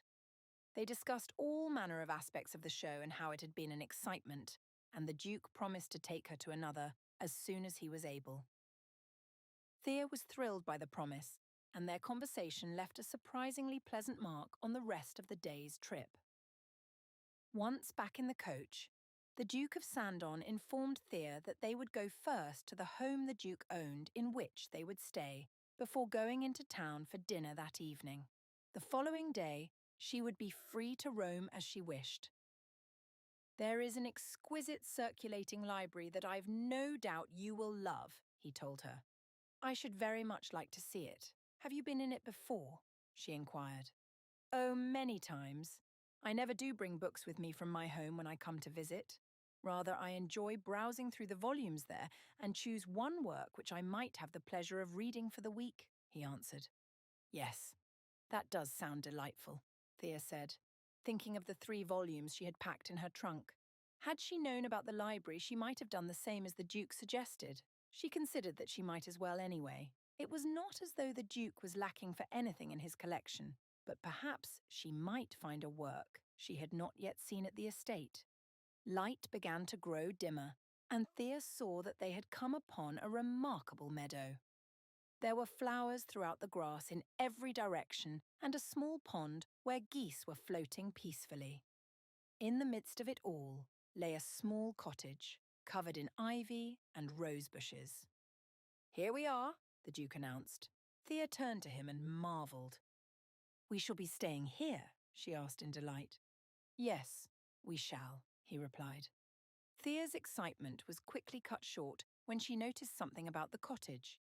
It was small, very small, in fact, and there would be little opportunity to have space for herself. Thea could see that there were a few rooms from the outside, little windows peeking into perhaps 3 rooms lining the top floor. But she imagined that there would be little privacy, and the Duke would be able to hear every creak of her step. Swallowing hard, Thea allowed the coachman to help her down, and she followed the Duke of Sandon as he led her inside the small home his father had purchased years before for times away from the city life. A small staff of 3 women greeted them at the door. Your Grace, how lovely it is to have you again. It has been such a long time, said the housekeeper. I am glad to have returned, the Duke replied, and you must meet my wife, the Duchess of Sandon. Your Grace, the women said, curtsying in unison.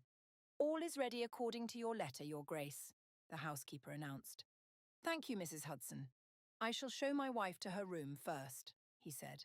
He led Thea up the staircase on the right side of the house and to the end of the little hall to where her room would be. I shall be in that room at the top of the staircase. Should you need anything, you may simply knock or call for Mrs. Hudson, the housekeeper, he informed her. Thea realized then that she had been correct. She would be at the very end where not a sound would go unnoticed by the Duke. If, for instance, she felt a rumble of hunger in the night, he would be awakened by her feet on the steps and would come out to scold her. She would not have any semblance of freedom as she did at the estate in Cambridge. Thea would be subject to her husband's noticing. It did not matter much. She had nothing at all to hide. And going into her room, she saw on the desk a bowl filled with fruit and nuts and treats that would help her pass the time in the night if such a concern did occur. Nevertheless, she could not help but feel somewhat trapped by the Duke. It would be difficult to have any peace when she felt that he was watching, waiting, and listening for her. The Duke instructed her to get changed once her trunk was brought up, and that they would go into the town for dinner. She did so and made herself ready before they journeyed into the town just beyond the meadow. It was small and quaint, the sort of town that Thea loved. Similar to her own town, the primary difference was that this one showed solid upkeep and wealthier residents. They were the sort who could keep their homes in decent condition regardless of their circumstances. They reached another small tavern and ate their dinner. This was a quieter meal, with Thea still feeling a sense of unease from the way she had been positioned in the house. but she pushed it all aside, and once they had finished their dinner, the Duke had an idea. "What do you think if we walk for a bit? You might have a chance to see the town to get an idea of anything you wish to do tomorrow. What do you say?" he asked with charm. "That sounds lovely," Thea replied. Darkness had fallen, but the air was still and warm. Thea wished it could be thus always, and that the cold of England would dissipate into a perpetual spring and summer like this. "So, what do you think?" the Duke asked.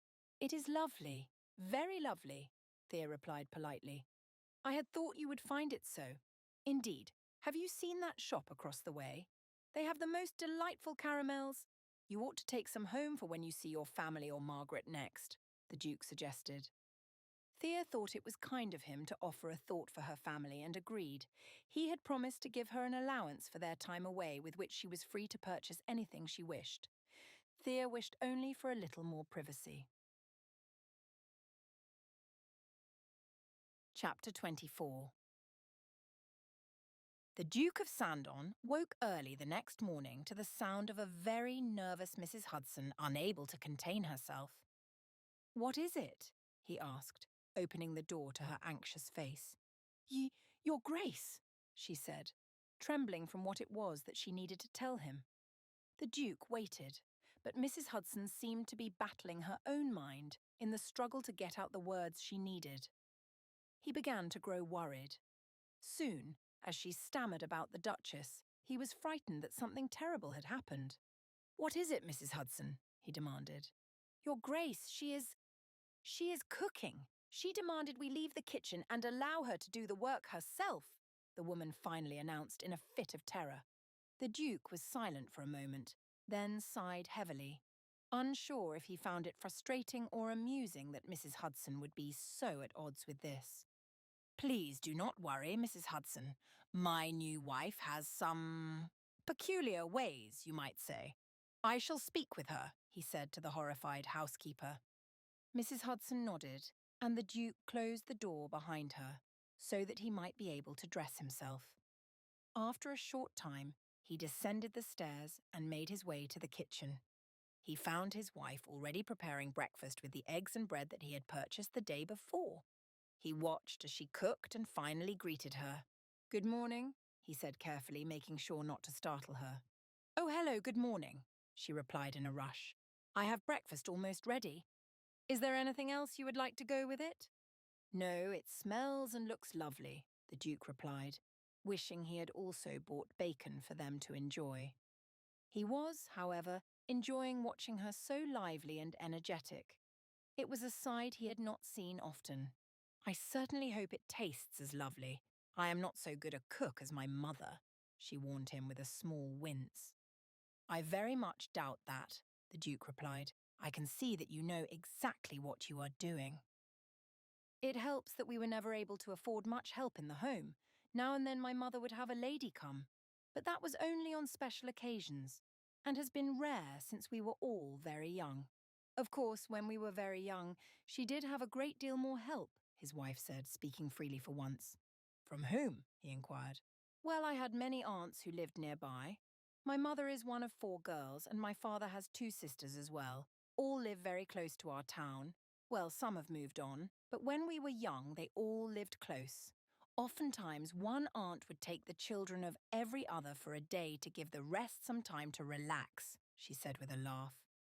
"Your mother needed that as well, I expect?" the Duke asked with a hint of a smile, knowing how stubborn his wife was. "My poor dear mother needed it more than any of them. Delia was an easy enough child, but the rest of us, you know that I am strong-willed. Georgette loves to be doted on, and my brothers are quite rambunctious. I do believe that school has tamed them somewhat, but they remain rather energetic," his wife laughed. "I do not hear you speak often of your brothers," he commented. "Sadly, I do not see them very much," his wife replied. "I should like very much to be able to, but I fear that it is not to be so. Life for boys is so very different from that of a young woman," she answered. The Duke nodded in agreement to this. It was sad to say that she was right. Young men had greater opportunities, a solid education if the family could afford it, and greater investments were made into them. For a young woman, the lessons of life tended toward reminders of how to be beautiful. "Have you any siblings?" his wife asked. The Duke thought about the fact that she had never asked him this directly. Her sister had asked about eligible younger brothers, but he had told her he had none. He knew that his wife had probably discerned he was an only child, but it was strange to have never spoken to her of it. "Indeed, I do not. My father died when I was very young, you know," he answered her. "Oh, forgive me. I was not aware," his wife replied. "There is nothing to forgive. You could not have known, for we've never spoken of it," he pointed out. "True, I suppose," she said. "So, alas, I was the only child of my parents. I am quite certain that my mother had wished for more, but to be honest, I think the Lord was rather merciful in giving her no more," he joked. His wife tried to suppress her laughter at that, and the conversation came to an end as she returned to the food she was preparing. He went and sat in the open parlour and waited for his wife to finish, at which point she allowed the footman to serve them to avoid another catastrophe like they'd had in the morning. All the while he considered his plans for the day. Was he an awful husband for what he had in mind? Was he a bad man for not trusting his wife? All that the Duke of Arbershire had accused her of seemed silly, but having seen her with the son of Lord Davonbury had only rekindled the suspicion and jealousy. This whole trip was merely an attempt to see how she truly was when on her own and among men. The Duke sat patiently, and soon his wife came to sit as the footman brought out the food. Not only had she prepared the eggs and bread just the way he preferred them, the Duke noticed that his wife had also gone into the garden to pluck fresh tomatoes to eat with the meal and a few herbs that she had ground into it. He had to confess that he was impressed by her. She was an excellent chef, to be sure. He was moved that she had taken pains to see what he liked, so that she might prepare the meal well for him. They enjoyed the meal, and the Duke complimented his wife, despite the tension underlying his every word and kindness. After they finished their breakfast, the Duke spoke with her. "Now you are free to go about the town as you wish. Would you like to take the carriage?" he offered, knowing with certainty that she would turn it down in her preference to walk. "No, thank you, Mr. Tyndale. I would rather go by foot," she replied as predicted. "Yes, and the footman will go with you, of course," the Duke added. "Yes, indeed, Your Grace," she replied. "Well then, I wish you a pleasant day," the Duke said with a kind smile. He had given his wife money to enjoy herself, and he waited until she had gone ahead. Close to 15 minutes after, according to his pocket timepiece, the Duke of Sandon followed on foot. He could see them faintly up ahead and made every effort to stay close to the tree line once he had made it past the meadow. He could not allow his wife to see that he was watching her. Perhaps he was being foolish and paranoid. What sort of husband followed his wife thus? The air did him well and polished his mood, although he knew that his mood could not be fully recovered until he had proven that his wife was a faithful woman. But he wondered how he could prove her faithfulness when they had come all the way out here to get away from the familiar. He had been a fool. It was true that he might be able to see if she behaved unnecessarily with other men, but even if she spoke with no men at all that day, could that prove her innocence back in Cambridge, or even her small town? It didn't matter. They were here now, and he would follow her to see what he might learn. He watched as his wife entered the town and managed to pick up his own pace until he was not too far behind. It would be easier to hide in the town, and he would have an excuse if she caught him. He had told her during breakfast that he would go out for a hunt that day, but he could easily claim that the hunt had been cancelled for some reason or another. It would not be a surprise to come upon one another in town when there was not much more than town to do here. The Duke continued to follow and watched as his wife first found a confectioner's. It was not the same which he had told her about, but he knew that most, if not all, would be a delight to her anyway. The Duke watched from the window as his wife chose a few pieces to purchase before leaving. There had been no more interaction than little choices, and again the Duke thought himself a fool for following her. On and on through the shops, he watched as his wife interacted only with those she must. Shopkeepers and bakers, and any whose wares she found interesting. She spent a great deal of time within a bookseller's shop. but the windows were quite dark, and the Duke could not easily see inside. The Duke knew he ought to give up. He was wasting his own time. But something caught his attention then. His wife had entered a small tea room where he presumed she would wish to get a warm beverage and something to eat as the hour of lunch was nearing. The tea room was divided, and it was easy for the Duke to stand outside near a small window where he was able to observe her, although she could not see him. "Gregory," the Duke said, seeing the footman outside the tea room. "Yes, Your Grace. How good to see you," he replied. "Might I ask what you are doing out here rather than with Her Grace?" the Duke asked. "The Duchess bade me wait outside, Your Grace. She said she would need a great deal of privacy," the man explained. The Duke was angered by this. Who was she to demand privacy? She was a duchess. It was not right for her to think she could be afforded a luxury as privacy. She requested tea and sandwiches from the owner of the crowded tea room, and soon more people began filing in. A young man came and looked about for something before noticing the Duchess. The Duke noticed him glancing at his wife, who was at a table with only herself and an empty chair. Mrs. Tyndale looked up at the young man and smiled politely. The Duke could not hear their conversation, of course, but the young man sat down in the empty chair. The Duke of Sandon felt his heart drop. As he watched, his wife began discussing something in depth with the young man. He then pulled something out and onto the table that the Duke could not see from his vantage point. Did this young man have a gift to give to his wife? Had she taken a lover already? Or had he followed them from her town? Had she written to him in advance to meet her there? Seething rage boiled beneath the Duke's skin. How could his wife do this to him? They had never agreed upon love, but he had also never agreed to be made a fool of. He expected respect from her. He expected loyalty at the very least.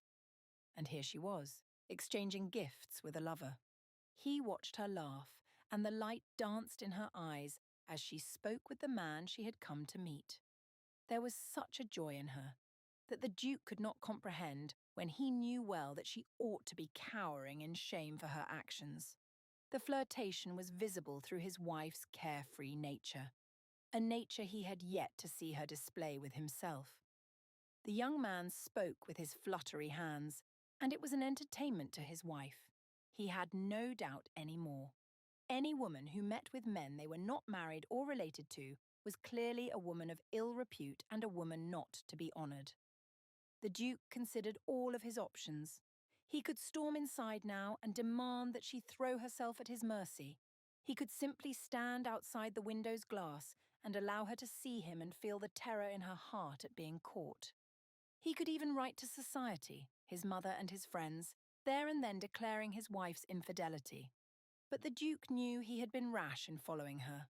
While his suspicions had turned out to be true, it did not mean that he ought to be rash in exposing her.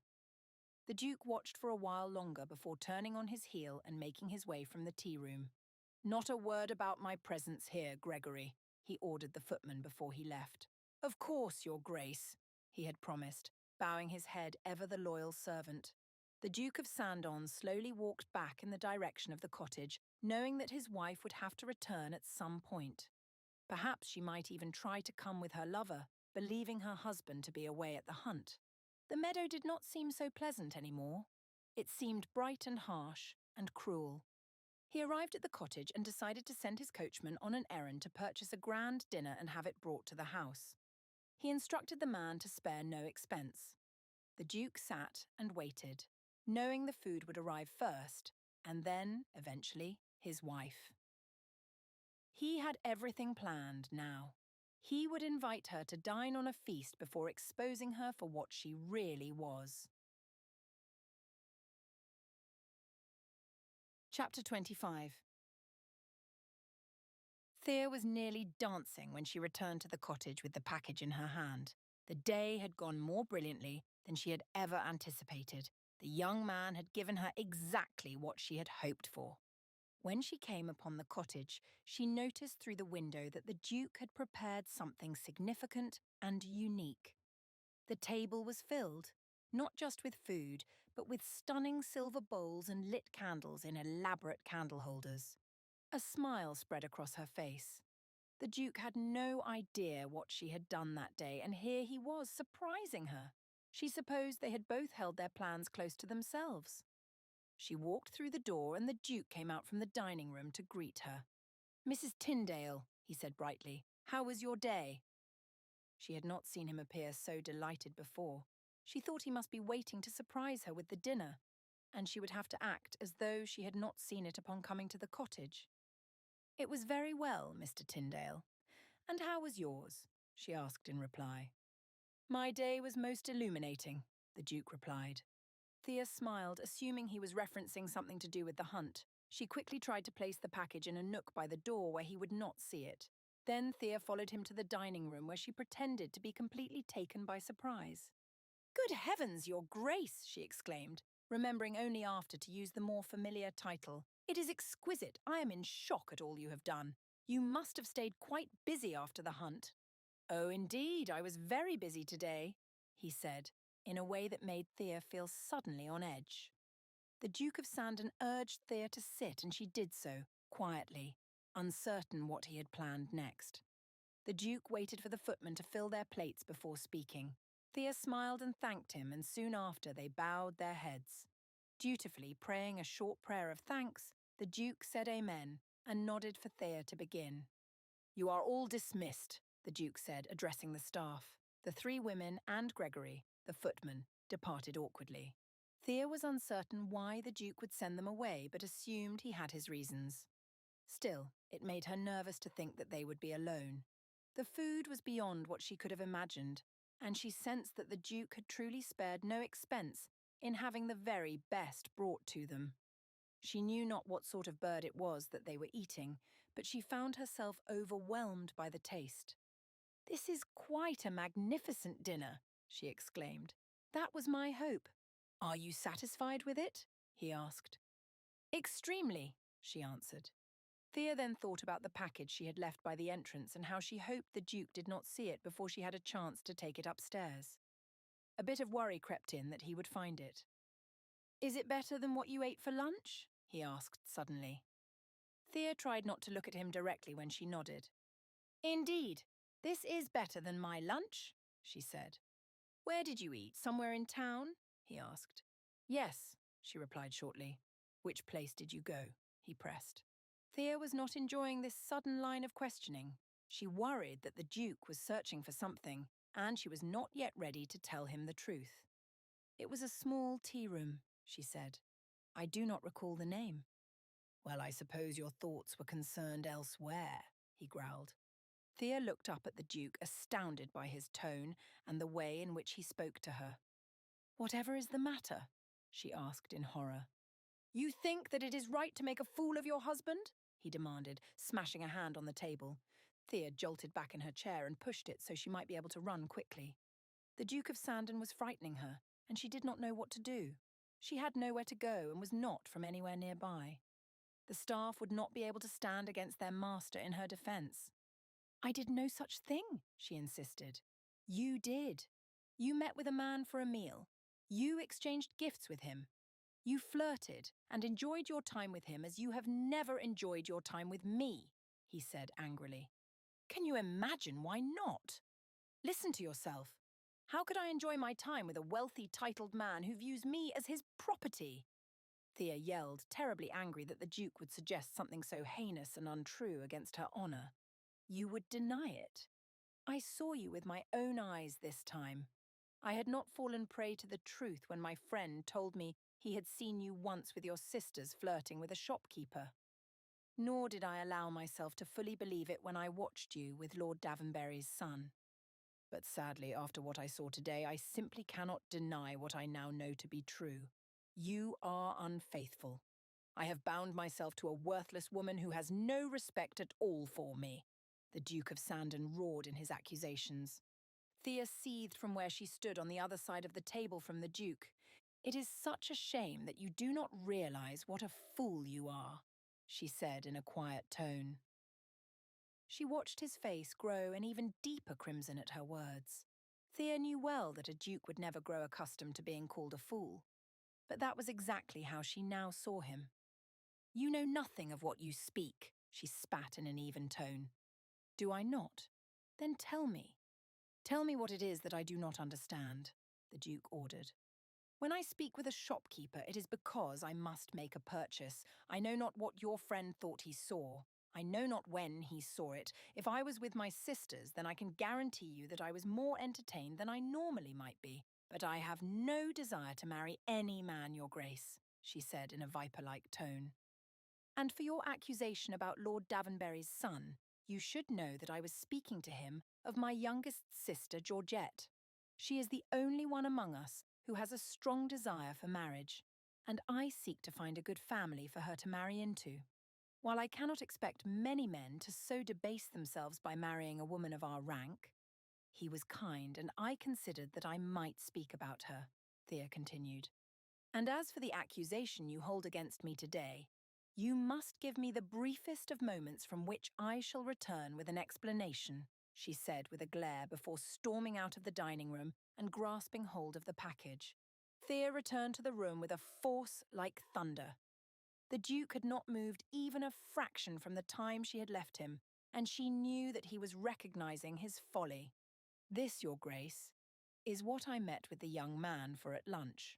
He is a bookseller, or rather the son of the owner of the bookshop. His father was out when I asked for this title, and the young man agreed to meet me in the tea room, as I asked him so that he might deliver the book to me once his father had returned and found it," she began to explain. "It is a very rare volume, one of the few that I have not found in your library. I thought perhaps that I might get you a small token with the generous funds that you have provided me for our time away in the countryside," she finally finished, throwing the wrapped book on the table with a loud thud. The Duke's mouth was open now, the surprise lingering on his face. Thea could see that of all the things he had expected, this had not even crossed his mind. She felt the satisfaction and relief of knowing she had finally cornered this man who had been feeling such determination to rule over her. He had spied on her, been suspicious of her. He had made up his mind that she was not worth anything and was nothing more than his property. He stood in need of apologizing, but could not make the words come. "Enjoy your gift," Thea spat, making her way towards the door. "Wait, please," he finally said. "As you wish, your grace," she replied bitterly, not turning to face him. "I am sorry. I am sorry for how I responded, and how I was suspicious of you," he breathed uneasily. "You ought to be. You overreacted to a simple gift," she reiterated. The Duke was silent, and she could almost feel him nodding in agreement. Thea turned to face him then and stared down at him with the same anger. "You told me that you would make no demands of love upon me," Thea said, realizing she had another thing to remind him. "You said we were agreed in the fact that that would not be expected. You must understand that I am not the sort of woman who would ever disgrace her husband, whether she loved him or not. I would never debase myself so, and I would never humiliate you in such a way. And despite that," she continued, "despite the agreement we had, and despite the fact that I would never behave in such a way, I cannot abide your demanding of me. I cannot honor a man who so dishonors me. I cannot respect a man who suspects me." Thea felt the tears of anger filling her eyes, but she did not want the Duke to see them. After weeks of misery and loneliness and having only material wealth to enjoy, it had come to this. It had come to the point where her husband saw her as less than nothing. "Mrs. Do not call me that. Not now, anyway," she said, stopping him. "If I am worth so little to you, then at least call me by my Christian name. My name is Thea. I am not Mrs. Tyndale," she said, struggling through the last part. "I am not yours. I am just a woman who was sold to you, and this is all I have to show for it," she added, her voice rising and throwing her hands in the air, letting them fall dramatically back to her side. This was the storm that had rained upon her for simply consenting to the wishes of her father and her now husband. "I am sorry, Thea," he said again quietly. "Yes, well, I have been sorry for quite some time. I have been sorry for myself, she said with an angry laugh. I have been sorry for myself and was angry at myself for it.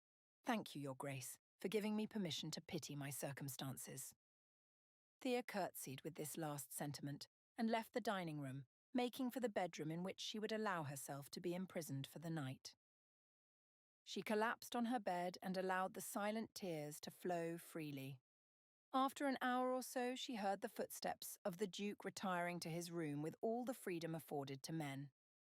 Thea wondered then if she ever might have such a luxury. Chapter 26. The Duke had allowed Thea to return to their home in Cambridge the day following their dispute. She came to him that morning and, without looking him in the eye, requested the freedom to travel to their home and, if he was willing, to allow Margaret to come to the house. He had agreed more than willingly, knowing that it was the very least he could do for Thea in light of all that had happened between them. It was 2 days later, and the Duke of Sandon was now returning home as well, hoping that his wife had had enough time to herself and he might be able to make amends with her. The travel took the better part of the day, and he spent the whole journey berating himself for his actions. He had made such a mistake in attempting to set up his wife and trying to trap her for behaving crudely. He had sorely misjudged her based on his own jealousy. There was a part of him that he thought might never be able to move past the fact that their marriage was not built on love and his wife could easily fall in love with another man so long as they had none. Returning to the estate, he was anxious to see Thea, the woman he wished would one day take pride in him calling her Mrs. Tyndale. "Very nice to see that you have returned, Your Grace," Mrs. Markley said, taking the Duke's coat from him. "Thank you, Mrs. Markley. Might I ask where my wife is?" he inquired urgently. Mrs. Markley looked taken aback by his insistence. "Why, Your Grace, she is in the parlour with her friend Miss Davidson," the housekeeper replied with a respectful smile. The Duke of Sandon groaned inwardly. He had forgotten that Margaret might decide to stay for a night or two. He wished for a private audience with his wife, but understood he had little choice in the matter, without appearing rude. He made his way to the parlour to greet both ladies. Miss Davidson, whom he had seen only a few times, but had never been home when she came to visit, stood and curtsied very politely the moment he opened the door. His wife, however, took a moment longer to follow suit, and he saw in her frown that her respect was hollow. "Miss Davidson. Mrs. Wife," he said, settling on a word with which to greet her, and ignoring the way her eyes narrowed at the sound of it. "Miss Davidson, how is your stay?" he asked. "It is terribly lovely, Your Grace. Your home is astounding," she said with a girlish laugh that caused her curls to bounce. "Well, your friend has certainly made her mark on it. I am very fortunate to have such an accomplished young woman to furnish our home," the Duke said, ensuring that he used the word "our" to remind his wife that it was her own home to be proud of as well. "And will you be with us long?" he added, curious to know when he might have a good amount of time to be alone with his wife to talk about all that had transpired. "I fear I must leave tomorrow morning," she replied with a pout to her face. The Duke was relieved to hear it. He would be able to allow the young women to have dinner together, and he could, perhaps, even have William come that evening so he could explain everything. Then the following day, he would be able to see his wife alone and thank her for the book.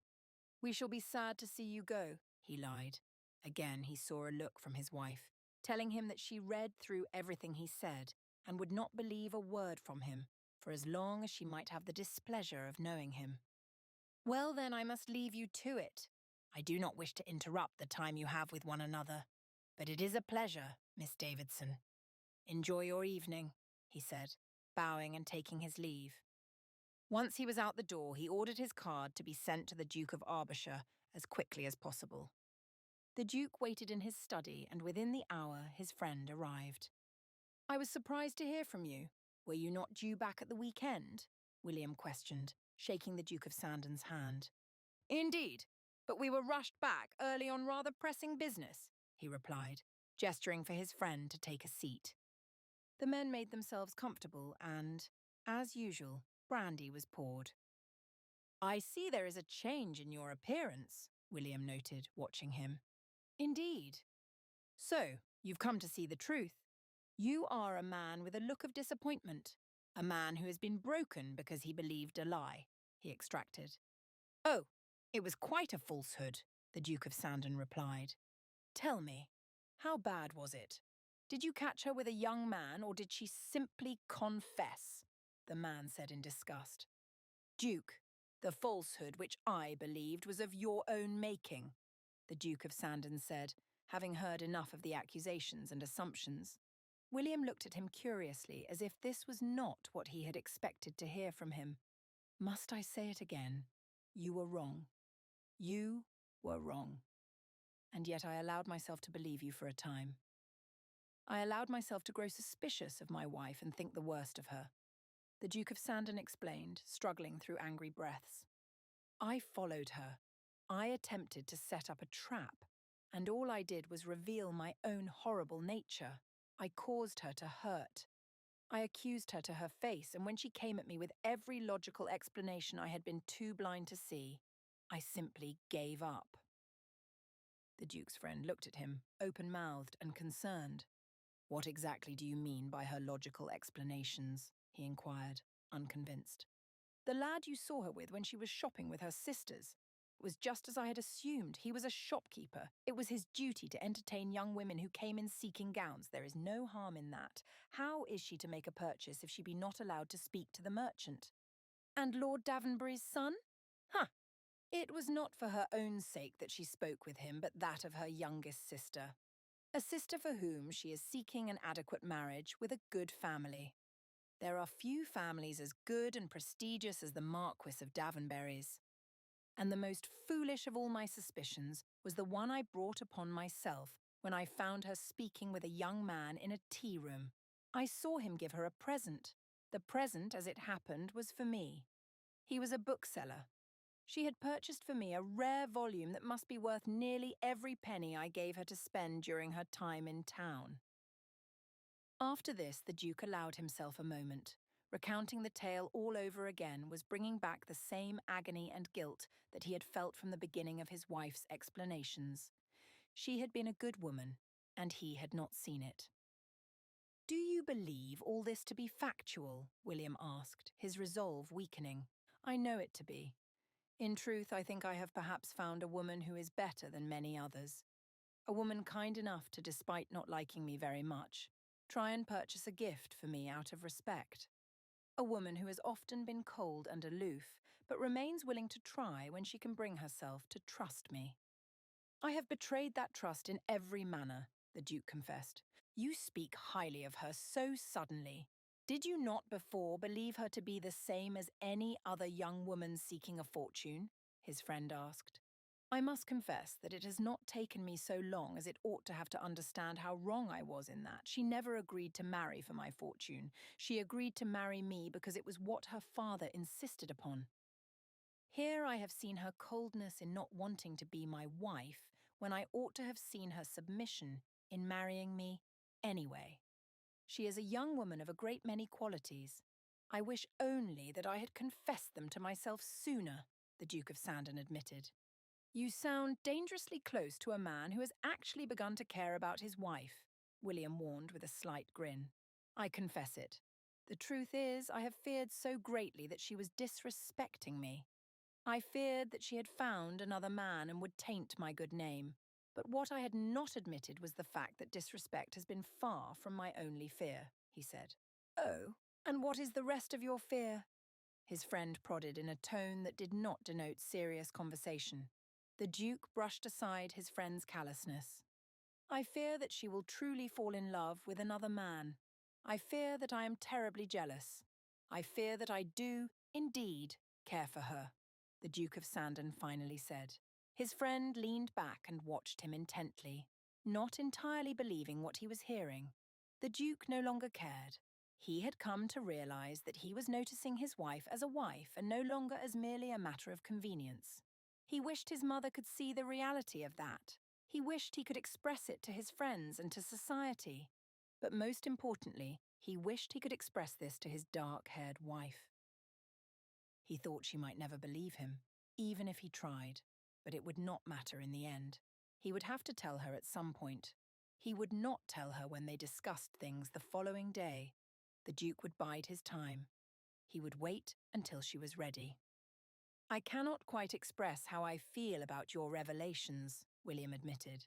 "And why should you have any reservations against it?" the Duke of Sandon asked, understanding that his friend did not entirely approve. "She is not the sort of woman suited to your station. We all thought it was kind enough of you to show her family a bit of charity, but going so far as marriage seemed rather excessive to most. Hearing that you are now at the point of actually loving her. I cannot condone it," William said. "I must tell you honestly that I do not care whether you condone it or not. This is how I have come to feel. Your opinion on the matter really does not impact me," the Duke of Sandon said with a satisfied nod. "Well then, I wish you the best of luck in your marriage. I hope that your belief, your faith in the young woman truly comes to pass. I cannot see this infatuation of yours ending well, but I suppose that's what mistresses are for," William said flippantly. "No, mistresses are an excuse for wives to hide their own indiscretions," the Duke of Sandon replied, realizing too late that his words reeked of petty rivalry. He had made an indirect accusation against William's wife, one that he did not suspect to be true, much as the accusations against his own wife had not been. "Forgive me. That was not what I truly feel," he said with a sigh. His friend continued to look away, annoyed by the conversation. "I think I ought to be going," he said. Yes, you ought," the Duke replied. When his friend had gone, the Duke of Sandon felt lighter and freer than he remembered feeling for quite some time. He had finally confessed a truth he had been denying. He did care for his wife. He cared for her and hoped she might one day care for him. But first, he would have to see how the following morning played out. Chapter 27. "Do I have your approval to spend a few days with Margaret, Your Grace?" Thea asked coldly the following morning, standing before the Duke, who was behind the desk in his study. The Duke of Sandon looked at her with a pained expression, setting down some of his papers. "If that is your wish, Mrs. Tyndale, then I will certainly support it," he replied, using her married name in such a way that frustrated her. Thea nodded and turned to leave. "Would you mind returning to me before you leave? I mean, once you have packed your things? I should like to see you one last time," he told her. Thea turned back and looked at him curiously. "I cannot imagine why you should want that, Your Grace. But if you insist upon it, then it must be so," she replied, making a swift exit. As she made her way up the stairs and to her room, Thea considered all the confusion of the previous days. She had been suspected and tricked, then proven herself. And after, she heard a conversation between the Duke and a friend of his, presumably a nobleman as well, who hated her. She wondered at how the Duke of Sandon had responded and how he had spoken so highly of her in the midst of that. Thea packed her things, enough for 4 days. She had been uncertain as to whether or not the Duke would be willing to grant her the time away. But assuming that he remained embarrassed, it made sense. The books piled in her room were tempting, but Thea didn't want to take them. She didn't want to feel like she needed anything at all from him. She decided to leave the books. For the next few days, she would simply enjoy the life she had had before. It was the life she had been able to engage in when it was just her family and Margaret and those she cared for. She didn't need any reminders of the Duke of Sandon with her. There was enough clouding her thoughts when it came to him. Thea grabbed the small carpet bag and descended the stairs. She left the bag with the coachman and went back to the study as promised. "Your Grace, I am leaving now," she said. The Duke looked up at her with sadness in his eyes. "Yes, that is all right, Mrs. Tyndale. I do hope you have a refreshing time with your friend. Please give her my best," he said. Then, unexpectedly, the Duke stood. He eyed Thea with interest and walked towards her before grasping her hands in his own. "Please know, wife, that I should very much like to see you back soon. Know that you will not be forgotten in your absence. When you return," he continued, "I do hope that we might sit together and discuss all that has passed between us." Thea was completely taken aback at this gesture. She felt her hands relax a little in the Duke's, and she swallowed hard, trying to find the words that needed to be said. Just go knowing that I am aware of my failure as your husband thus far, and know that upon your return, I have every intention of making things right, he committed. Thea nodded silently, feeling a sting in her eyes like emotion. She wanted to respond, wanted to tell the Duke that she was grateful for him and how he had defended her to his friend. She wanted to tell him that she had been trying to be a better wife, but she could not tell him all of that just now. She could not find the words. In some ways, she thought it was better this way. She needed time to gather her thoughts. Still, there was a strange tug on her hakikat telling her not to run, telling her to remain, to accept the apology, to allow the Duke of Sandon to tell her everything he felt. But she couldn't do that. Thank you, she replied quietly, turning away and heading back out the door. She needed to get away from him. And quickly. Soon she made her way to the coach and got in as quickly as she could. When she glanced out the window, she saw that the Duke was watching her through his own. Something had come over him. It had to be shame for having treated her so poorly. Thea couldn't imagine him feeling anything else about her. But seeing his face through the 2 panes of glass, her own and his, she longed to return to him, to hear him out, and to let him explain everything. She longed to beg him for the care she desired. The coach lurched forward and Thea was shaken from those wishes. She inhaled deeply, trying to calm herself. She didn't need anything more. Just a few days away before they confronted one another. Thea slept through the majority of the trip, and when she arrived at Margaret's house, she woke from the stopping of the coach. The road was bumpy here, and it seemed the horse did not enjoy it. As she climbed out, the door to Margaret's home burst open and Mrs. Davidson came rushing out. "Oh, Thea dear, I mean, of course, Your Grace," Mrs. Davidson said exuberantly with her arms outstretched to embrace Thea. She laughed as she was enveloped by the woman. Margaret soon followed and echoed the gesture, happy to see her friend once more. "My goodness, do I feel loved?" she laughed. "You ought to. You know, sometimes I think my mother loves you more than she loves me. Could it be that you've managed to snag a wealthy husband?" Margaret laughed. Mrs. Davidson didn't appreciate the comment, but welcomed Thea in while the coachman brought in her bags. For a little while they sat and shared civilities while drinking tea. Thea knew she would have to visit her family that evening as well, but for now, she just enjoyed being away from either of her houses. Delia was really the only one at home she cared to spend much time with. The majority of her family was less than understanding of her predicament, but Delia, at least, was willing to be compassionate when it suited her. "Right, Mother.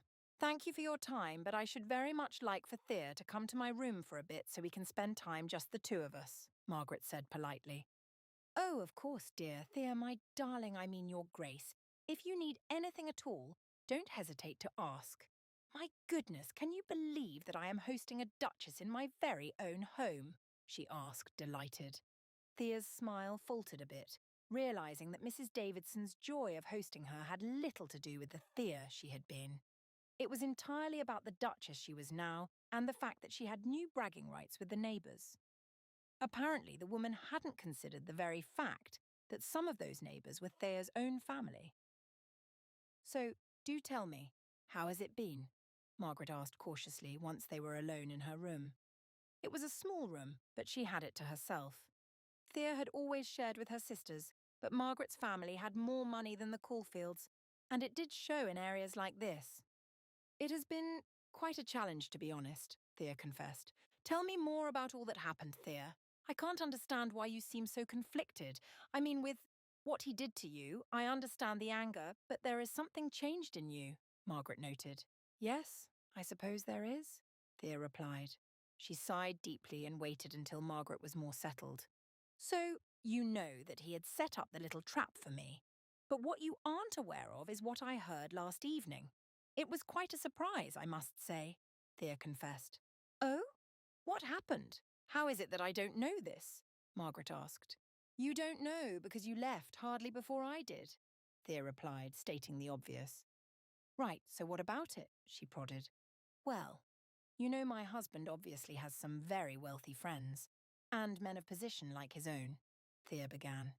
There is one that I believe to have been the man I heard at the house last evening. I know that he and the Duke are on very friendly terms, so I can only assume that it must have been him. But anyway, I overheard him and my husband arguing about me. And when I say that they were arguing, you must understand that it was in regard to my virtue. And of course, the other man was saying how he had been right all along. It sounded as though he had put the suggestion in the Duke's head that I was this wayward woman, Thea said, causing Margaret to gasp. Yes, I know. It was a very nasty business. But then I heard the Duke defend me. And when I say he defended me, I mean to the very point that he practically sent his friend out the door. Oh, Margaret, I hardly knew what to do, Thea said. Then what did you do? Margaret asked breathlessly. I hid. I didn't have any other ideas at the time, so I simply stayed hidden until the man had gone. I never did get a look at his face, but I am quite certain he is the Duke of Arbershire. I just don't care much for being around that man as it is, you know. Thea continued, feeling quite overwhelmed. Oh, Thea, I can hardly imagine all of this. Do you really think that the horrible Duke had tried to convince your husband that you were a lost woman? Margaret asked. Indeed, I believe so, Thea replied. Then what will you do? She asked. I don't know what I can do now. After all, I am so angry with him. But he has gone to great lengths to defend me and to care for me. I mean, he defended me to his mother, to his friend. He believed my reputation once I showed him the evidence. And honestly, he was so jealous when he thought I had fallen in love with another man. Margaret, I know it sounds positively mad, but I think the Duke might actually care for me. He told his friend as much, but do you think it could be possible? Why would a man of his position care about a woman like me? Thea asked. A woman like you? Thea, you have to realize something. First of all, not all men are horrible enough to detest you merely for being poor. But beyond that, you have to remember that you are no longer poor. You are a duchess now, Margaret pointed out. Only because he made me one, Margaret? Thea retorted. Yes, and why would he go to such great lengths? You think he married you only because your father manipulated the situation. Clearly, there was more to it than that. Evidently, the Duke actually found himself intrigued by you. Intrigued enough that he decided to marry you, she said, as if Thea were a fool for not recognizing it earlier. Margaret, I simply can't believe that he cares for me, Thea said with an incredulous laugh. That isn't true, Thea, and you know it. Just a moment ago, you were the one who suggested it to me. Only once I had confirmed did you change your mind again and decide to deny it, Margaret stated. Thea was stuck in her logic. It was true. She knew that she believed it but hated herself for being willing to. It seemed like nonsense, and if she believed it, then what did that make her? Could she ever love the Duke back? Thea considered all the things that had passed between herself and the Duke. He was not the sort of man she wanted to spend her life with. At least, he hadn't been before. But some of that felt like it was changing. She would be happy spending her life with someone who was quick to defend her, quick to speak up on her behalf. She appreciated that, to be sure. And the Duke had proven his willingness to do so on multiple occasions. Thea looked at Margaret, who recognized the wheels turning in her mind. So, you do think he cares for you? She asked. Thea smiled and refused to reply for a moment, but finally answered. Yes, yes. I think he truly does. And what does that make you think of him? Margaret asked. It makes me wish I could feel the same, Thea replied. Can't you? I don't know just yet. I shall tell you once I've figured it out, she laughed. Please don't take too long. I cannot tell you how much I want to see you happy, Margaret said. And I want to be happy, I truly do. If the Duke can make me happy, it will take a bit of convincing, but I would gladly accept, Thea replied, heaving a sigh. She wondered to herself if it would be possible. Could she really ever accept that? Chapter 28. Another point to the Duke of Sandon, said the Marquis of Kensburg. The 5 other men shouted their huzzas in support of the Duke as they fought in the playroom. The Duke set down his foil and took off the mask he always wore when fencing. He patted his competitor on the back. Weston Channingford, Earl of Shrewsbury, smiled back, despite looking terribly annoyed at his defeat. The Duke of Sandon was happy to be fencing and using this time with friends to distract himself, while Thea was off and away with her friend and to see her family. He was still aching from the fact that she had gone and left him in order to spend time with them. He hoped she might return sooner than the days she had claimed she would be gone. He didn't know if she intended to return at all, but he would hold out hope for the best. The next round of men stood and fought one another with the Duke and his friends placing wagers. Lord Kensburg was swift, light on his feet.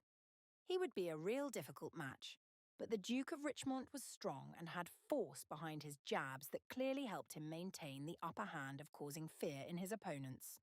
They cheered until finally Lord Kensburg took his victory, and money was passed round. "Never bet on strength, always go with speed," the Duke of Sandon said as two other men handed him money. "Sometimes I wonder why I place bets with any of you," the Earl of Shrewsbury declared. "Lord Shrewsbury, we are all gentlemen of adequate means. Why should we not enjoy just a small amount of risk within them?" the Duke of Richmond replied through his heavy breathing. "Because I took my risk on you, and you lost," replied Lord Shrewsbury, causing a round of hysterics among the men.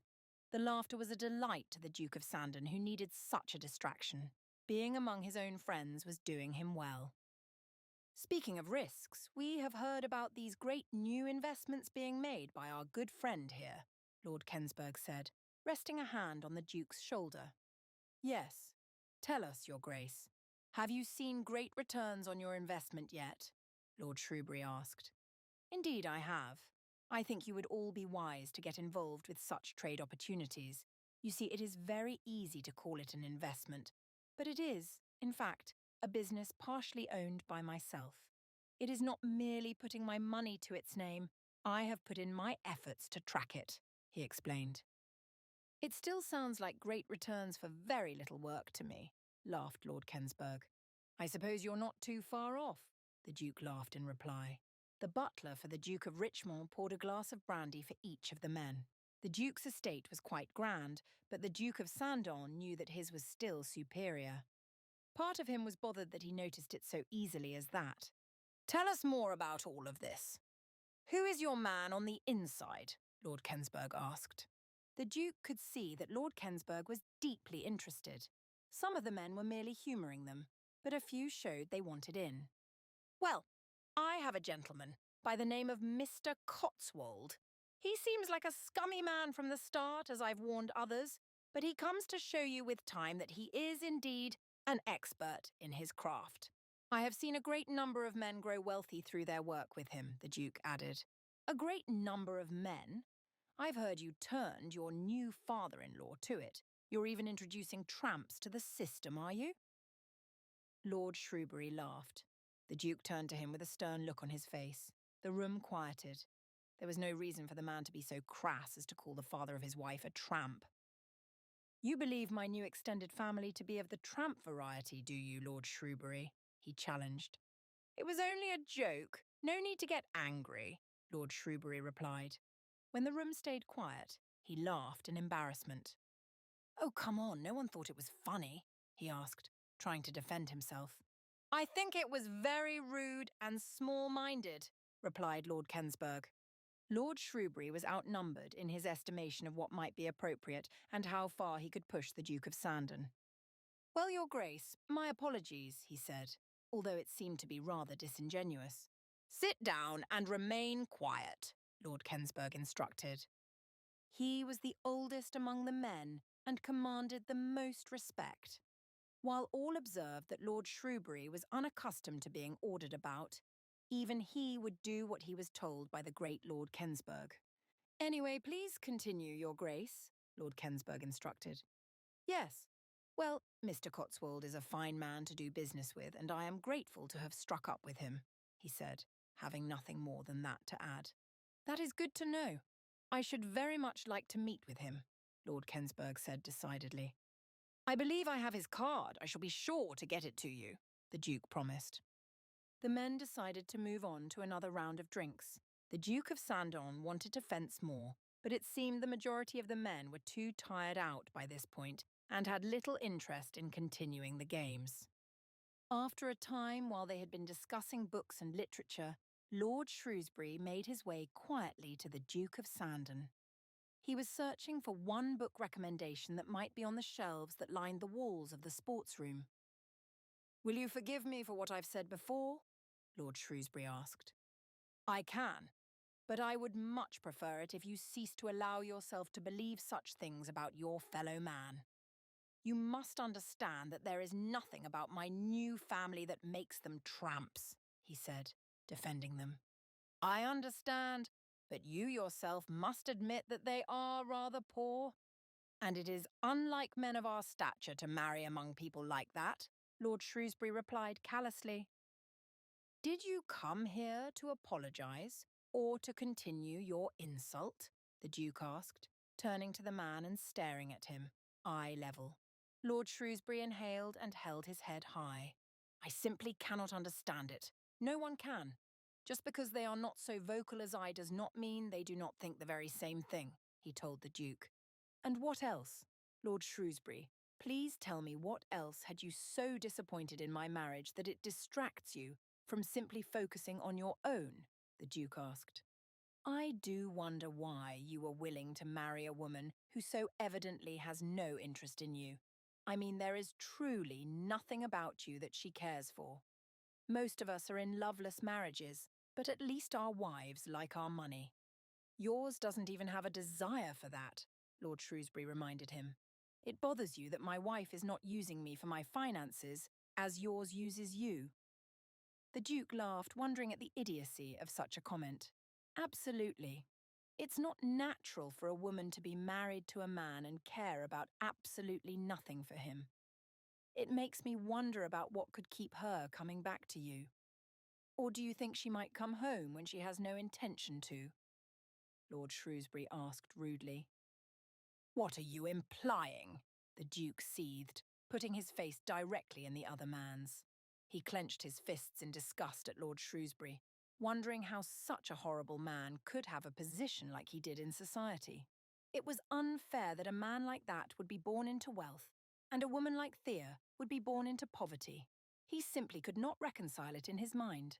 The Duke pushed away from Lord Shrewsbury, unable to stand his presence any longer. "Oh, what's he gone and done now?" asked the Duke of Richmond.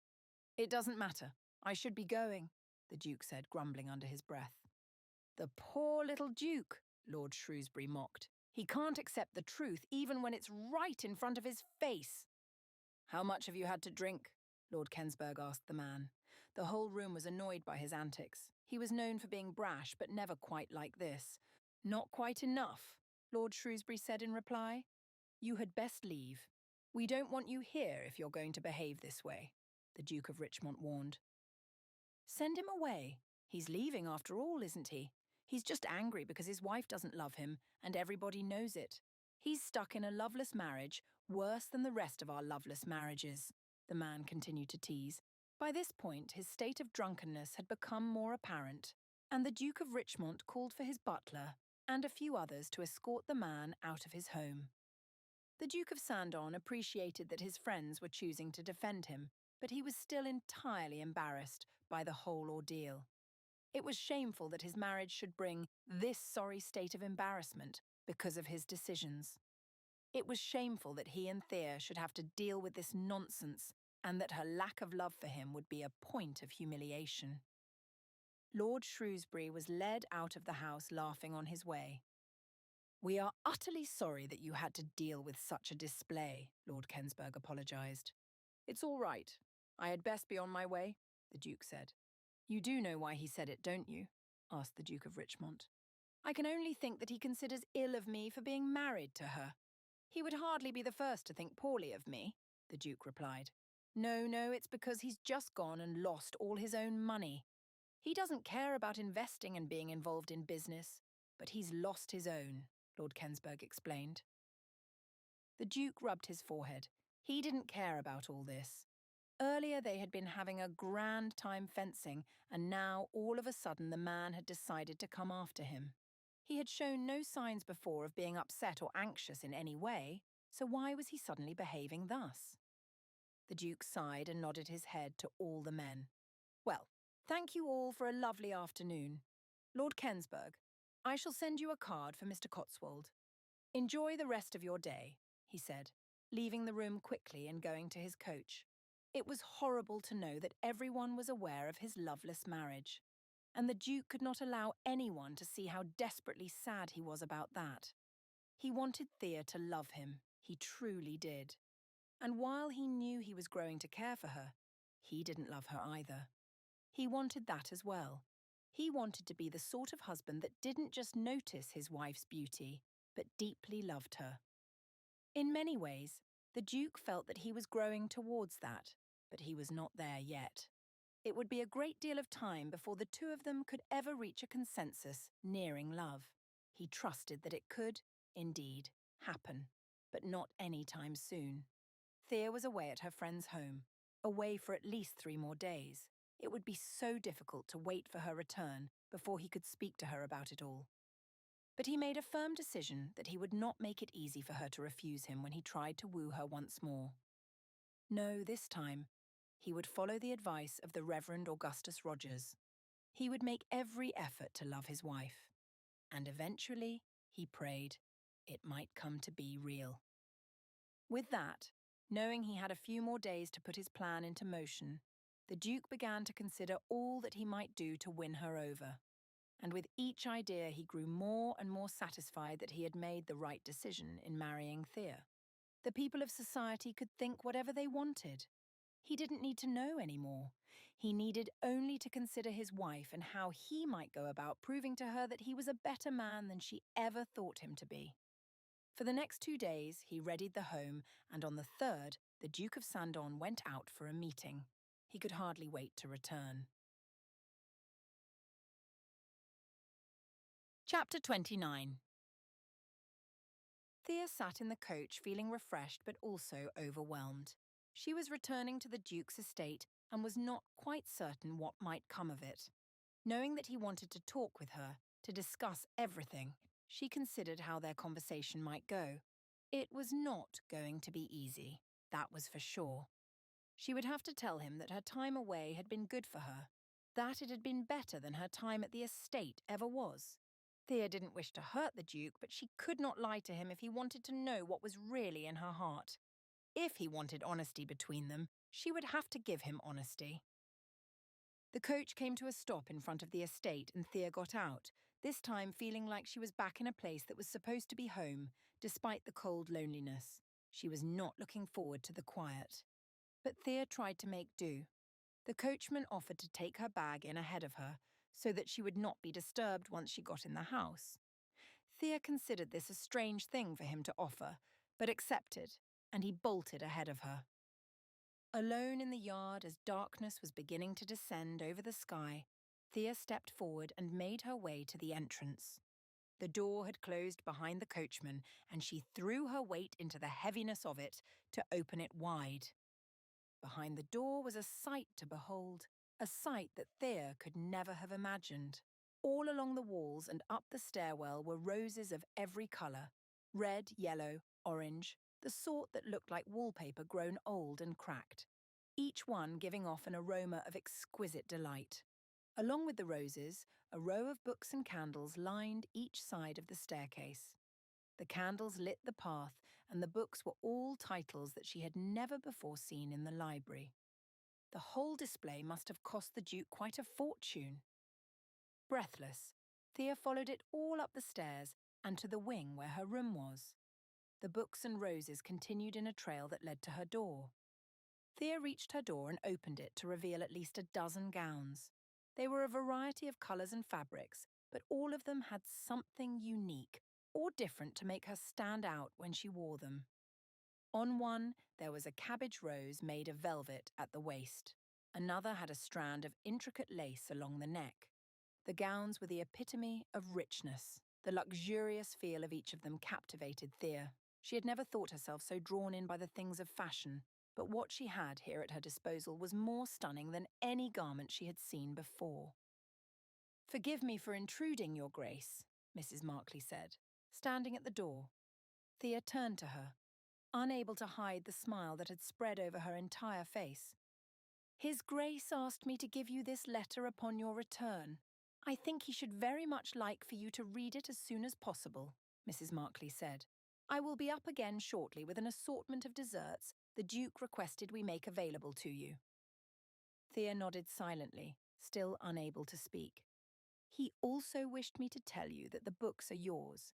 They will not belong to the library, although you are welcome to store them there, but they are yours and yours alone to do with as you please," Mrs. Markley informed her. Thea nodded again, still uncertain how she could proceed further. When Mrs. Markley had gone, Thea sat on her bed and slowly opened the letter from the Duke.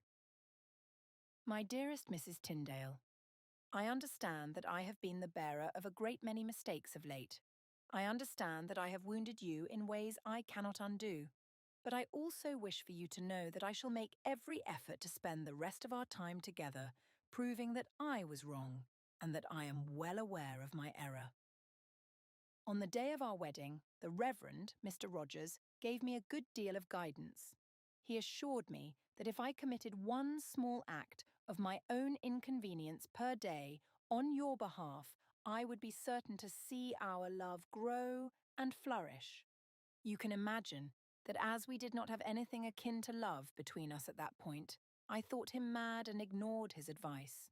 However, I have learned in these last days how grateful I am for your presence in my life.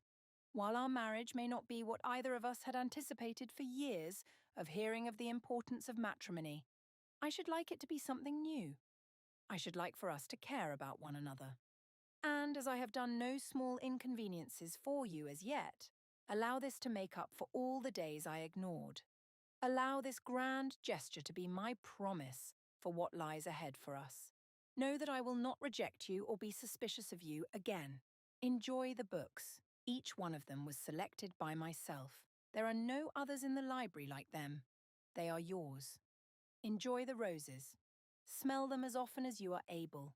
You may place them in your room, in the parlour, leave them on the stairs. Whatever you please, you may do. Remember that this is your home as well, and I would delight to see you enjoy it as such. Enjoy the dresses. If you wish any changes to be made, inform Mrs. Markley and she will have it done. If you do not like a single one of them, they shall all be sent back until you have found what you desire. And, Mrs. Tyndale, please enjoy the hope that I have for our future. Enjoy the possibility that we might grow to care for one another in a new and grand way. If we have faith that this can come to pass, we shall prove to the world that all their prejudices were wrong, none more so than our own. Yours always, Joseph. Thea read the letter again, and a third time. She could hardly believe the words. Had this truly been written by the Duke? Was he such a poet as this? She was amazed by him. All over again, she found herself wishing that she had given him a chance sooner. It was not too late, of course. She could turn herself around as well. She could be a good wife. She could tell him how deeply she appreciated this wondrous gesture, visque. The Duke had amazed her and left her at a loss for words. Thea sat on her bed a while longer before she went out and collected the books. It took multiple trips to bring them all to her room, where she created 6 stacks along the wall. After that, she brought in bunches of the flowers, blowing out the candles as she went to ensure that nothing caught on fire. She had always been frightened of such a thing occurring, and there were so many beautiful candles here now that she didn't want to risk it. After her room was filled with flowers, she moved others to her parlour. Thea rearranged the remaining and dared to go into the Duke's study to leave some there and others in the library. When there was only a single bouquet of 12 roses left, Thea went to the Duke's bedroom door and lined them along the base of it. She hoped that he would appreciate the gesture. "Mrs. Markley," she asked, finding the housekeeper in the kitchen arranging an immaculate display of cakes and cookies. "Yes, Your Grace?" she asked, turning happily to Thea. "Where is the Duke? I mean, I understand that he is not here, but when will he be arriving home?" she asked. "I believe he will be gone all evening. He had a rather important meeting to attend to, but don't worry. I am certain that you will have a chance to speak with him tomorrow," Mrs. Markley said. Thea's heart seemed to sink in her chest. She had come too late. The Duke had gone, and she might not see him that evening. Thea was determined. She had to wait up, all night if it was required. She wished to see him and to thank him for everything that he had done for her, and for all that was written in the letter. She considered writing one in reply, but knew her words could not do justice to his. Returning to her room, Thea tried on a few of the dresses, trying to decide what she should like to be wearing when the Duke returned from his meeting. It was soon after that Mrs. Markley knocked on her door and brought in the cakes. "They are all ready for you now, Your Grace," she said through her smile. "Thank you, Mrs. Markley. Although I must confess that I worry as I am to wear these beautiful dresses. Surely, after I indulge in that display, I'll not be able to fit." Thea laughed. Mrs. Markley nodded. "Quite right. You had better be wise in how much you enjoy them." "Have you had any?" Thea asked. Mrs. Markley looked at her as if she was being tested. "Have I had any? Of course not. You think I would take them from you?" she asked in offence. "Mrs. Markley, I am not accusing you," Thea laughed. "I am offering you some. Please, I cannot eat all of this alone, and it would be a shame to waste them." The housekeeper looked at her hesitantly, as if it was still a test. "Please, take some for yourself and the others as well. It would bring me great joy to share them," she said. Slowly reaching out her aged hand, Mrs. Markley took 3 of the small cakes. "I said you must share them. Take more than that," Thea urged. Soon Mrs. Markley had all she was able to carry without dropping, and left the room to distribute the sweets to those working in the house. Thea was delighted to have contributed something to the staff and hoped they might be able to indulge a little more often, now that she was here. Thea ate more of the cakes and continued to try on the dresses. Finally, she settled on a pale pink gown with little flowers embroidered into the fabric. Grabbing one of the books that had grasped her interest the most, Thea made her way from her room to the library. Once she was there, she sat in the comfortable chair and closed her eyes. The Duke was a good man. Not for all the gifts, although she had never been lavished upon, and this was certainly a delight. But he was a good man for all he'd said in the letter. Thea had brought it with the book, and she read it once more before folding up the paper again. She flipped the cover of the book so she could start it. She had heard the name of the author before, but had never read anything by him. It was a gripping tale from the first page. And Thea was thankful for it. Yes, the Duke had observed her well. She knew that the dresses were not a gift to say that he thought she was flippant. They were an outward sign of her position, and that was something she seemed to sorely need of late, as she was still facing the challenges of her inferior birth. It had all been a grand, romantic gesture, and the letter was the truly wonderful part of it all. Thea was delighted and could not wait to thank the Duke. In the meantime, she would try to read. It was difficult when she was so entirely distracted. Her eyes kept finding the clock on the mantel and wondering exactly how late he would be. She wanted deeply to be awake when he arrived, but her eyes were growing heavy. Thea stood and moved around a little, trying to stay awake after 10 o'clock had struck. She drank another cup of tea, hoping it would provide her with sufficient energy, and sat back down in the chair. Forcing herself to remain awake, she moved on with the book she was reading and tried to stay focused. It was a good book, and soon her interest was held. The characters had much to say about who she herself was, and it helped her remain intrigued. But after a while, she looked at the clock again. An hour had passed. Then a sound came, and Thea knew that the front door had opened. The Duke must have arrived. Chapter 30. Coming in through the door, the Duke was exhausted by the meeting. It was another business in trade that Mr. Cotswold had been in touch with. They wanted the Duke to come alongside them in their most recent efforts to grow their business. They believed the Duke was just the investor they required, but he was glad to have arrived back at the estate, although it was later than he would have liked. He wanted to see Thea. He wanted to know how she had felt about his letter, and if she liked the gifts he had arranged. He was distraught at not being there when she had arrived home, but in many ways he saw it as being the better option. If Thea was able to come home comfortably, she would not have to deal with all of the emotions of seeing him right away. It might be better for her in the end. "Your Grace, how lovely to have you home," greeted Mrs. Markley, who was evidently trying to suppress a yawn. "It is lovely to see you as well, Mrs. Markley. Tell me," he began, unable to wait any longer. "Do you think she liked all of it?" The old woman's grin lit up as it had been doing all day. "Your Grace, I have never seen her in such a state as she was today. Honestly, I believe that much has changed in her since her arrival at the estate this evening. I imagine she has gone to bed now, but she will tell you in the morning.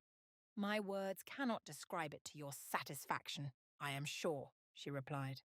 The Duke of Sandon smiled, relieved to hear that she had not taken offence to it all. He had done well. He only needed now to wait until the morning when he and Thea might have an opportunity to share what they were feeling in the midst of all of this. He wished he could wake her. The temptation was overwhelming, but he decided against it. Better to give her the night to herself. The Duke of Sandon went to his study to leave the papers from the meeting and was joyful at the sight of the flowers that Thea had placed in there. As if she had left a message to tell him of her own gratitude, they beamed from his desk. He then made his way up the stairs to return a book to the library that he'd been reading on the journey. He saw from the outside that the lamp was on. The Duke opened the door and was awed to see Thea sitting, reading. She looked up at him and her lips parted as if to speak. He held up his hand in a request to allow him to speak first. Thea gave a relieved expression. She had not been ready to say anything yet, he concluded. "I must first ask your forgiveness. I understand that I have already, but I need, now in this moment, to ask it of you," he said, walking closer to her. Thea stood from the chair and allowed him to draw towards her. "Not only must I ask your forgiveness, but I must beg you to be gracious with all the mistakes that are to come in the future, sientita," he continued. The Duke's mouth was still prepared for continuing, but he realized that there was little left for him to say, so he closed it. He gestured to allow Thea her turn to speak, if she was willing.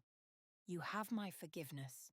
You have my promise that I will no longer hold you to a standard beyond what either of us agreed to. And I understand that you have been doing much to defend me. You have stood up for me when there was little reason for you to do so," Thea said. The Duke took another step closer to her, and there was very little space between them. "I am grateful to you. I am thankful for your efforts. I appreciate all that you have done for me," Thea continued.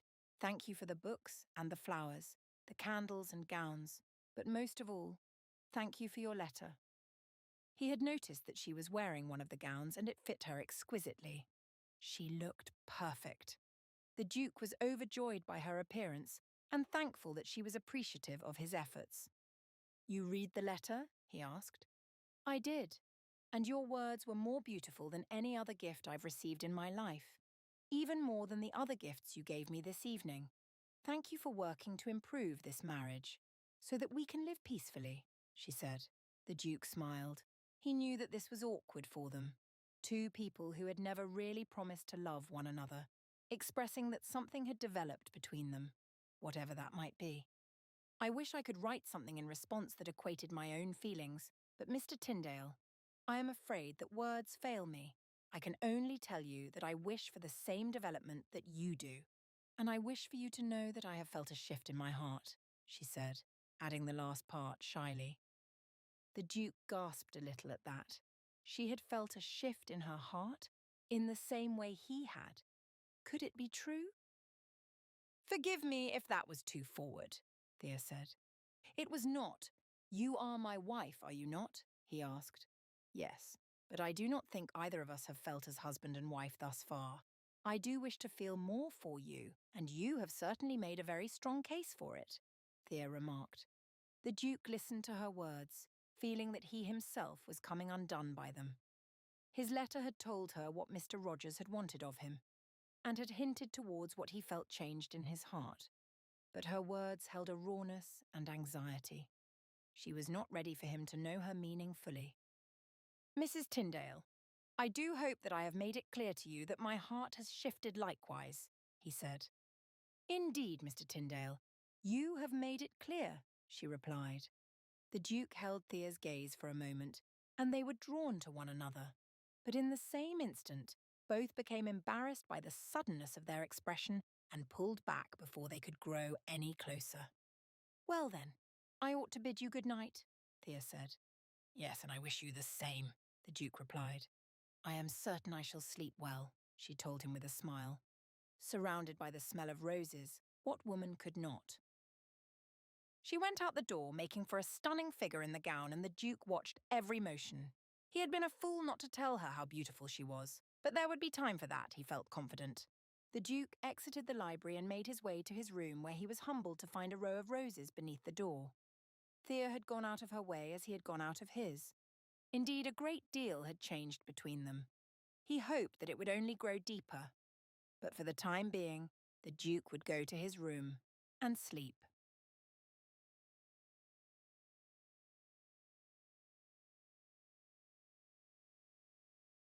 The next morning, the Duke of Sandon awoke to a feeling of hope and promise. He sensed that all was well and things were soon to change for the better in his home. He had had a very promising meeting the evening before about another new business, and it meant that he would be able to expand some of his other plans. The Duke would finally be able to open the boarding school that he'd made plans for. A boarding school in London, that Moore could afford. It wasn't that he'd not had money to open one already, but it certainly would not have been able to pay the excellent teachers that he hoped for. It would not have provided every child a board to do their work on, and an abundance of books they would be able to take from the school. Yes, with every expanding business, the Duke could see his dreams growing. And now, with the change that had come between himself and Thea, he also had hope for his life at home. As breakfast came, he went down to dine with his wife. She was already seated at the table in another of the dresses he had purchased for her. She seemed utterly content and glad to be there with him. Good morning, Mrs. Tyndale, he greeted. Good morning to you, Mr. Tyndale, she replied. I trust you slept well, he asked. Indeed I did. And yourself? She continued. Most definitely, he answered. It was then that he considered how he had not been utilising his wife in his dreams. He thought she would find the idea for the school quite intriguing, and she might even have some ideas that he had not considered. Might I tell you about the meeting I had yesterday? He asked, as they scooped food onto their plates. I would very much like to hear it, Thea replied. Well, it is yet another business that I would be invested in, another trade that I am partial owner of. I have chosen to move forward with it, he said. There was something in Thea's face that told him she did not understand why he would do such a thing. But he hoped that once he had explained the investments and the impact they might have, she would come to terms with his financial decisions and how they were of benefit.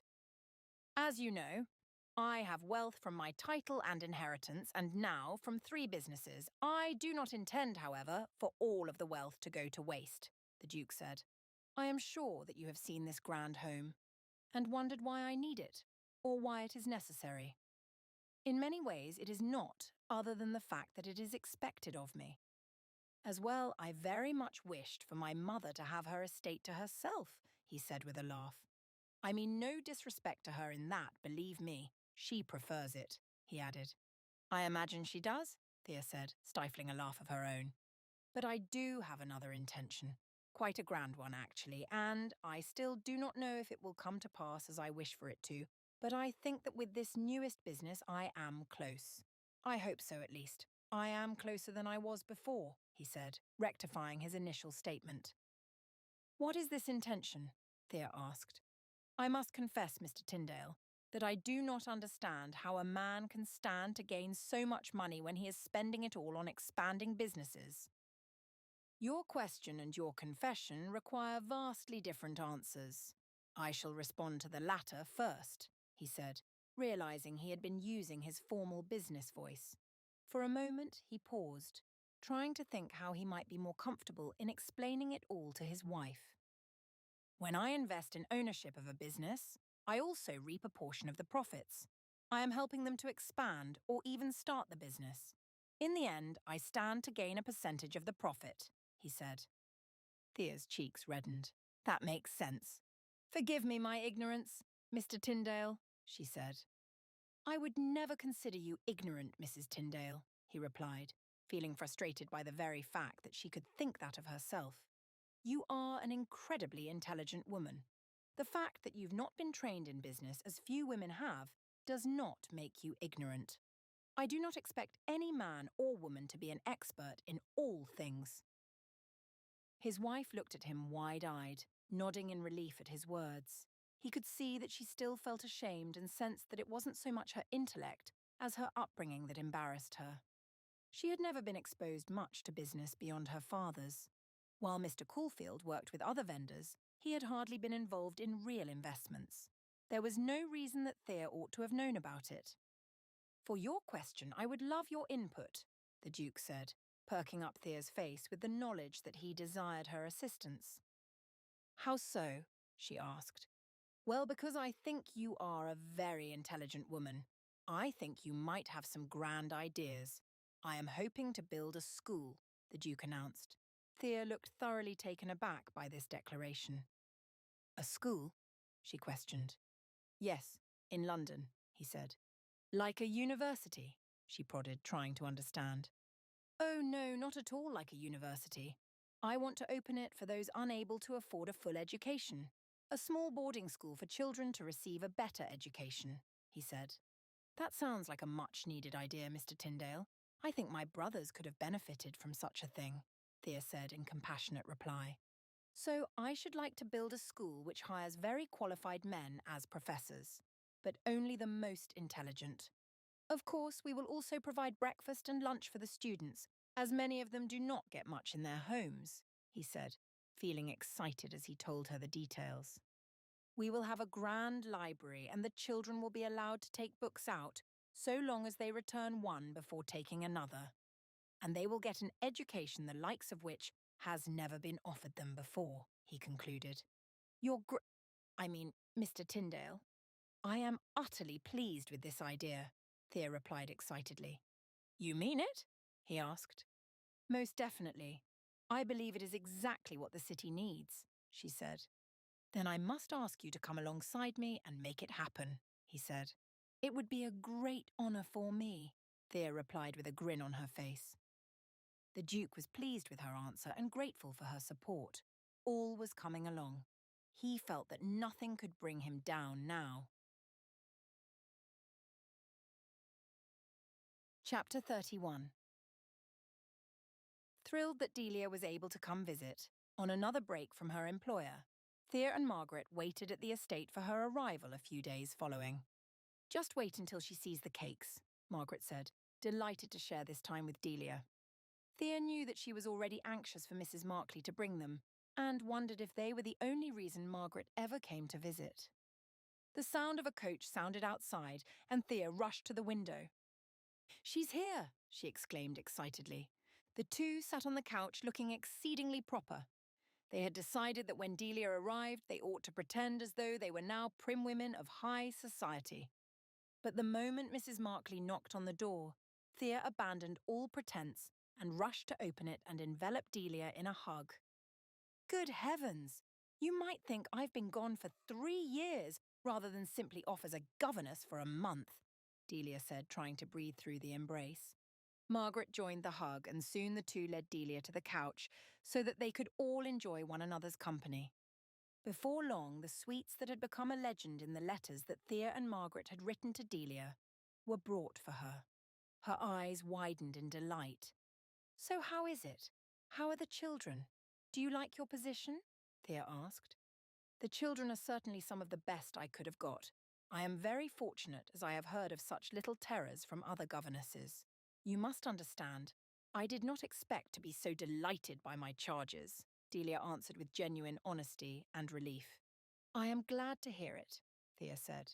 And is your employer married? Margaret inquired, as if something might develop between Delia and himself. Ha! You do read too many of those scandalous works, Delia replied. He is married, fat, and bald. I cannot imagine ever being in such a story where I find love in a place like that. Well, that is a pity. It would have inspired me to find work as a governess if you'd had any luck at all, Margaret said with disappointment. Your Grace, Mrs. Markley said, knocking on the door. Yes, Mrs. Markley, Thea replied, inviting the housekeeper in. Your Grace, I've had news. Mr. Higgs brought the paper by saying that it pertained to your husband. I thought you ought to read it, she said cautiously. Thea felt a sense of dread wash over her. She knew that the Duke was at the very least safe. He had been fined that morning, and no newspaper could be printed with any other such news in such a short period of time. She scanned the page that Mrs. Markley had laid before her. Trade boat lost at sea, believed to have sunk. Thea was quiet. She felt the eyes of Margaret and Delia, who knew nothing of how this could impact her husband. What does that have to do with anything? Margaret asked. Thea, what is it? Delia asked more carefully. It is a boat belonging to Mr. Cotswold, Thea said, blinking back the information that she could not quite consider the impact of. Who is Mr. Cotswold? Margaret pressed. He is a man my husband has gone into business with. The loss of this ship means the loss of a fortune for his Grace, Thea explained very vaguely. She was still embarrassed that she didn't know enough about it to explain further, but she knew in the very least that this meant he had lost a great deal. Without the ship's returning merchandise, and with all that merchandise gone, the Duke would not manage to regain his investment. A fortune? Delia asked. Indeed. He invested a great deal of money into the business, she said, remembering when she had complained of it all to her sister. She had seen it as greed then. Now that she had a better understanding of his intentions with the investment, she could not help but feel sorry for the loss of it. So, what does that mean for you? Margaret asked. I don't know, Thea replied, annoyed by the questions. I don't know what it means for us. I know only that the Duke had great plans for the wealth that was to be accumulated from it, and now none of that will come to pass. I'm sorry, Thea, Delia said quietly. As am I, Thea replied. Father's accounts, Delia began. Do you think that he... Oh, I cannot think of it. He had so little to begin with, and it was the Duke that got him started in this trade business. So if he did indeed work with the same man, then yes. I imagine Father must have lost his money as well, Thea replied. She didn't know if Mr. Cotswold had more than one ship, and if so, whether or not her father's investment was impacted. But reading what she had about the particular ship lost at sea was enough to confirm that it had been the one her husband had invested in. Do not fret, Thea, Delia said, placing an arm around her sister. All will be well. You cannot know that, Thea said in response. No, we cannot. But we can hope, and that is what we shall do. We shall hope with you, she replied. Margaret nodded enthusiastically, and the young women sat quietly, unsure of how they might proceed with their time together. The joy had been sucked from the room, and Thea was too utterly distraught to know what could be said or done. Mrs. Markley returned later to tell them that lunch was ready. Thea barely managed to eat, but she was thankful not to be alone. Later in the day, a letter came from their mother, assuring them that their father's assets had not been impacted. She had written to make sure Thea knew about the lost ship, but was glad to report that Mr. Caulfield was not affected. The news had come as a relief, but it was still not what Thea needed to hear. While she was glad for her father's continued financial security, she wished to hear more of her husband's.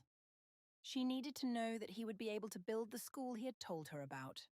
Knowing that the Duke had multiple accounts open, Thea hoped that the others might keep him afloat. She was uncertain how bad it all was and would have to wait for him to return later that evening before she could learn the full truth. It would, however, have to wait. Thea had agreed to meet her mother with Delia and Margaret in a town between where she lived and where her family home was. Oh, it is such an awful thing for your husband and Mr. Cotswold, Mrs. Caulfield said, sighing in dismay. She sipped her tea in the tea room where they waited. There was something very inauthentic about her concern. Thea perceived that her mother was almost elated by her husband having better luck than the Duke of Sandon in this particular instance. While Mrs. Caulfield attempted a veneer of sadness for her son-in-law, it was not well hidden. Mother, I am very glad for you and Father for having such good fortunes through this, Thea said. She tried to seem authentic and genuine with her mother, but she saw Delia trying to refrain from laughter. Their mother truly had not been overly subtle. The frustration Thea felt towards her mother was not uncommon, but she had generally been able to keep it at bay for the sake of respect. Her mother was now making an effort to throw in her face the failure that had occurred. She could not be so gracious. Thea knew that perhaps her mother was not doing it intentionally. But in her emotionally charged state, she saw it that way, and it was easier to be angry than to be understanding of the woman. Do you think your husband will manage to get through all of this and continue to provide for you? Her mother asked, challenging her further. Mother, why don't you and I have a look at some of the cakes? Delia asked, looping her arm in her mother's and leading her to the counter where they could see some of the treats available. Margaret gave Thea a compassionate expression. Try not to be concerned. I know that I am the last woman in the world who can tell you about investments and business, but Delia is right. You have to try and push through all of this. You must have hope. You and your husband can survive even this, Margaret said encouragingly. I honestly just wish he were home right now so I could ask him how bad it all is. I still haven't spoken with him about it. I have no knowledge of the extent of the troubles we now face, Thea explained. You will have an opportunity to speak with him soon, I've no doubt. Try not to worry too much, Margaret said. It was a simplistic way of looking at things, but Thea knew that it was the best she had for the time being. There really was nothing more she could plan or hope for. She had to simply bide her time and hope that she would learn more details soon enough. Delia and Mrs. Caulfield returned with sweets for each of them, and Thea realised that she still had very little appetite. She had eaten so many sweet treats lately that it was not even tempting for her. Rather, she began to feel ill at the sight of food in her presence. Thea tried to push through and enjoy the time with her friend, mother and sister. But all she could think about was the Duke. Was he panicking right now? Had he even heard? She assumed that he had learned of it all right away, but could not help but be concerned in case he was not yet informed of the difficulty that lay ahead. Thea wondered how she might find him when she did see him again. She hoped and prayed that he would be well, but knew that he would take it hard. The school he had been dreaming of building would be an object of past wishes. There was no possibility that he would now manage to get it completed. There was no such option as that. But perhaps, if they were fortunate enough, they could continue to live off what they had remaining and the investments that he was still involved with. Thea wished only that it would be enough to make up the difference and open the school. Far-fetched dreams were the only way she could find herself able to hope for the best. If she tried to hope for the best in simple ways, that she and the Duke might not have to sell the estate, she found it an impossibility. Of course, they would have to move in with his mother and sell the estate. Oh, life with that woman would be terribly dreadful. It would be little different than torture, she was certain. Would the Duke allow it to come to that? Would he even have a choice?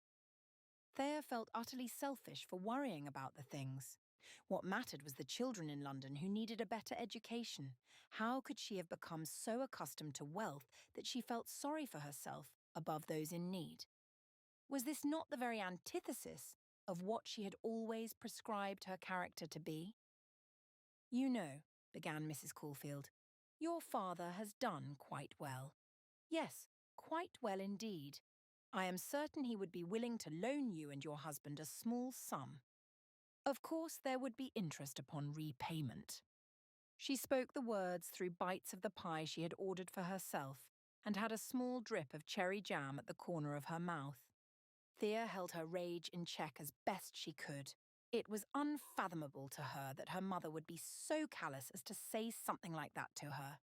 Parents such as they ought not to give loans to their children. Before, they had always been so willing to help any who needed it, freely. The greed Thea was seeing had blossomed without restraint, and she did not care for it at all. Mother, Delia said in a hushed tone, as if to scold the woman.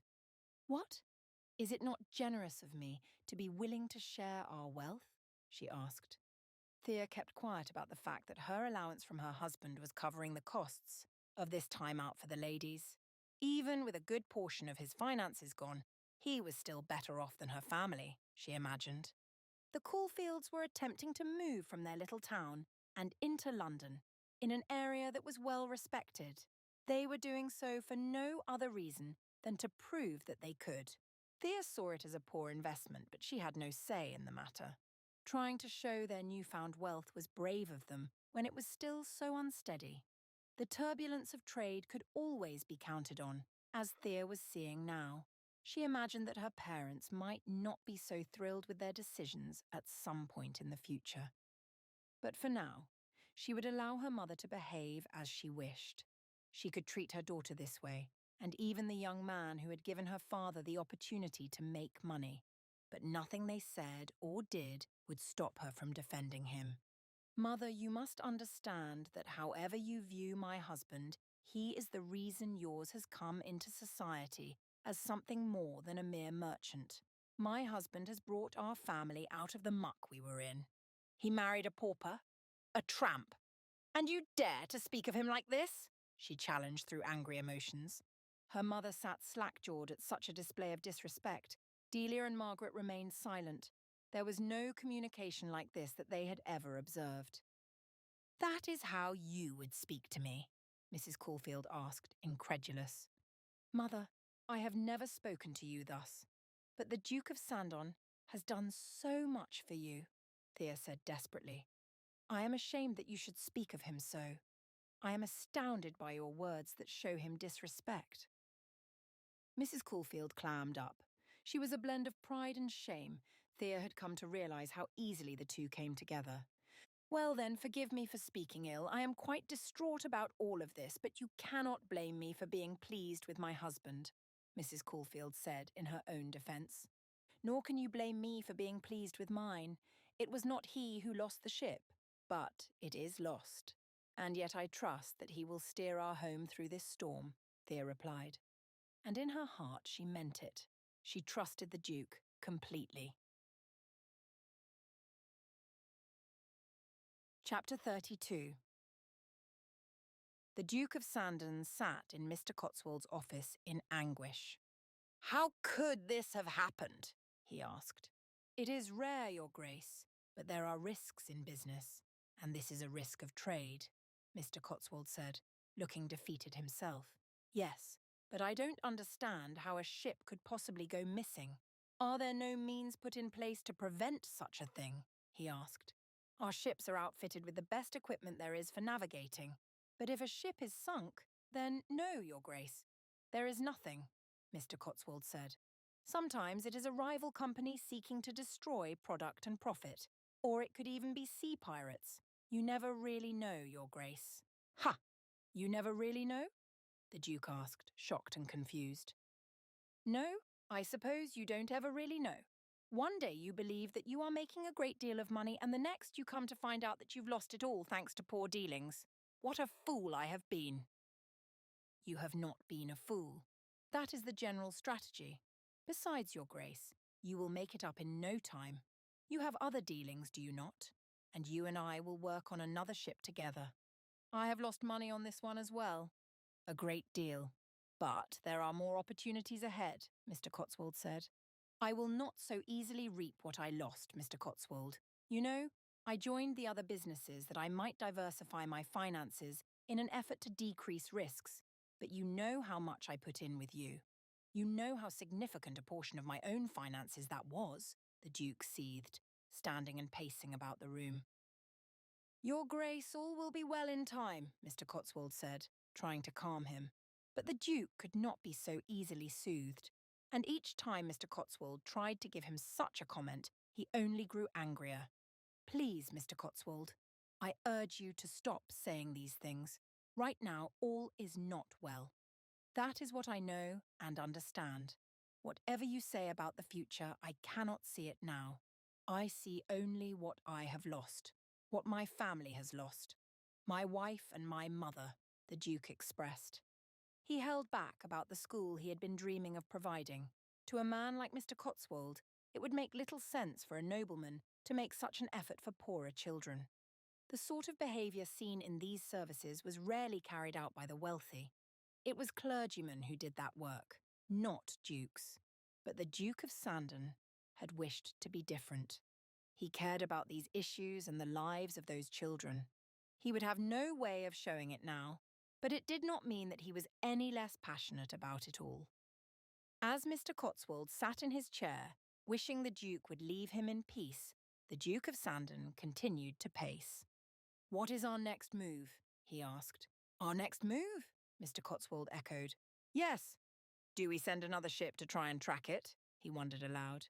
"Your Grace, chances are the ship is at the bottom of the ocean. There's no tracking it. There is only moving on to the next deal we can figure.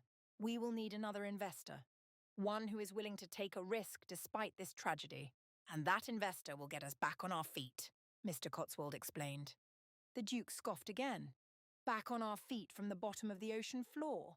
I cannot imagine such a thing. I suppose my future lies in working with local businesses. No more trade for me." "Now, Your Grace, don't be saying that," Mr. Cotswold said in a worried voice. The Duke knew that if he pulled out of this business, Mr. Cotswold would have very little to hold him up. He needed consistent investors like the Duke, and the man was certain that if they found someone to fund the next trek, they would soon be making money once more. The Duke of Sandon disagreed. He did not want another man to be putting himself at such risk. It was then that he remembered he had promised to send Mr. Cotswold's card to Lord Kensburg. It was a small mercy that he had forgotten to do so. "Mr. Cotswold, I must take my leave. I need to learn how my other accounts are doing, as you have made it clear that no insurance will be paid to me," the Duke said, still angry that his business advisor had not been prepared with these things. But, Your Grace," Mr. Cotswold stammered. "Goodbye, sir," the Duke said, closing the door behind himself. He knew that Mr. Cotswold would be tempted to come after him, but he was also too much of a coward to actually do so. That fell in the Duke's favour. The Duke of Sandon walked out from the building and onto the street. There were hundreds of faces of men and women who knew nothing of his troubles. They had their own to be concerned for. He continued on his way, stopping for a bite to eat at a small inn and enjoying the savoury tastes of shepherd's pie and the contrasting sweetness of tea. There was so much to enjoy, but the Duke felt very little of it. From the inn, he continued to walk, having told his driver to go on ahead without him. A footman stayed by his side, walking a few paces behind, but the Duke cared very little. He worried that his footman would be exhausted from the walk the Duke had planned, but he could not simply ride home in the coach. He needed a good deal of air to find relief from all his concerns. He also considered the fact that he ought to get used to this. It was very possible he would be without a coach soon. He would be stranded with very little. He might even have to move Thea and himself in with his mother, selling the grand home that he so recently had built. But that was the worst possible scenario, and he hoped desperately that no such thing would come to pass. For 2 hours, the Duke walked through the countryside before spying his home up ahead. He wondered if Thea was there. Would she bear the news? Would she be able to handle any of it? As Lord Shrewsbury had pointed out, Thea was not in love with the Duke's money. She had little care for it at all. This was now such a great comfort as he could never have imagined. It was good to be so certain that his finances would not ostracize his wife. But what else did he have to offer her? He would have to leave his books behind if they moved in with his mother. She had a library, but it was far smaller. The estate was growing closer with each step. The Duke finally made it to the stairs, hearing the footman not far behind. The poor man was breathing heavily, unaccustomed to walking so much. The Duke made his way inside, where he was greeted by the solemn face of Mrs. Markley. "Your Grace, I am sorry for your news," she said. The Duke looked down, embarrassed. The staff already knew. They would understand what it meant for them. "Where is my wife?" he asked in reply. "She is out with Miss Caulfield, Mrs. Caulfield, and Miss Davidson," Mrs. Markley answered. "That is good. Has she heard the news?" he asked next. "I'm afraid so, Your Grace," she replied with her head down. "I thought as much. How did she respond? He questioned next. With a great deal of concern for you, Your Grace. I gave them their privacy in the midst of it all. But you know that it is hard for a servant not to overhear things, she confessed. Yes, I understand that, he replied, knowing that the housekeepers loved to overhear these things, as it made for excellent gossip. But I was told to inform her by one of the footmen as he was concerned. I am sorry for not seeking your permission first, Your Grace. I did not think, she told him meekly. It is nothing, Mrs. Markley. You need not be so concerned. She had to find out one way or another, and I am glad that I shall not have to be the one to tell her, the Duke said. This is true, Your Grace, she replied. I think I ought to go to my study. I have many things to pore over and determine the next steps, the Duke declared. I imagine so, Your Grace. I wish you the best of luck as you determine what is the best course of action, Mrs. Markley said. The solemnness between them was thick, but the Duke was grateful for a woman like his housekeeper who did seem to truly care about him. He was glad that she was interested in his own interests. Mrs. Markley, I am glad for you, he said as the woman turned away.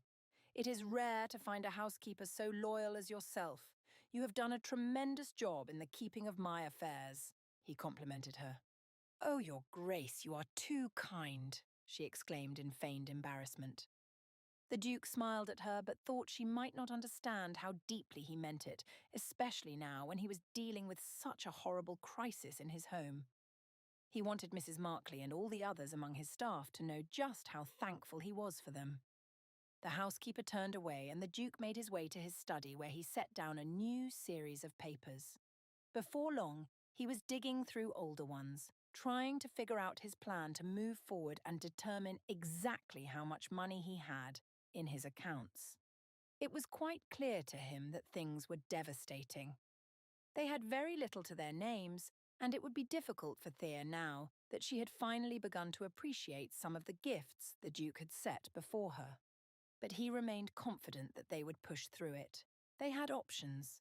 The worst was moving in with his mother, who had made her distaste for his wife so apparent. But that would only be an option if all else should fail. The Duke determined that the following day he would visit the other businesses with which he was now working and learn updated news on his accounts there.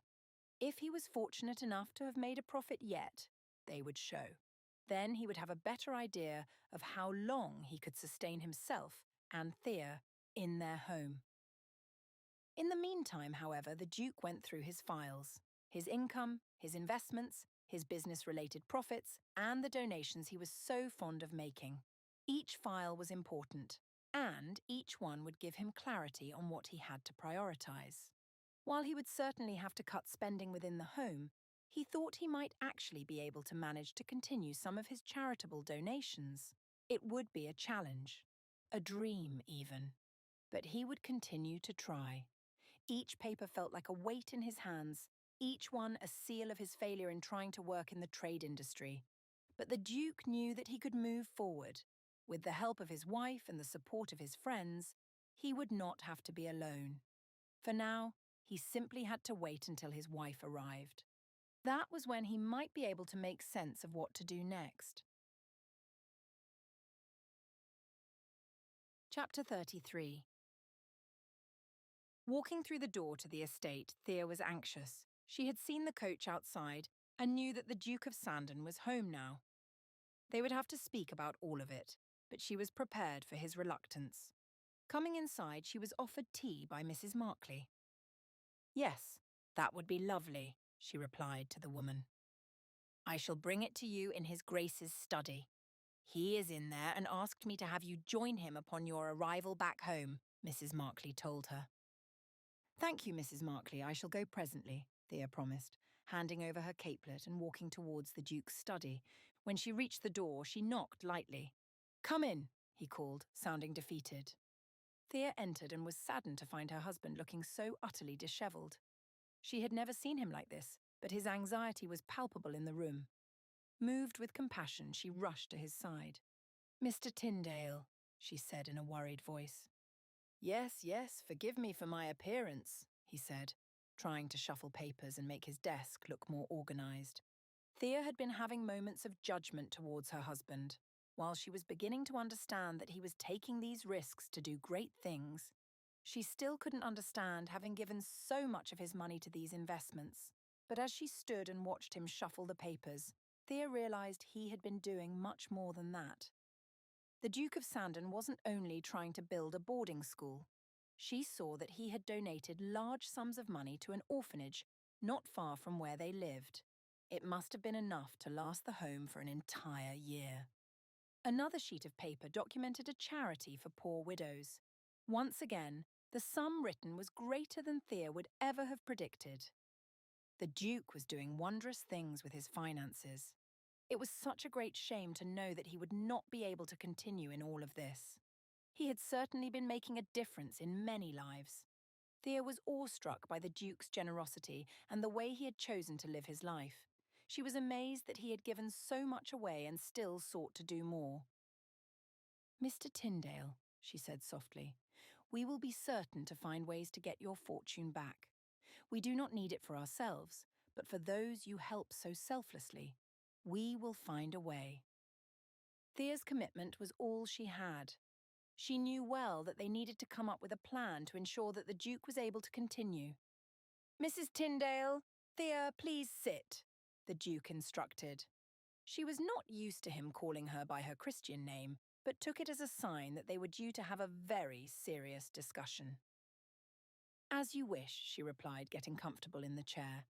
"I am grateful for how you are choosing to support me through this, but I do believe you must have all the facts if you are to help. You see, Mrs. Tyndale, I have not told you the extent of my investments," he began. "Yes, I know, but I am aware that you have more than just this one.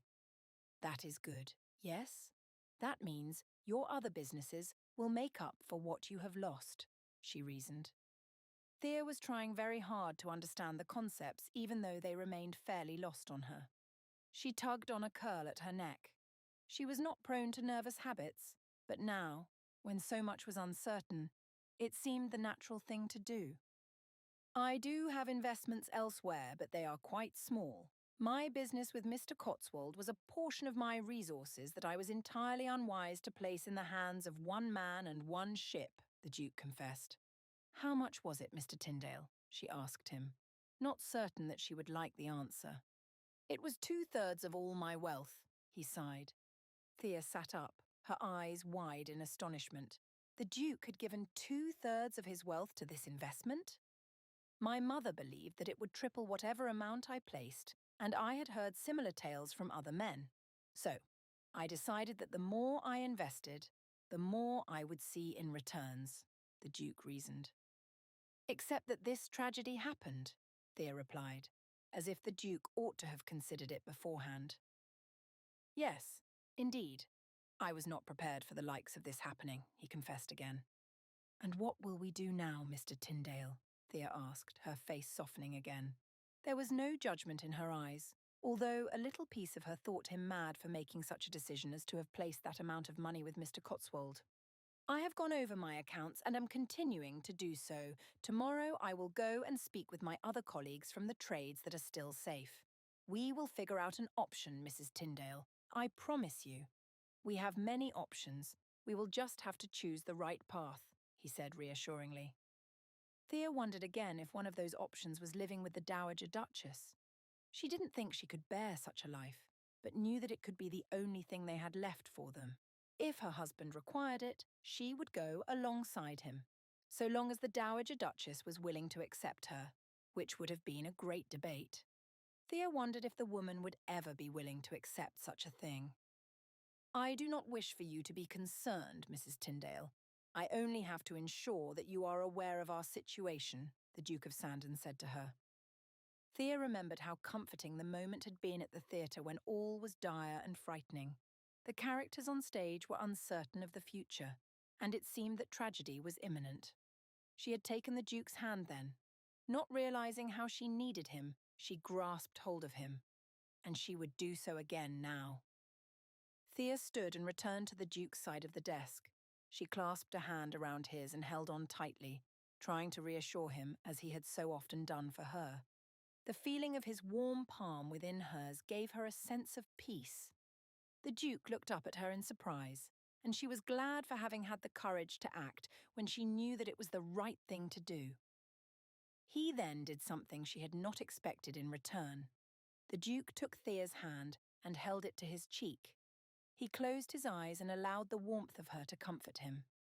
Thea blushed a little at this display. She was shy in recognizing how deep this connection truly was. But she was grateful for the Duke. She was thankful that in this moment he had chosen to be comforted by her, as she was growing to be more comfortable with him. The Duke opened his eyes again and smiled at her. The smile was not a false one, not merely trying to be hopeful. Rather, it was a smile that showed true promise and true belief that the days to come would be better than those that had already passed them by. Thea felt pity for her husband, understanding how devastated he was and how ashamed he felt. But she could not sit idly by as he felt those things. Mrs. Markley knocked and entered, a look of surprise appearing on her face, to find the Duke and Duchess in such a close position. Thea pulled her hand away and the Duke let go quite willingly. They avoided one another's eyes as Thea sat in the chair again, and Mrs. Markley silently placed the tray with the tea on the desk. "Thank you, Mrs. Markley," the Duke said, with Thea echoing. "Your Graces," Mrs. Markley said with a slight bow. The tension of her presence lingered long after she departed, and Thea distracted herself by pouring tea for the Duke and another cup for herself to enjoy. They were quiet then, but Thea knew that once more something had passed between them. It could not change back to where they had come from in the early days of their marriage. They were entirely new people. They were entirely different. Silently sipping their tea, both seemed lost in their thoughts of one another. Thea didn't simply want to consider the Duke in these terms now. She wanted to encourage him, to be the reminder he needed that he was more than his financial status, that for better or worse, he was a man of value and money did not determine that. She did not know how to say it all in a way that would make him comfortable, but she wished for him to know it. "I hope you realize that this will not affect how I see you," she said quite bluntly, deciding it was the best option. The Duke chuckled a little, as if to himself. "Well, that is a small mercy," he said. "Forgive me for being so honest, but you ought to know," she said. "And how do you see me? How do you view me if it is not through these things?" he asked. "I view you as a great man," Thea said. "I view you as generous and strong." She blushed again then, feeling she had stepped too far forward in declaring what she considered him to be. She was still not in love with him, but Thea recognized that her language was coming dangerously close to that. Had her heart shifted to that extent? She had known a change had happened, but it could certainly not be so strong as love. Not now. She still barely knew the Duke. "That is something," he said. "I've not been told that a great many times in my life," he confessed. "Well, perhaps one day I will have more to share," she said quietly, knowing she could say no more just now. "And I am certain that the day will come soon in which I am ready to tell you how I view you," he said in reply. "But I hope I shall not be such a shamed man when that day comes." Thea wondered in her heart what he could mean by that. How did he view her? Why would he not simply tell her now? Mrs. Markley came to the door once more and alerted them to the fact that dinner was to be served. "Thank you ever so much, Mrs. Markley," Thea said politely. The Duke stood and Thea followed as they made their way to the dining room. They sat calmly and quietly as the food was brought. Thea wondered how much longer they would have such lavish foods to dine on, but knew she could survive on broth and vegetable soup for a number of years if circumstances warranted it. There had been times in her home when that had been the only option. "How is it?" the Duke asked. "Lovely," Thea replied. "I shall make sure that I am always able to feed you adequately," he promised. Thea smiled. "I've no doubt of it, Mr. Tyndale." Once they had finished, both felt exhausted by the drama of the day. They walked up the stairs together, keeping close to one another. When they reached the landing of the first floor, it was time for them to part ways as they retreated to their opposite ends of the hall to sleep. "I wish you a good night, Mrs. Tyndale," the Duke said, taking her hands in his. "And I you, Mr. Tyndale," Thea replied, not pulling her hands away from him in the least. "Is there nothing you need?" he inquired. "You have given me everything," Thea answered. "And in truth, I could do quite well with a good deal less." The last part made the Duke chuckle in relief. Thea wanted to reassure him that she was not the sort of woman to be angered by a lack of resources. She would be grateful, no matter what they did or did not have. She was grateful to have such a caring husband. Again, Thea found herself deeply drawn to the Duke, but she was still not quite ready to express that. She slowly slid her hands from his and turned to make her way towards her room. As she lay in bed trying to sleep, Thea considered all the events of the day. It had been such a long, tiresome day. From the hours spent with Delia, Mrs. Caulfield, and Margaret, to learning about what had happened, she could hardly wrap her mind around it all. But the time spent indulging with her husband that evening, allowing themselves to show a bit more of their vulnerability, that was something new. That was a time that she could never replace. Thea was awed by the Duke. She had never expected to see much more in him than his wealth and title. She had never anticipated his generosity or the way that he showed his care for her. She was thoroughly impressed by it all. And the way he had held her hands just before they parted. That was such a sweet moment. It reflected upon the times she had taken his hand, but now it was his intention to do so. The Duke cared for Thea, and made no secret about it. Nor could she any longer keep it a secret that she cared for him as well. No, whatever the future held for them, it was something good. They were understanding one another now. They cared for one another now, and Thea thought it could not get much better, even if they lost everything material they had. Chapter 34. The Duke was on his way to visit his other colleagues. He was hoping that someone might have word on Mr. Cotswold. All he could imagine of the man was that he had gone off and escaped with what money had remained. Suddenly, he was stopped by a man in the street. "Are you one of Cotswold's?" the man asked. "Indeed I was." "What of it?" the Duke replied, uncomfortable with the man's presence. "He's begging all of ye to stop hunting him down," the man said. The smell of liquor rank on his breath. "I've no idea what you mean. Now please get away from me if you are going to speak of things I don't understand," the Duke said. "Ye know, like all of them pretty boys who gave him money for the business, you're one of them, ain't ye?" the man continued. "You are drunk, sir," the Duke replied in disgust.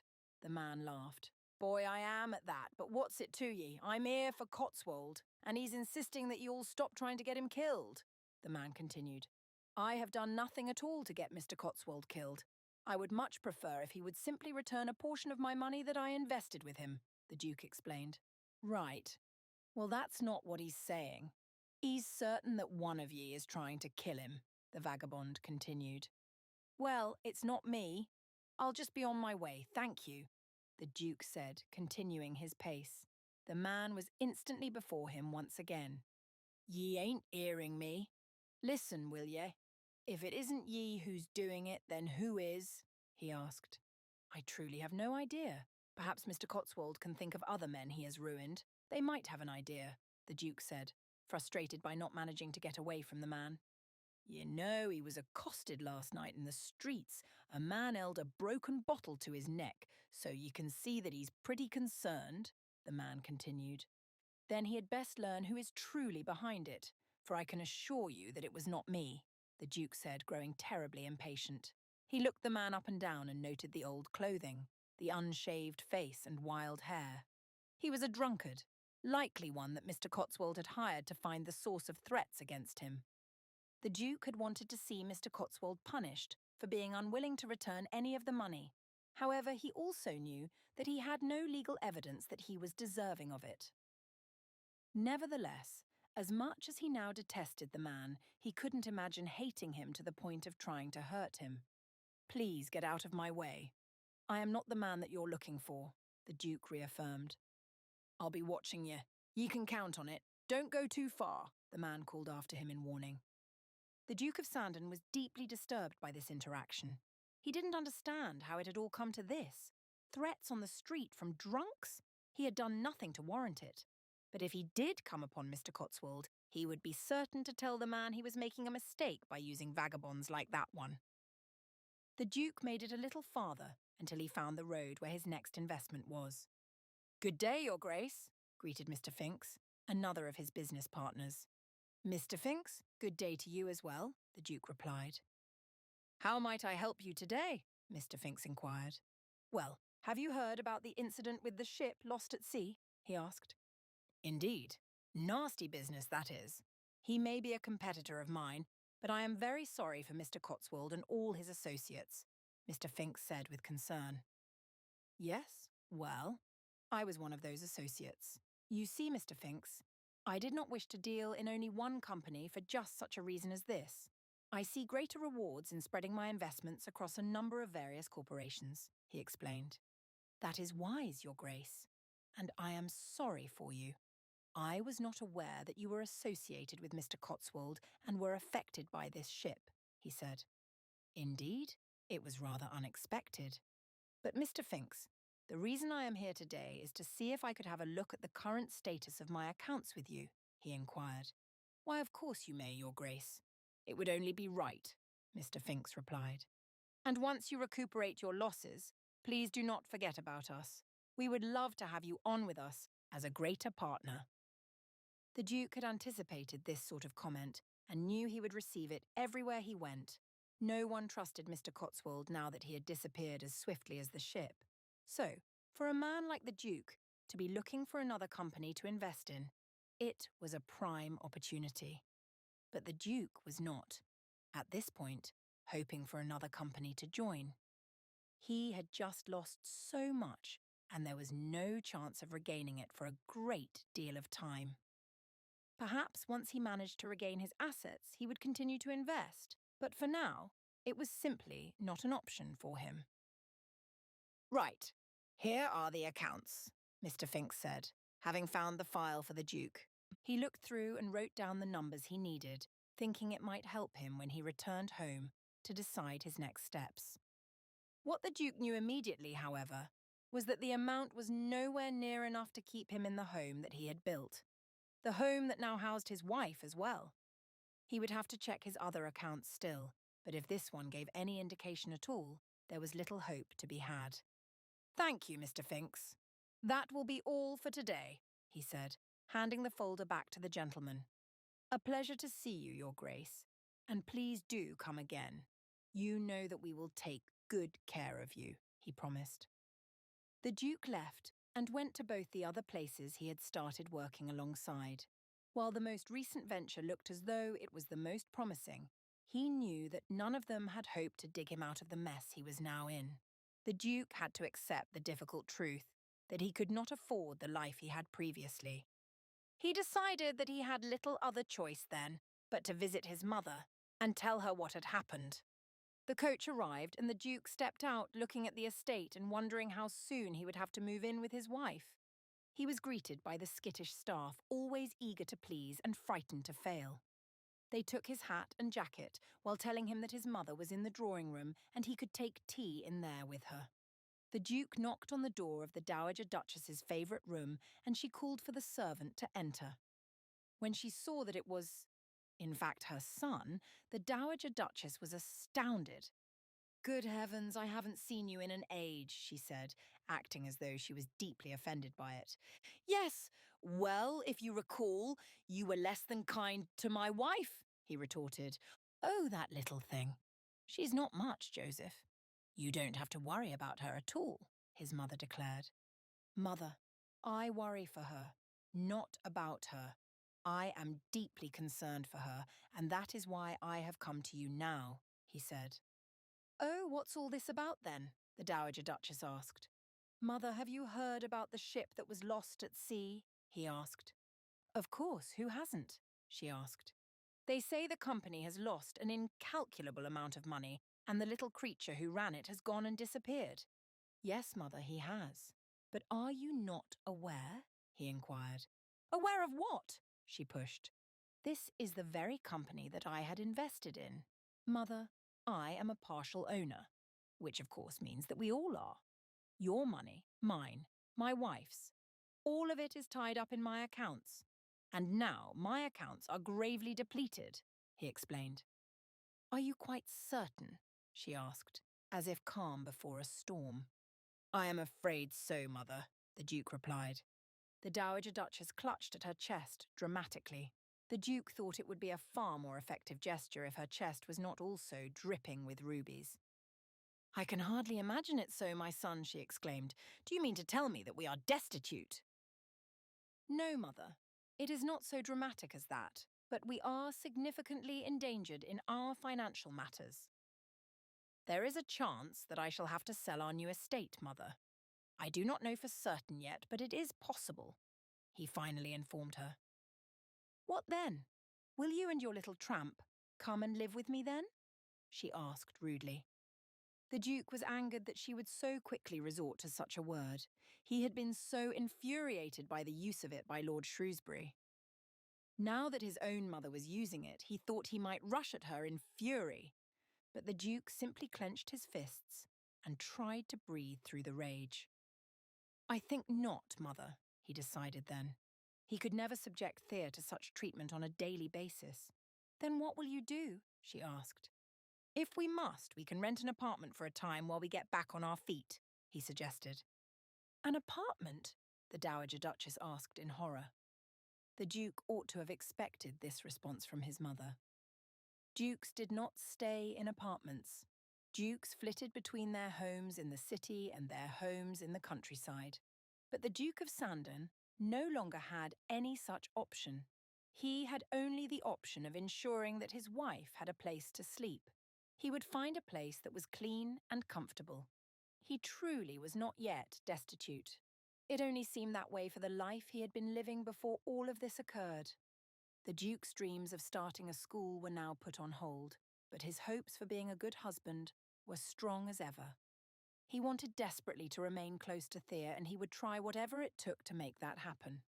His mother was being rather useless in the entire discussion, and the Duke knew that it was soon time for him to depart. Well, Mother, I am glad that you now know of our predicament. I shall be sure to keep you informed, but we will not bother you, he said, determined not to go to her unless he was desperate. Of course, Joseph. Just keep that girl away from any savings you might have around the house. You know what her kind is like. If she gets a whiff of this news, and if she thinks she will lose it all, she will rob you until you have nothing at all, the Dowager Duchess determined.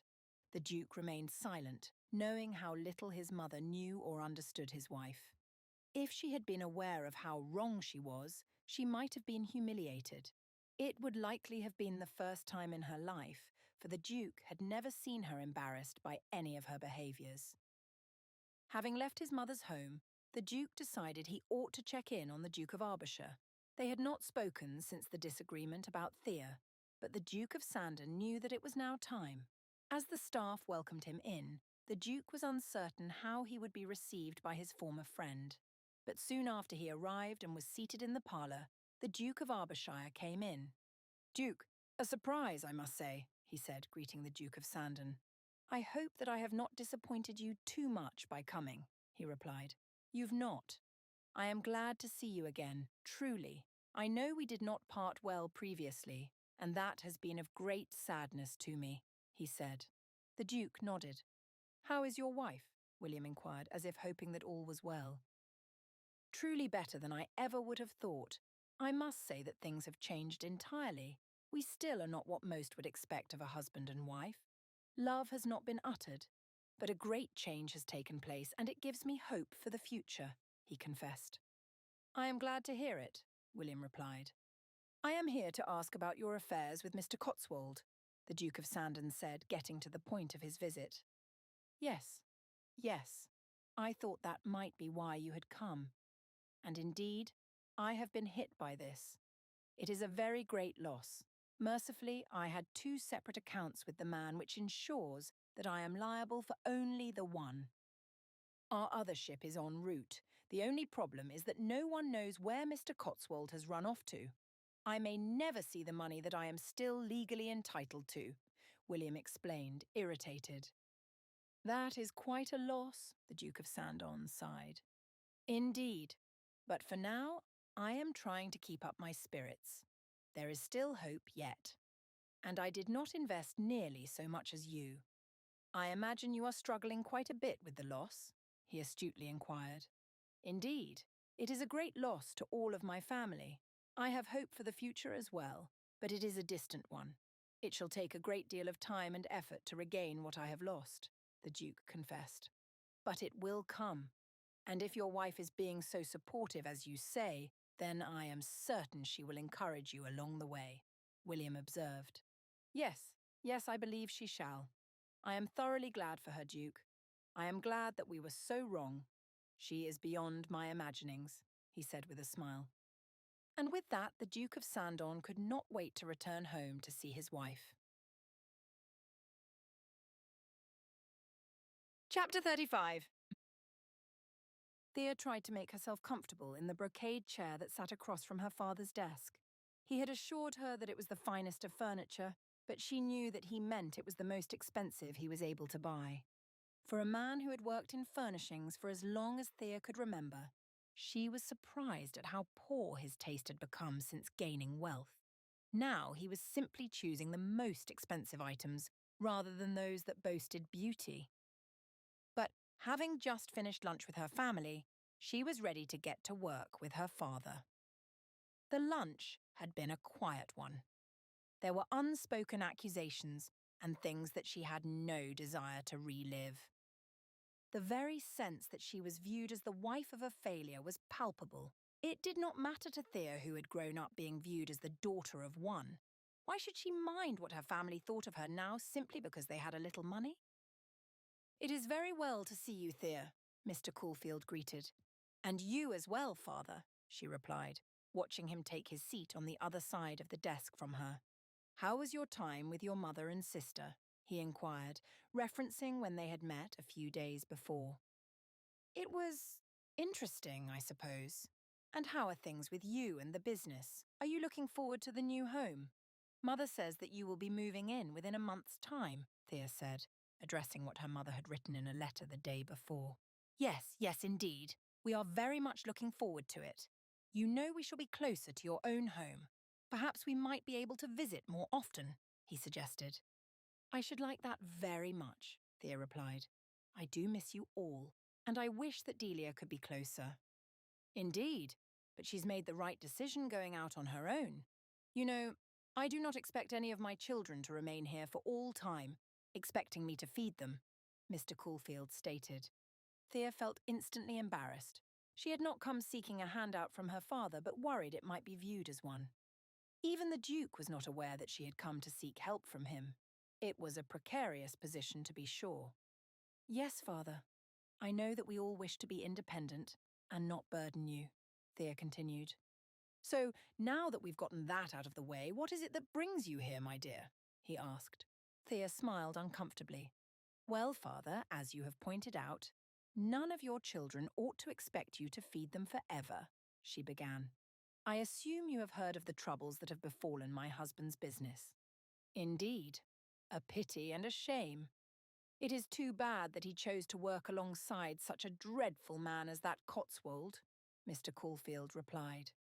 Yes, father, a pity indeed, although I do believe that it was not Mr. Cotswold who caused the ship to go adrift.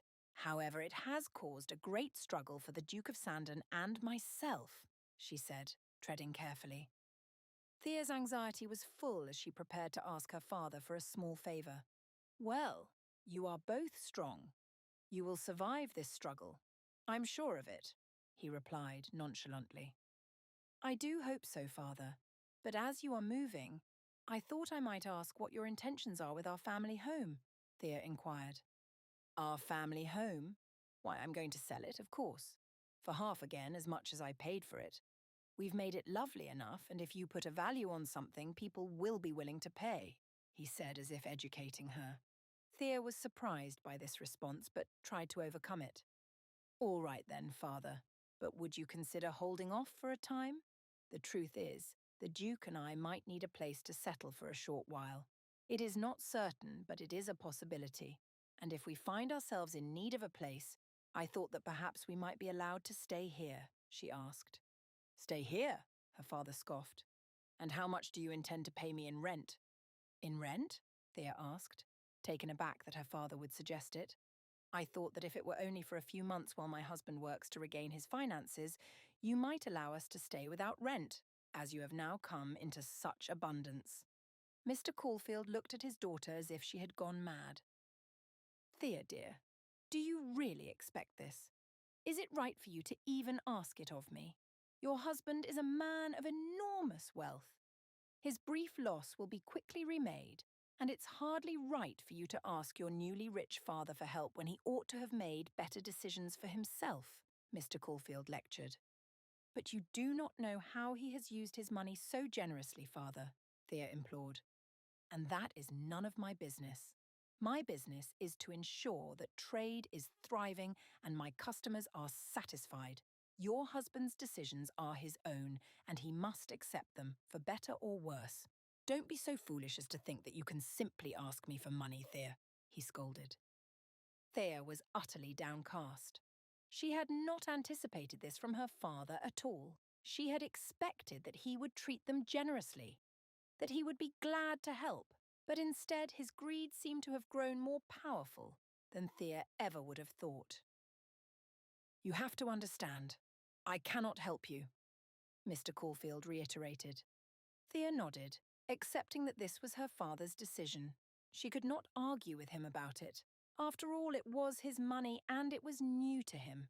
Her husband was known for his wealth, and there was little reason for anyone to pity him in his current circumstances. But Thea still found it difficult to accept that her father was being so cold. She could not understand why he found it so easy to simply push away her need. True, he did not know the Duke's generosity or intentions, but he knew that his daughter was making a request, and it ought to have been enough to move him. Or so she had mistakenly thought. He was becoming so utterly cold-hearted in his wealth. She understood his reasonings for refusing. It was true that the Duke had had an opportunity to save money, and her father was so new to it that he was not yet willing to let go. But she still thought he was being unreasonable. Well, father, thank you for your time, she said, standing to leave. You are just going like that? Mr. Caulfield asked. It seems to me that you are rather busy. I find your mind is growing more and more towards your business with every passing day, she observed. That is how a man ought to be, Mr. Caulfield said. Perhaps your husband could learn a thing or two about it. Thea bristled. How could her father speak about the Duke this way? He had been the very man who helped him to get involved with the entire industry. He had been the one who opened the doors for her father when he was just a simple merchant without much ability. You have changed, father, she stated coldly. And while you view yourself as a man of great wealth and authority now, I pity you for what you have lost. How could you say these things that you do? How is it that you can so cruelly treat my husband that you forced me to marry for your own gain, and now that you have benefited, you show nothing but spite? Such ingratitude is not what I know of my father. I have never seen you behave in such a despicable way. I am sorry for you. I am sorry for how little you value the man you once were, she said, needing the release from all she had held back. Mr. Caulfield stared at her, his eyes red with emotion and denial. You would speak to your father like this? He demanded. You are no longer the man I once called father. I think I must leave you now. Have a wonderful day and enjoy your work, Thea said, quickly making her way to the door. You don't have to be in such a hurry, Mr. Caulfield said accusingly. Indeed, I must return to my home. My husband and I have a great deal to discuss, but I thank you for so diligently listening to my proposal, Thea said, knowing the biting sarcasm was not lost on the man she had grown to so detest. Mr. Caulfield was quiet as he watched her depart. She hugged her mother and Georgette, but said little else to them. They had said all that needed to be said during the uncomfortable lunch that had occurred before. Leaving defeated, Thea wondered what the next step might be for herself and the Duke of Sandon. Was moving in with his mother really their only option? And how would they be viewed by society? That part meant very little to her, but to the Duke it would be entirely new and difficult. They had not been involved in London's seasons so much as they had been entirely busy elsewhere, but that had been enough to arouse suspicion. Thea knew that many prominent people wondered why the Duke had been hiding away his new bride, but now that his misfortunes were well known, there was little hope that they would not be gossiped about. Thea left her family home without the hope she typically felt around her father. He had not been comforting. He had not been the father she had loved for so long. He was now a proud, arrogant man. The transformation was extreme. Initially, his fortunes had been a small amount, but now they had grown and Thea knew that her family was able to grow their place in society. Georgette would have far better prospects for marriage, and it was quite possible that even Delia might have such an opportunity. Their brothers could be sent to a better school. They could attend university and become whatever men of society they wished to be. And while Thea was grateful for this, was overjoyed that they had these grand new prospects, she missed her old life. She missed her family as it had been. But at that point, her only option was to return to her estate and wait for her husband. He would have a better idea of how they might proceed. And what was more, Thea had come to trust him. It had not been an intentional decision, but time had a way of showing her who he truly was. She was in the coach and looking out the window, amazed by all of the beauty outside that she passed by. Thea wondered at the joys of nature. She wanted to get out and walk, but knew that it was unreasonably far from her family's home to the estate. The Duke had told her how difficult their new circumstance was, and yet Thea felt that she still had not entirely grasped it. She was still able to travel about and see her family. They still had exquisite dinners every evening and a thoroughly prepared breakfast and lunch throughout the day. They had not had to let any of the estate staff go and were still able to keep things going quite nicely. But it seemed as though this could vanish from them at any moment. Thea trusted that the Duke knew exactly what was to come, and he would handle all of it, so she might as well relax and be at peace until then. When the coach pulled up to the estate, Thea was urgent in going inside to see if the Duke had arrived home. She found him in the library, relaxing and reading a book that she had as yet to begin. It was a lovely sight, her husband leaning back in the chair, a hand propping up his cheek.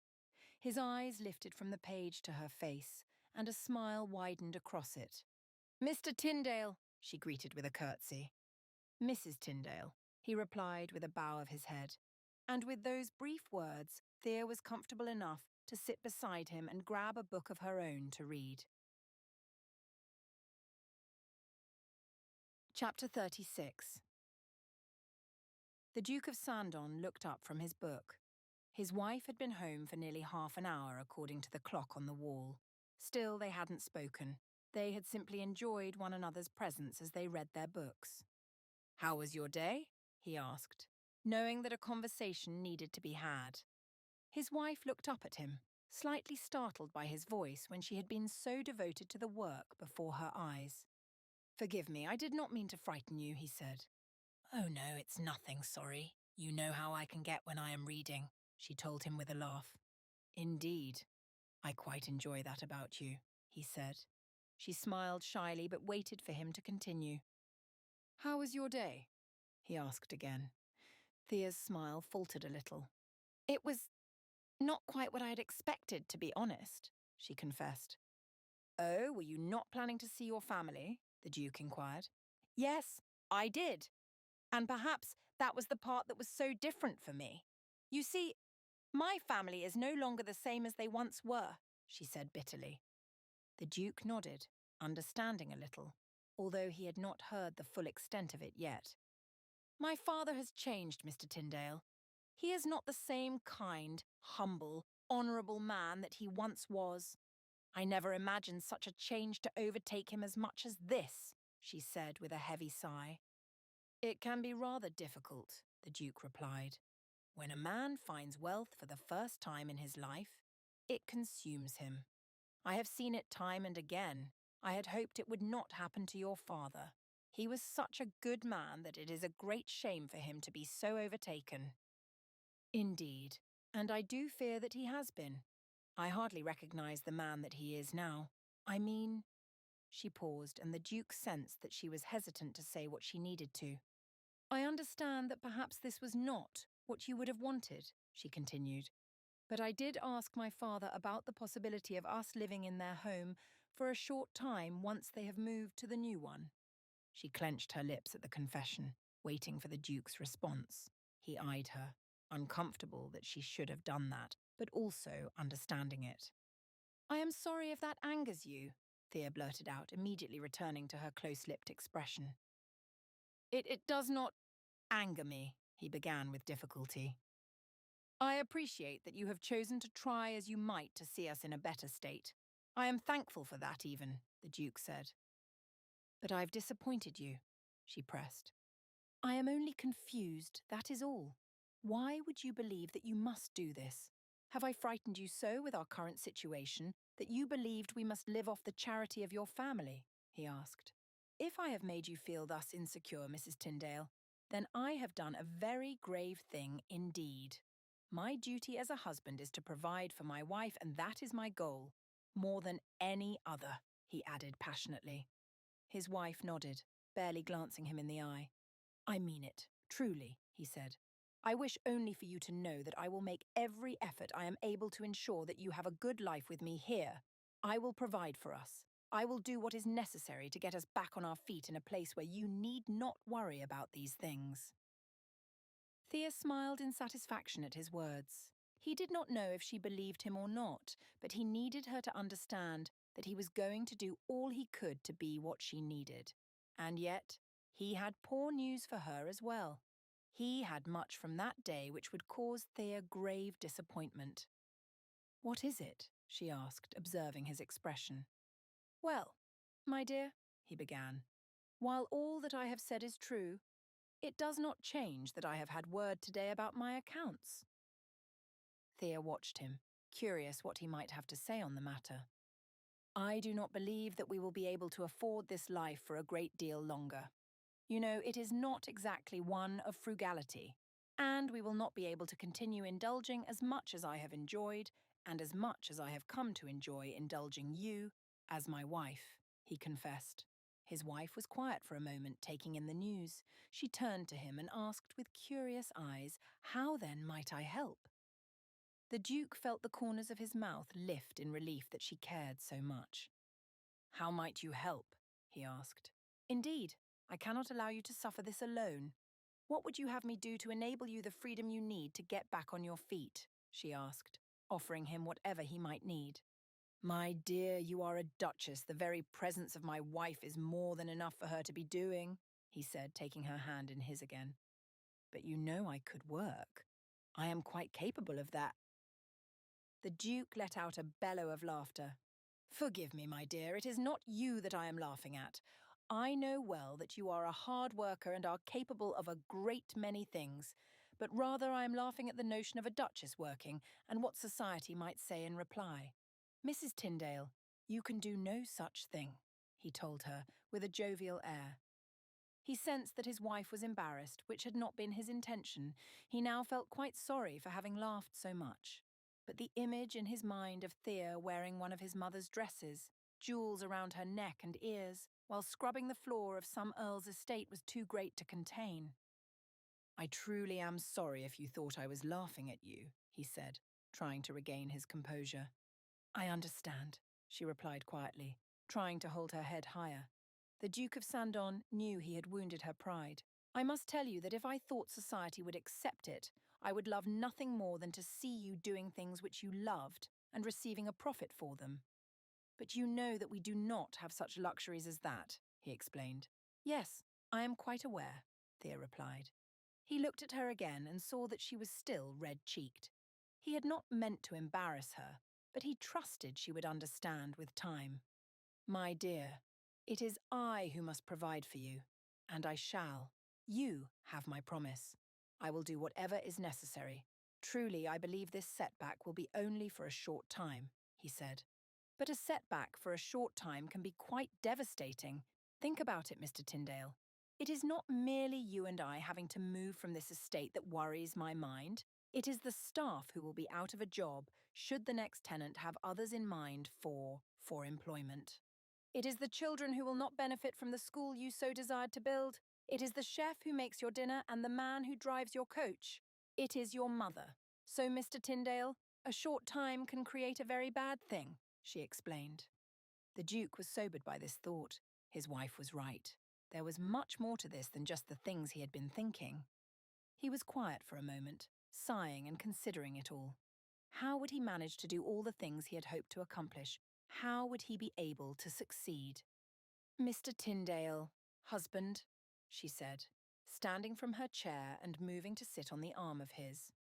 This new closeness warmed his chest. You must know that I do not mind if we are no longer of wealth. I do not mind if we are unable to continue living this life that we live now. I am not bothered by any of that. The Duke was looking up at her and holding her eyes in his own. The honesty and conviction with which she spoke was magnificent to him. I shall stay by your side through all of this, she promised. No matter what is to come, I am with you. I am your wife, and nothing is going to change that. Not our circumstances or any other person. I am with you, beside you, always. The commitment was unexpected, and one that the Duke hadn't even considered. In many ways, he felt humbled by it, but more than anything, it led him to such a deep affection as he had never anticipated between them. He wondered what would lead her to such a conclusion and promise as this. He wondered what would make a woman like her stay beside him despite all his losses. Why? Why would you remain with me? He asked, thinking back to all the days in which she could hardly stand to be around him. Because I know you now. I know all that you are willing to sacrifice. And if a man is willing to give up all his wealth for the sake of others, that man deserves returns beyond measure. You, Mr. Tyndale, deserve a reward for all your kindness and generosity, she said. Her voice had been so soft and gentle with him that the Duke thought he might melt under the spell of it. I have no doubt that this will be temporary for you. I have no doubt that before you know it, you will see your situation return to what it was before. You deserve that at the very least, and I believe that it will be so, she told him. The Duke listened to her words, hoping they would come to pass. She had been so utterly supportive of him, and the Duke felt he had deserved none of it. What had caused her to behave thus? What had led her to care so much for him? She was undeniably sacrificial, far more than he had ever been. Mr. Tyndale, I am quite tired from my journey. Would you mind if I go to my room now? She asked, looking drowsy. Yes, you must get some rest, he declared to her. Thea made her way out of the library and the Duke remained behind, watching her go. He considered what a different woman she was than the one he had thought her to be so long ago when they first decided they would be married. Thea Caulfield had proven to make a marvellous Thea Tyndale, Duchess of Sandon. He could not be prouder of having found a wife such as her. The Duke wondered what the future held for them, but he knew that he would enjoy showing her off in London the following year, when their circumstances had, indeed, steadied. For now, he would simply talk about her as often as he could among his peers. He would wait for the day that all of England would know that this woman was born for position. She had the appearance of it. Statuesque, lovely in every way, and intelligent. She was, truly, a sight to behold, and he became more determined than ever to prove himself to her. Not that he needed to, she had made that clear, but he had to prove to himself that he could come back from all of this and be a successful man again. He had to provide for his wife, not just for her, but for all those he had committed to helping. They would all be worth it. Chapter 37. Thea was humming in the parlour as she crocheted some doilies for the kitchen. Then the staff could put a few pots and pans on them for a prettier display during dinner. It was a lovely day outside, and she was happy from the time that she and her husband had spent together the previous evening. He was out, saying he wished to meet with his friend, the Duke of Sandon, and Thea had been happy to remain in the home and work on her project. Unexpectedly, she heard the sound of horses outside and rushed to the window to find a grand coach pulling up at the door. Thea had never seen such a majestic coach. The standard black decorated with silver and bronze sculptures around the corners, bringing it to life. It was as if something out of an imaginative novel had come to life. She watched in wonder as the coachman climbed down and made his way to the door. Opening it, a tiny foot in a crimson shoe stepped out. The woman came into full view and Thea sighed, frustrated. How could it be? Why had the Dowager Duchess come? Why had she chosen now of all times? Thea wondered if it would be possible to pretend she was not at home, but knew that the plan would likely come to no good at all. Her husband was not around, which meant that she would have to be the one to entertain the woman. She had not been invited, that was certain. Of course, a woman like that never did wait for invitations. The Dowager Duchess would have been accustomed to a grand welcoming at any home she deigned to appear at. Mrs. Markley burst into the parlour with a terrified expression on her face. Your Grace, I mean, she stammered. I know. Now get to the door. You must welcome her. Thea urged, the fear in her own face showing. She sat back on the sofa and stiffened her back, holding her head high. Mrs. Markley might not be able to hide her terror, but Thea had no other choice. She had to refrain from showing fear. Fear, she was certain, would only encourage her husband's mother to torment her. So Thea sat calmly, continuing her craft. While her insides pounded and her heart was in her throat, she ensured that her exterior seemed little more than relaxed. A knock sounded on the door and Thea called in a light voice, "Come in." Upon the Dowager Duchess bursting past Mrs. Markley, Thea stood as if she'd had no idea the Duchess was coming. Her air showed a casualness as if she did not mind at all. "Oh, Your Grace, how lovely it is to see you. Please do come in," she said politely. The woman remained quiet, but the frown on her face was quite evident. Thea realized she had been successful. The Dowager Duchess had wanted Thea to quake and was thoroughly disappointed to not have managed such a response. It was quite a victory, and although she held it in check, it caused her to feel even more comfortable and confident, despite the woman's presence. She set the crocheting to the side and smoothed her gown before folding her hands on her lap. "To what do I owe the honour, Your Grace?" she asked. "Let us skip these petty greetings. There is no honour in this meeting for either of us, and we both know it," the Dowager Duchess said rudely. Thea merely tilted her head as if she did not understand. Mrs. Markley came back into the room with a pot of tea and 2 cups, as well as a bit of milk and sugar. Thea nodded to the housekeeper with a thankful smile and allowed her to leave.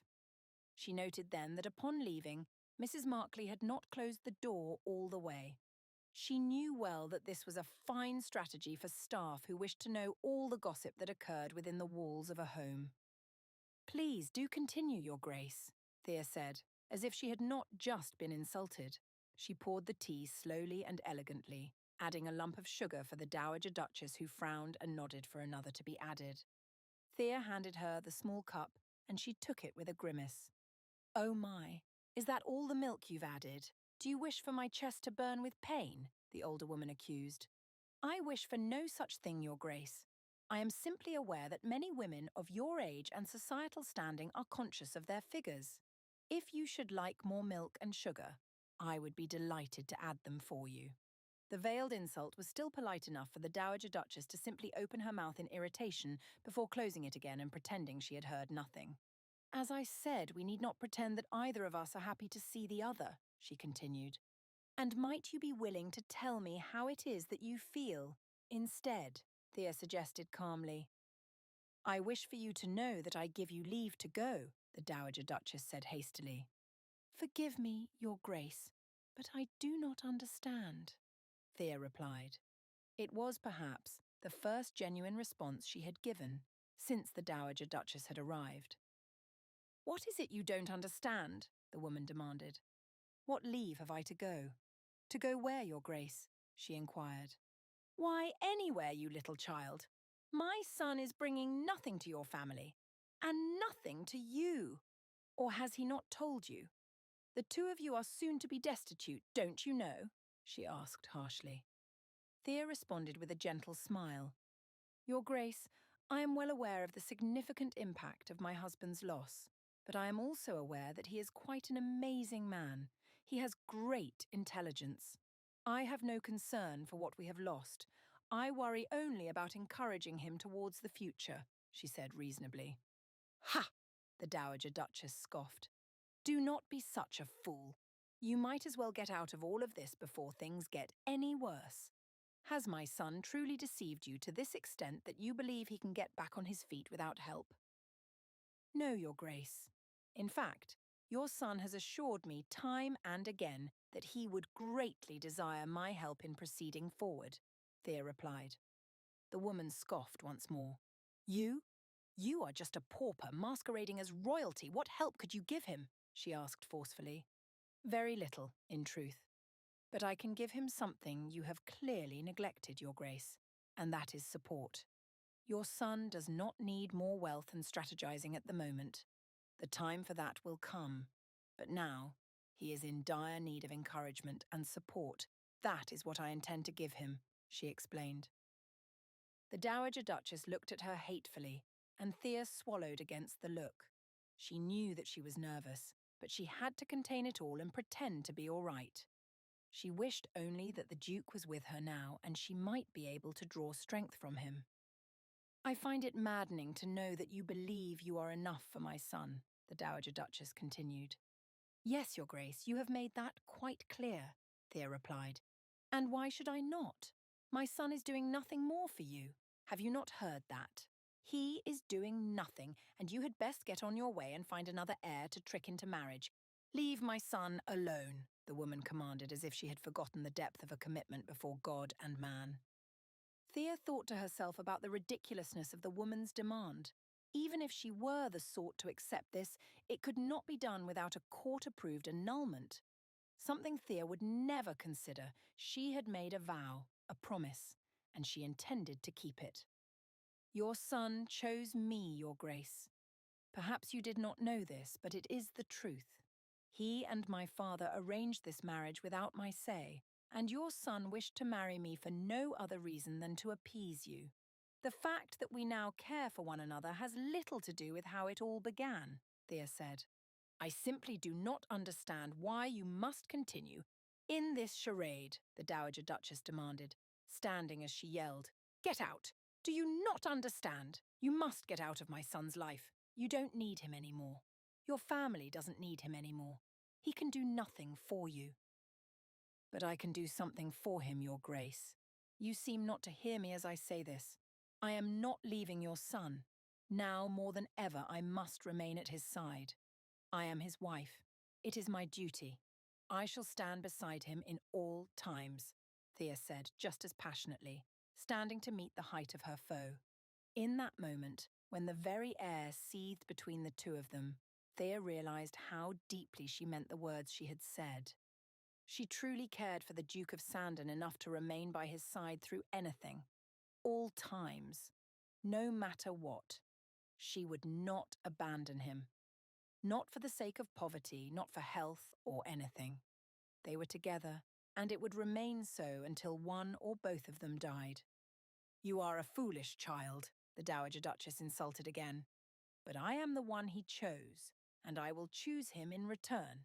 I do not need money. I do not need gowns and an estate or anything else. I will choose my husband as a good woman must, Thea declared. The Dowager Duchess made a furious growling sound and swished her gown towards the door. Thea watched as she stormed from the room and waited by the window to see the woman make 2 attempts just to get inside the coach. Her anger and the size of her dress were both at such an extent that she could hardly control her own body. It had not been a pleasant meeting, but Thea knew that it had been a worthwhile one. She knew that her husband was worth more than this. She knew that the idea of leaving him over this little thing was not at all the sort of character she would ever display. When the coach drove away, Thea smiled to herself. She had chosen wisely. She had not allowed the Dowager Duchess to bully her into leaving the Duke, even if it would have been simpler.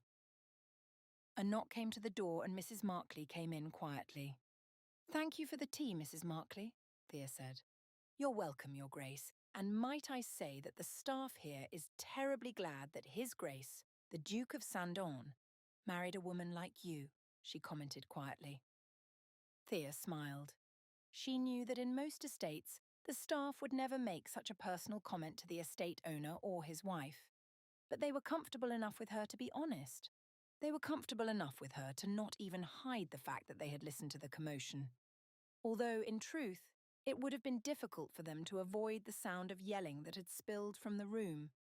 And yet Thea was more than happy to know that the staff approved of her.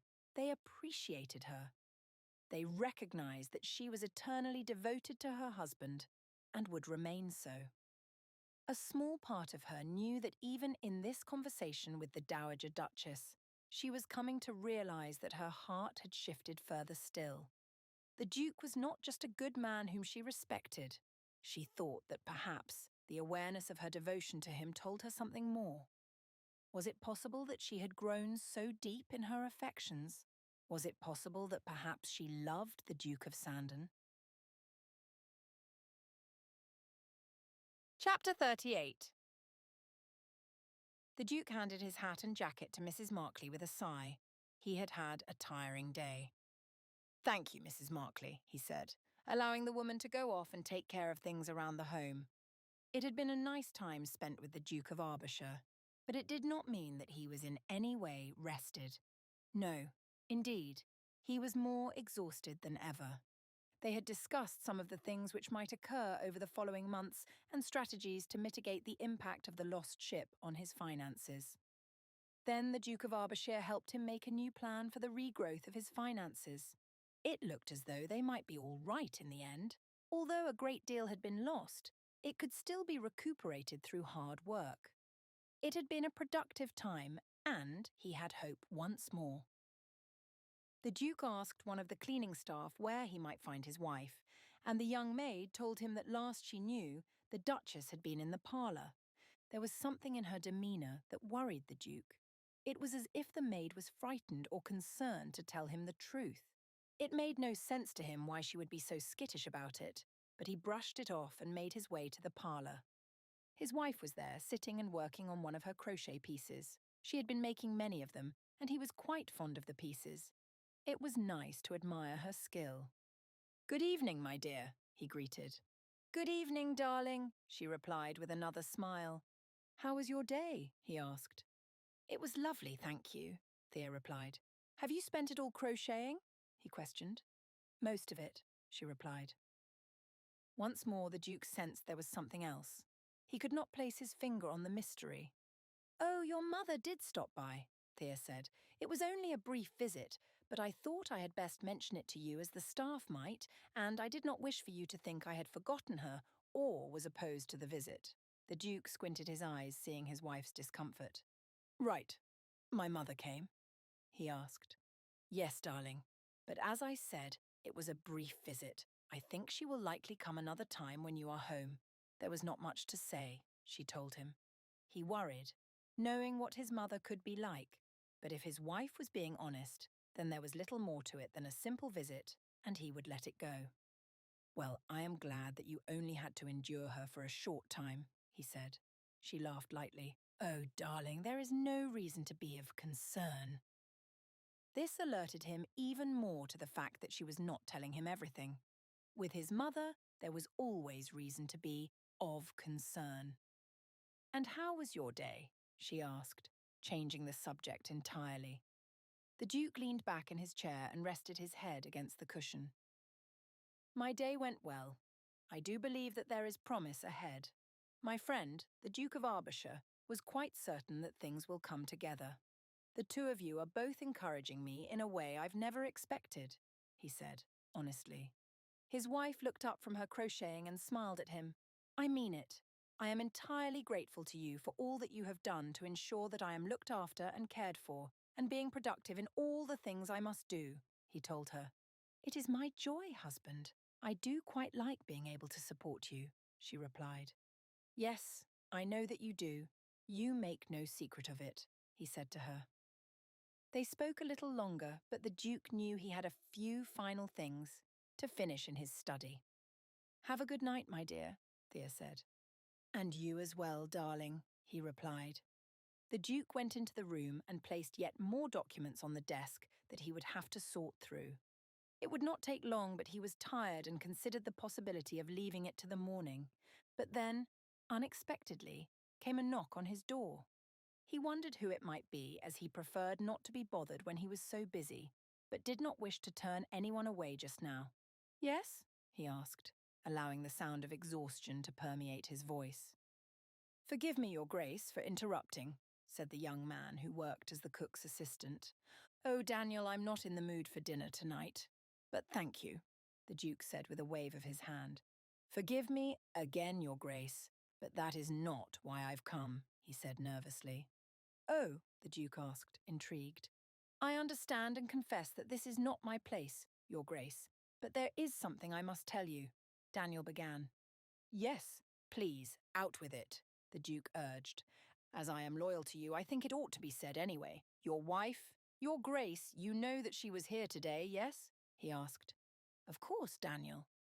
And were you aware that your mother came as well? He continued.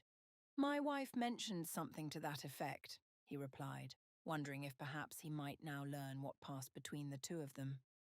Your Grace, I do not wish to speak against the Dowager Duchess, but I thought you ought to know of their conversation, he said. It was the Dowager Duchess who came for no other purpose than to encourage your wife against remaining with you. The Duke's interest was thoroughly piqued with that bit of information. Tell me exactly what you mean, and exactly what you overheard, he instructed. Daniel went on to recount the whole of the conversation as best as he could remember what he had heard. Everything that the Dowager Duchess had said was painful to hear, but the words of his wife seemed to soothe his soul. To conclude, Your Grace, the Duchess of Sandon was quite opposed to the ideas expressed by the Dowager Duchess. I thought you ought to know, but I also wished for you to understand that she is facing difficulty. Daniel ended awkwardly. The Duke nodded thoughtfully. Thank you, Daniel, for telling me all of this. I have a great deal to think about, and I am entirely grateful that you informed me. Please know that I do not mind you sharing this sort of information with me again, he replied. Daniel bowed his head and left the room, and the Duke was on his own. The Duke of Sandon thought about all that Daniel had said. His wife was committed to him for good now. She was willing to remain with him no matter his financial status. It was a surprise but a great delight to him. He was humbled and honoured by her respect and decision. Regardless of his status, Thea was choosing to remain by his side as she had promised. It made little sense given her previous distaste for him. And he had not entirely cared for her either. It was another reminder of how much they had grown. He thought again of their time away at the cottage and how he had been so suspicious of her when she had merely wanted to give him a gift. What change had come since those days? He could not suspect her of anything now but a good heart. Thea was an angelic woman, a good woman with a dear compassion. Despite the wounds caused by his mother, the Duke knew he could push past those. He had grown accustomed to her disapproval. It was nothing new at all. Still, he thought, it might be better if he spoke with Thea at some point about the dilemma of his mother. And he would have to address the Dowager Duchess as well, informing her that what she had done had not been appropriate.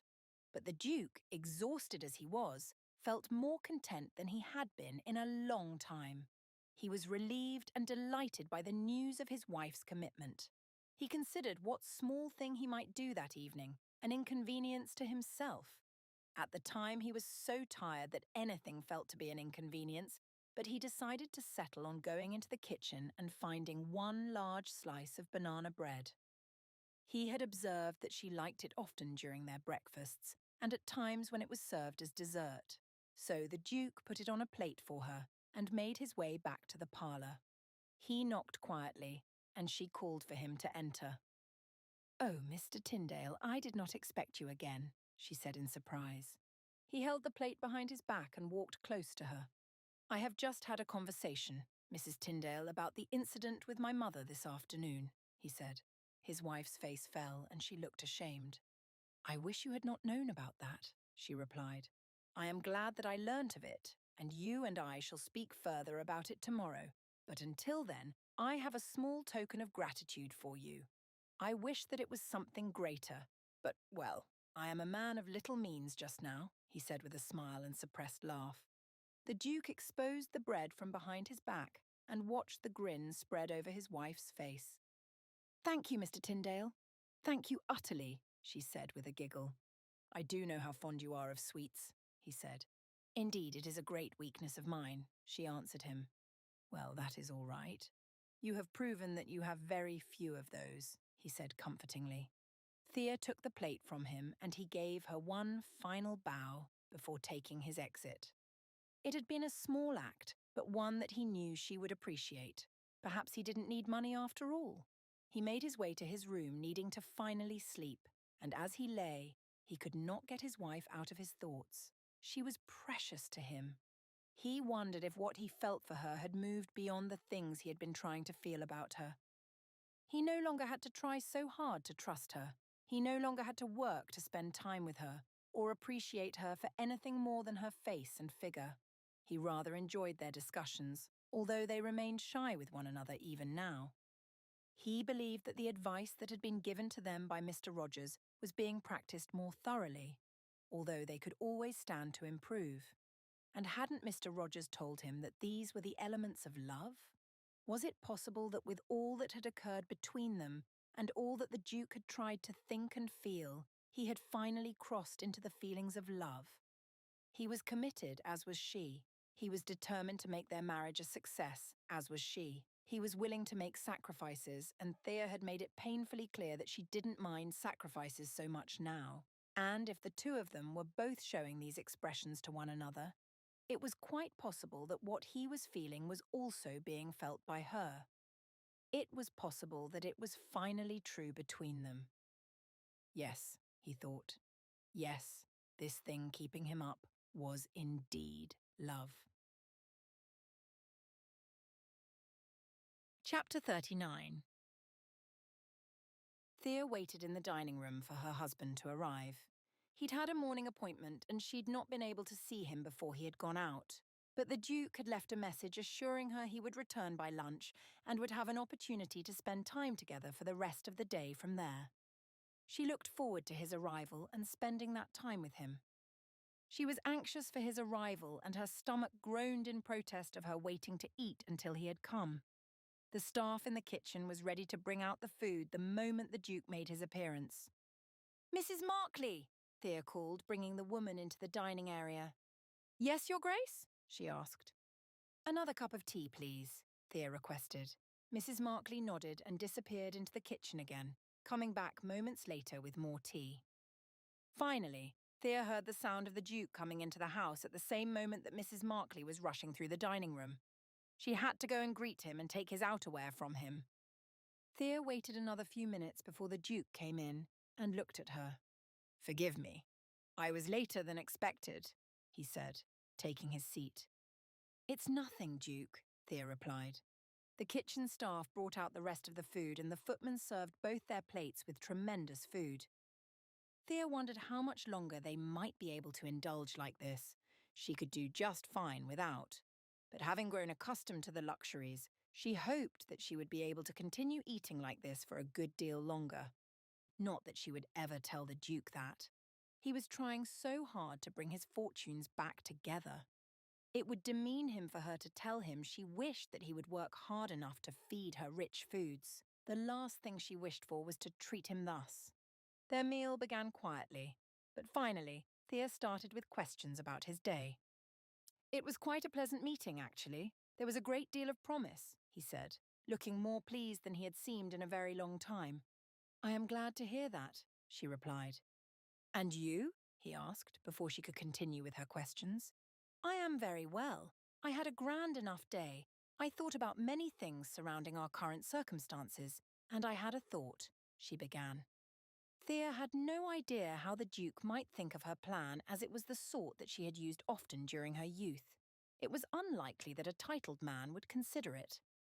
"Oh, I imagine you had many thoughts. Which was it that you wished to share with me?" he asked. "You know, do you not, that I adore every gift you have given me?" she asked. The Duke beamed with pride. "I certainly hope that you do." "I do indeed. The stunning gowns, the books that I could never have owned before. I truly love them all. But, considering the time that we are in, I want you to know that I would be willing to part with them for our good," she said. The Duke looked at her in confusion. "Whatever do you mean by that? Part with them? Do you mean that you cannot wear the gowns if your wealth does not reflect them?" he asked. "No, Duke, that is not what I mean at all. I care not what my financial status is. Having those dresses and wearing them makes me quite happy. But at this time, I can sell them.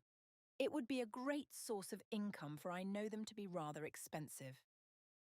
"I only mean that we can sell the gifts that you have given me if that will get us through this," she said. The Duke looked at her again as if his pride had been wounded a little, but he was filled with concern. "Please, Thea, stop saying these things. It is my duty to provide for you. It is not your job to find ways to be rid of your gifts to help me. You must understand that," he insisted. Thea felt frustrated. She could not understand his perspective. She knew it, but she didn't understand it. She decided she could sit in frustration or explain to him her confusion. The latter seemed the better option. "Duke, would you bear with me for a moment?" she asked. "Of course, please," he replied. "I understand that it is the way of men to find pride in what they can do for their wives and families. I do not wish to disrespect that in any way, but I wish that you might be willing to see from my perspective. In my view, marriage requires two working together. It is not only one sacrificing for the other. It is my duty to sacrifice for you as well," she explained. She saw that the Duke was moved by this. "I wish that you would see that no matter how I love the gifts you have given to me, they do not compare to the extent to which I care for you," she confessed. The Duke of Sandon gazed at her in a new way that she had never seen from him before. His eyes held her captive, and he looked as if he wished to say something very important, but the words would not make it to his lips. "Thea," was all he was able to utter before looking away in embarrassment. "Forgive me. Did I offend you further?" Thea asked. "No, no such thing as that," the Duke said. "You have moved me." This admission of his was represented by the slight quiver in his voice that told her he was truly affected by her. Thea wished she could wrap her arms around him in an embrace, but she still felt too shy for such a bold maneuver. "Mr. Tyndale, would you like me to proceed with that plan?" she asked, wondering if her words had convinced him. "My dear, I would not like that. I was hesitant to tell you this, as it is still rather early, but I do not think we shall be in such a dire position for much longer," he told her. "What do you mean?" she asked, hope roiling in her gut. "Again, it is early. Many things could happen to ruin this, as happened before, but it would seem that my other investments are finding great success. It will take time to regain what was lost, but perhaps only a matter of a year.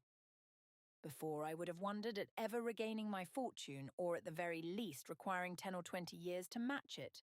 But indeed, things are moving along quite nicely.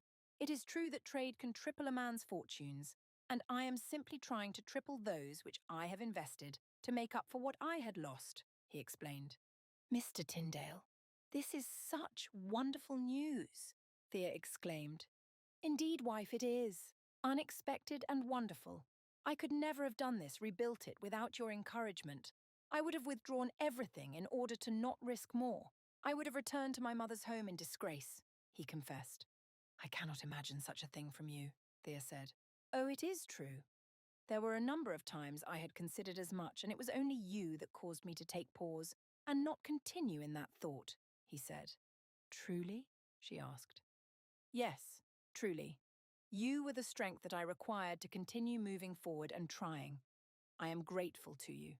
And you will need to keep those dresses and books, as it is likely to be a year at the very least before I can purchase more for you," he added with a laugh. Mr. Tyndale, I need no more of all of that. I need only to know that you are well. I need only to know that you understand how I see you and how deeply I admire you, she told him.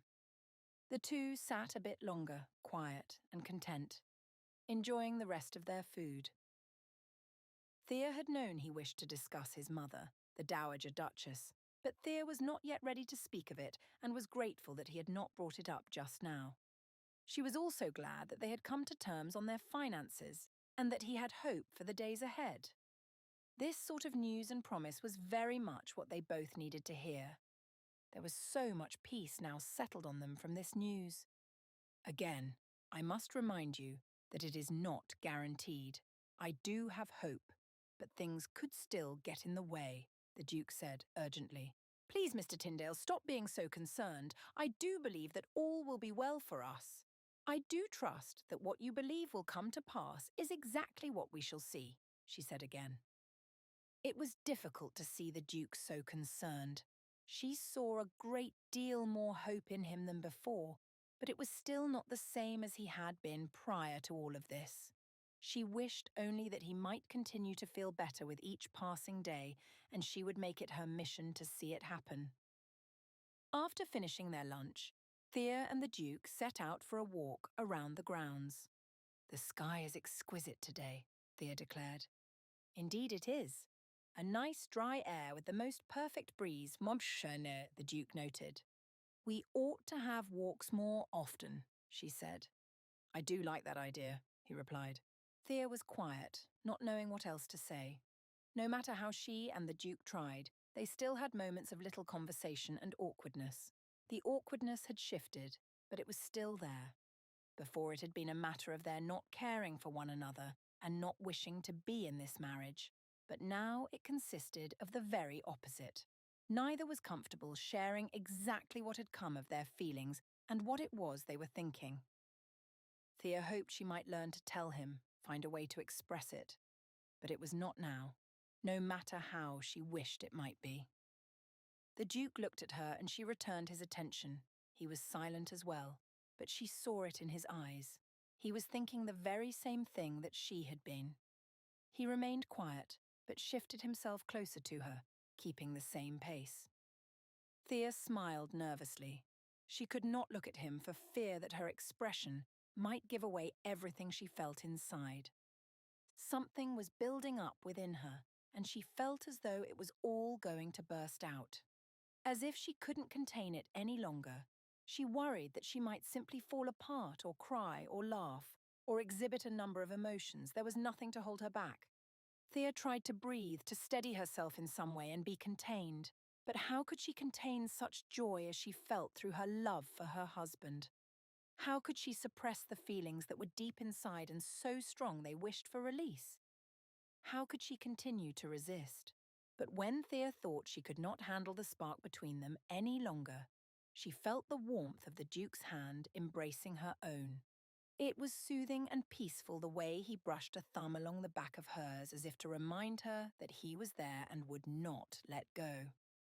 A satisfied sigh escaped her lips. Chapter 40. The Duke headed to the library where he knew that Thea would be found.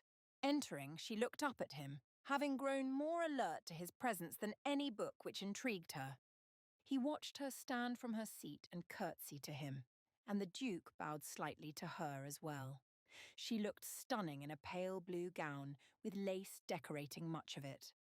Her hair cascaded down her shoulders and back, and the Duke was captivated. He swallowed, hardly able to control himself around her anymore.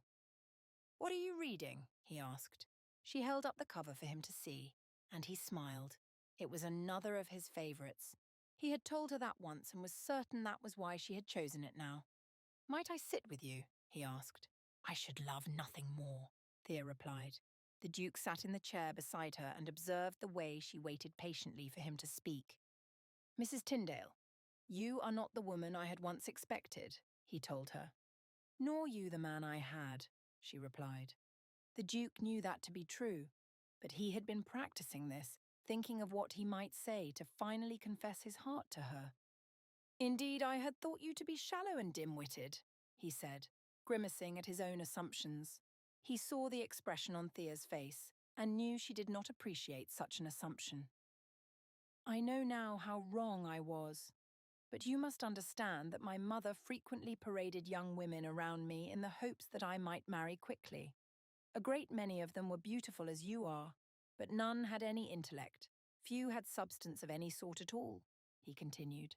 "And when I knew you to be a young woman who was of different breeding than I, it was my thought that you desired me only for my money and my title, as so many other young women had." The Duke paused then, scratching his chin and laughing to himself. "Little did I know that not only did you desire none of those things, it was marriage to me that you desired least of all," he said with a chuckle. Thea laughed with him at that and nodded honestly. "Yes, I suppose that was true," she said. "What I am meaning to say is simply to tell you that I am very sorry I thought so wrongly of you. I was a complete fool. You are a gem, truly. You are like no other woman I have ever met, and I am sorry it has taken this long for me to come to realize that," he said. "You needn't apologize, Mr. Tyndale. If it would make you feel better, I should like to share what wrong things I thought of you," she said with a teasing grin. The Duke laughed once more. "I should very much like to hear it." Thea leaned forward. The Duke could not help but note her figure when she did so. She was beautiful in every way. "I believed you to be arrogant beyond anything. I could not imagine someone such as you being humble, and I was disgusted from the moment I saw you. You did not like the dust that settled on your shoes when you reached our home," she recalled. The Duke looked embarrassed at that memory. "I thought you to be greedy, and I grew to believe that more when I, one day, needed stationery and snuck into your study. I stumbled upon some of your accounts," she confessed anxiously. The Duke raised an amused eyebrow but did not scold her. "When I saw them, and when I saw how much you had put into the trade investment, I was appalled by your behaviour. I thought you to be one of the very worst of individuals," she said. "Little did I know then that you are generous. You give to others in a way I have scarcely seen before in all my life. More than that, you are wise. You make decisions so unlike the way others do. You have truly grasped me with your kindness and intellect," she said, using the same word he had used when describing her. "As you thought I wanted you only for your money, perhaps I thought that was all there was of you. Little substance, only material possessions," Thea admitted. "I suppose we both thought wrong of one another," the Duke said, observing the past. "There was one thing which I believe I noticed correctly from the start," Thea said. "Oh, and what is that?" the Duke inquired. "I was not immune to noting that you have a rather handsome face," she answered him in an honest, teasing voice. The Duke grinned and nodded. "Yes, I noticed the same of you immediately. Face and figure, quite extraordinary they both are," he said. The Duke was overjoyed by the way they were speaking so openly and kindly to one another. He had never anticipated their closeness reaching this point. He was more grateful than his words could express to be interacting with her so calmly. "I fear, however, that I must address that topic which we both have wished to avoid," he said. "And what is that?" Thea asked, as if uncertain what he was speaking about. "The Dowager Duchess, my mother. We must address what it was that she said to you. I cannot bear to think that you were so wounded by her at that. I do not wish for you to ever feel the things that she made you feel, or those things she said of you," he told her. "Please, Mr. Tyndale, there is no need to dwell on it," she said. "I have quite forgotten it." The Duke of Sandon saw that she had not forgotten at all.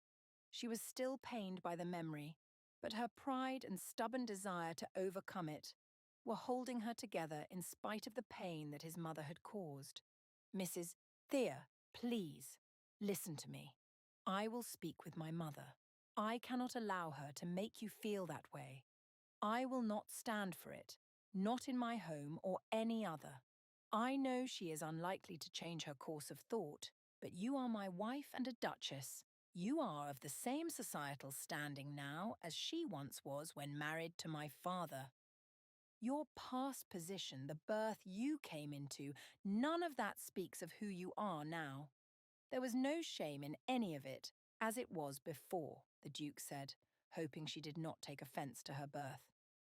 I cannot say that there was ever an issue with your breeding, but you understand how society works, and they are cruel.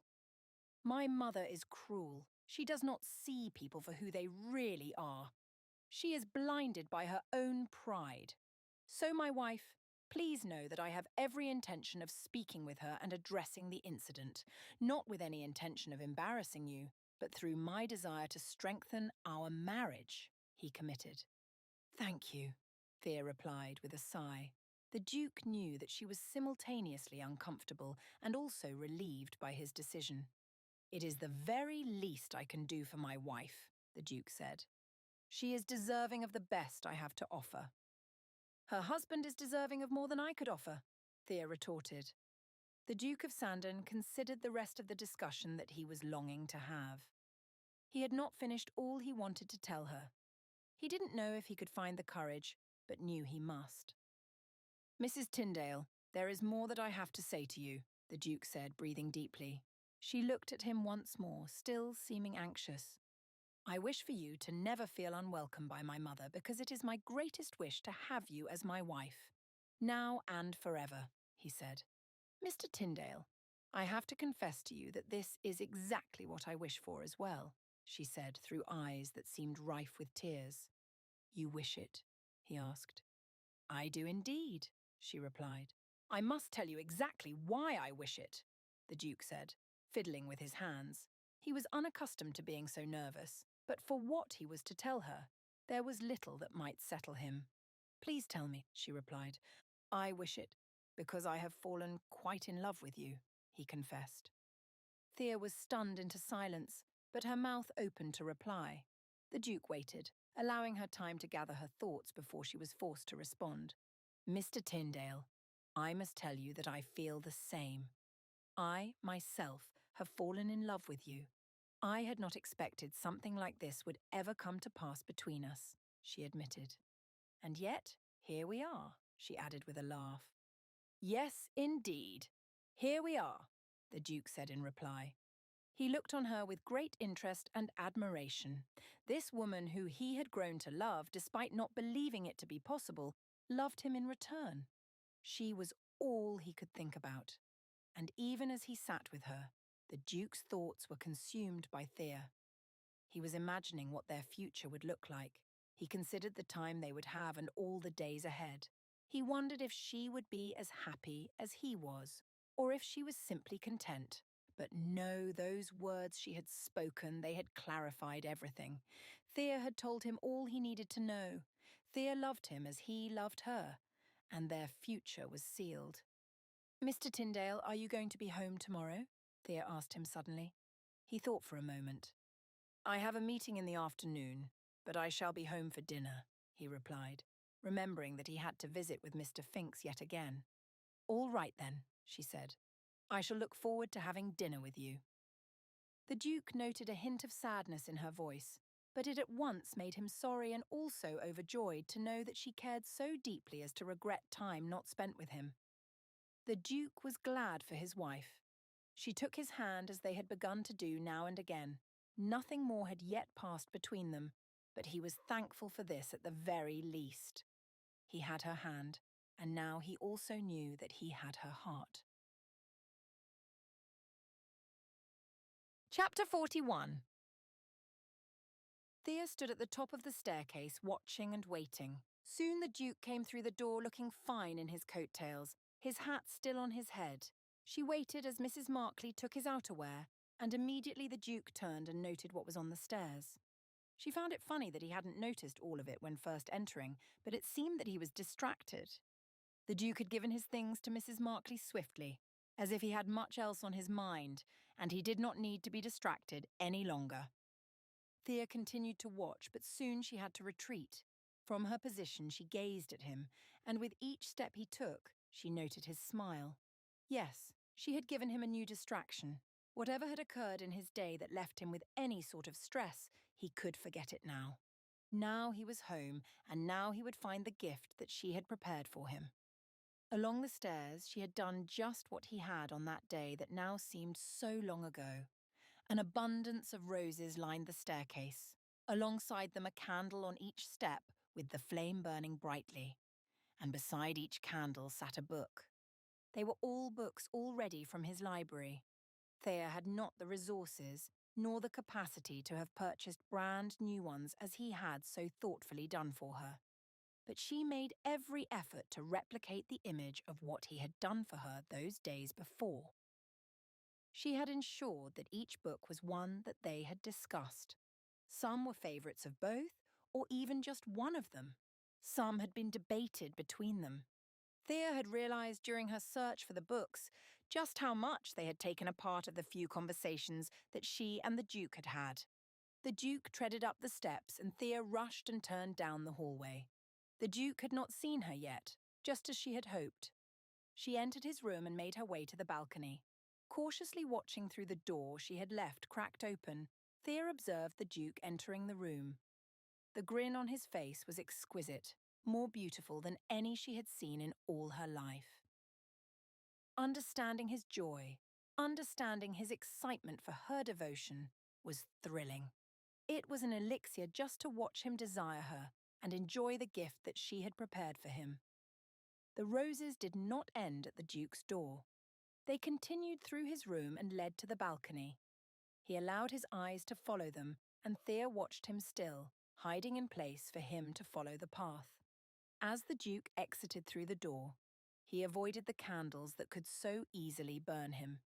He turned and Thea watched him walk towards her.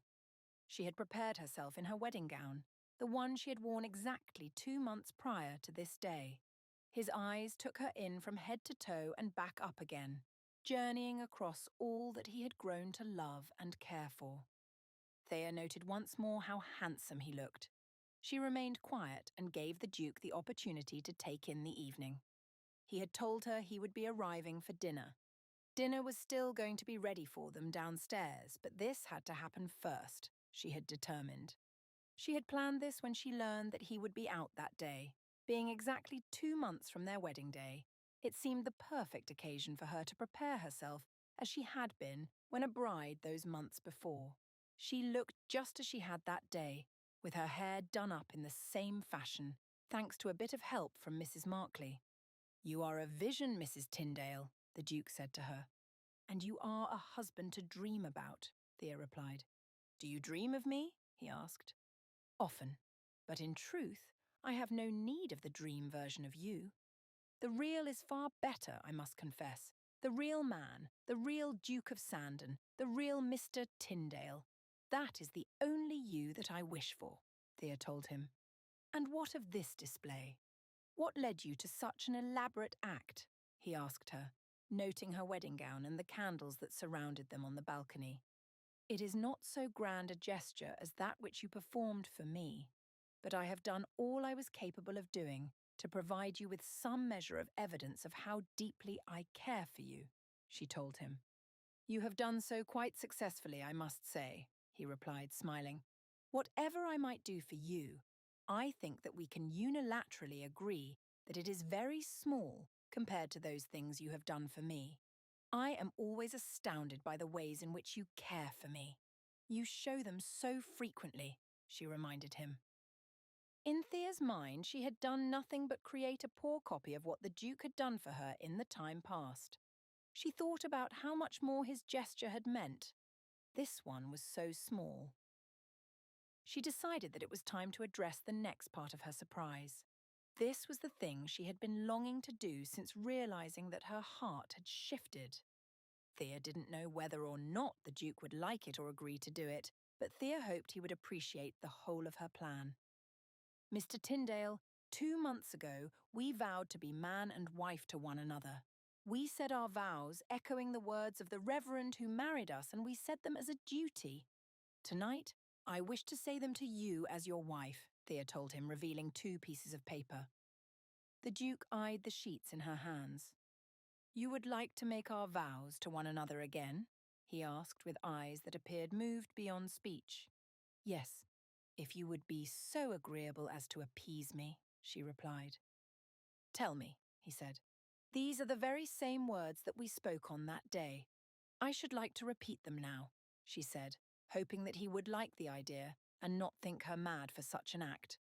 I should like nothing more, the Duke said in reply. It is a very good idea, and I am ashamed I did not think of it myself.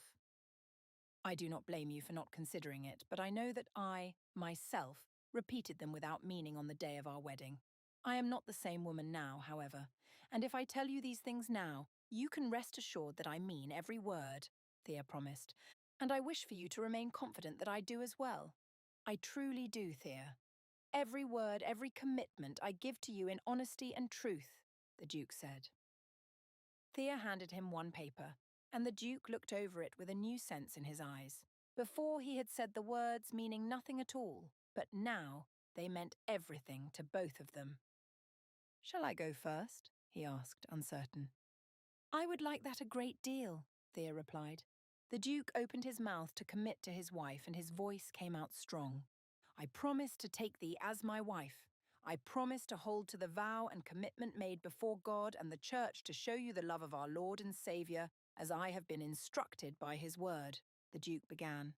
I promise to honour you when your body is ill, when the materials we possess fail us, and until we are joined together again after death. I shall never part from you in this life. I shall honour you before God. This is my vow, he read. The Duke looked up at Thea and smiled, knowing he meant every word of it. Thea then read the same vow to him, recognising how her heart longed to see each word come to fulfilment. The Duke was her husband, and they would now begin to live as such. My darling, the Duke whispered.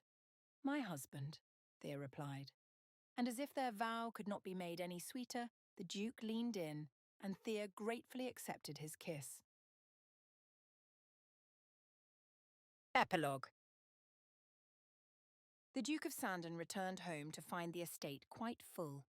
Oh my goodness, he laughed.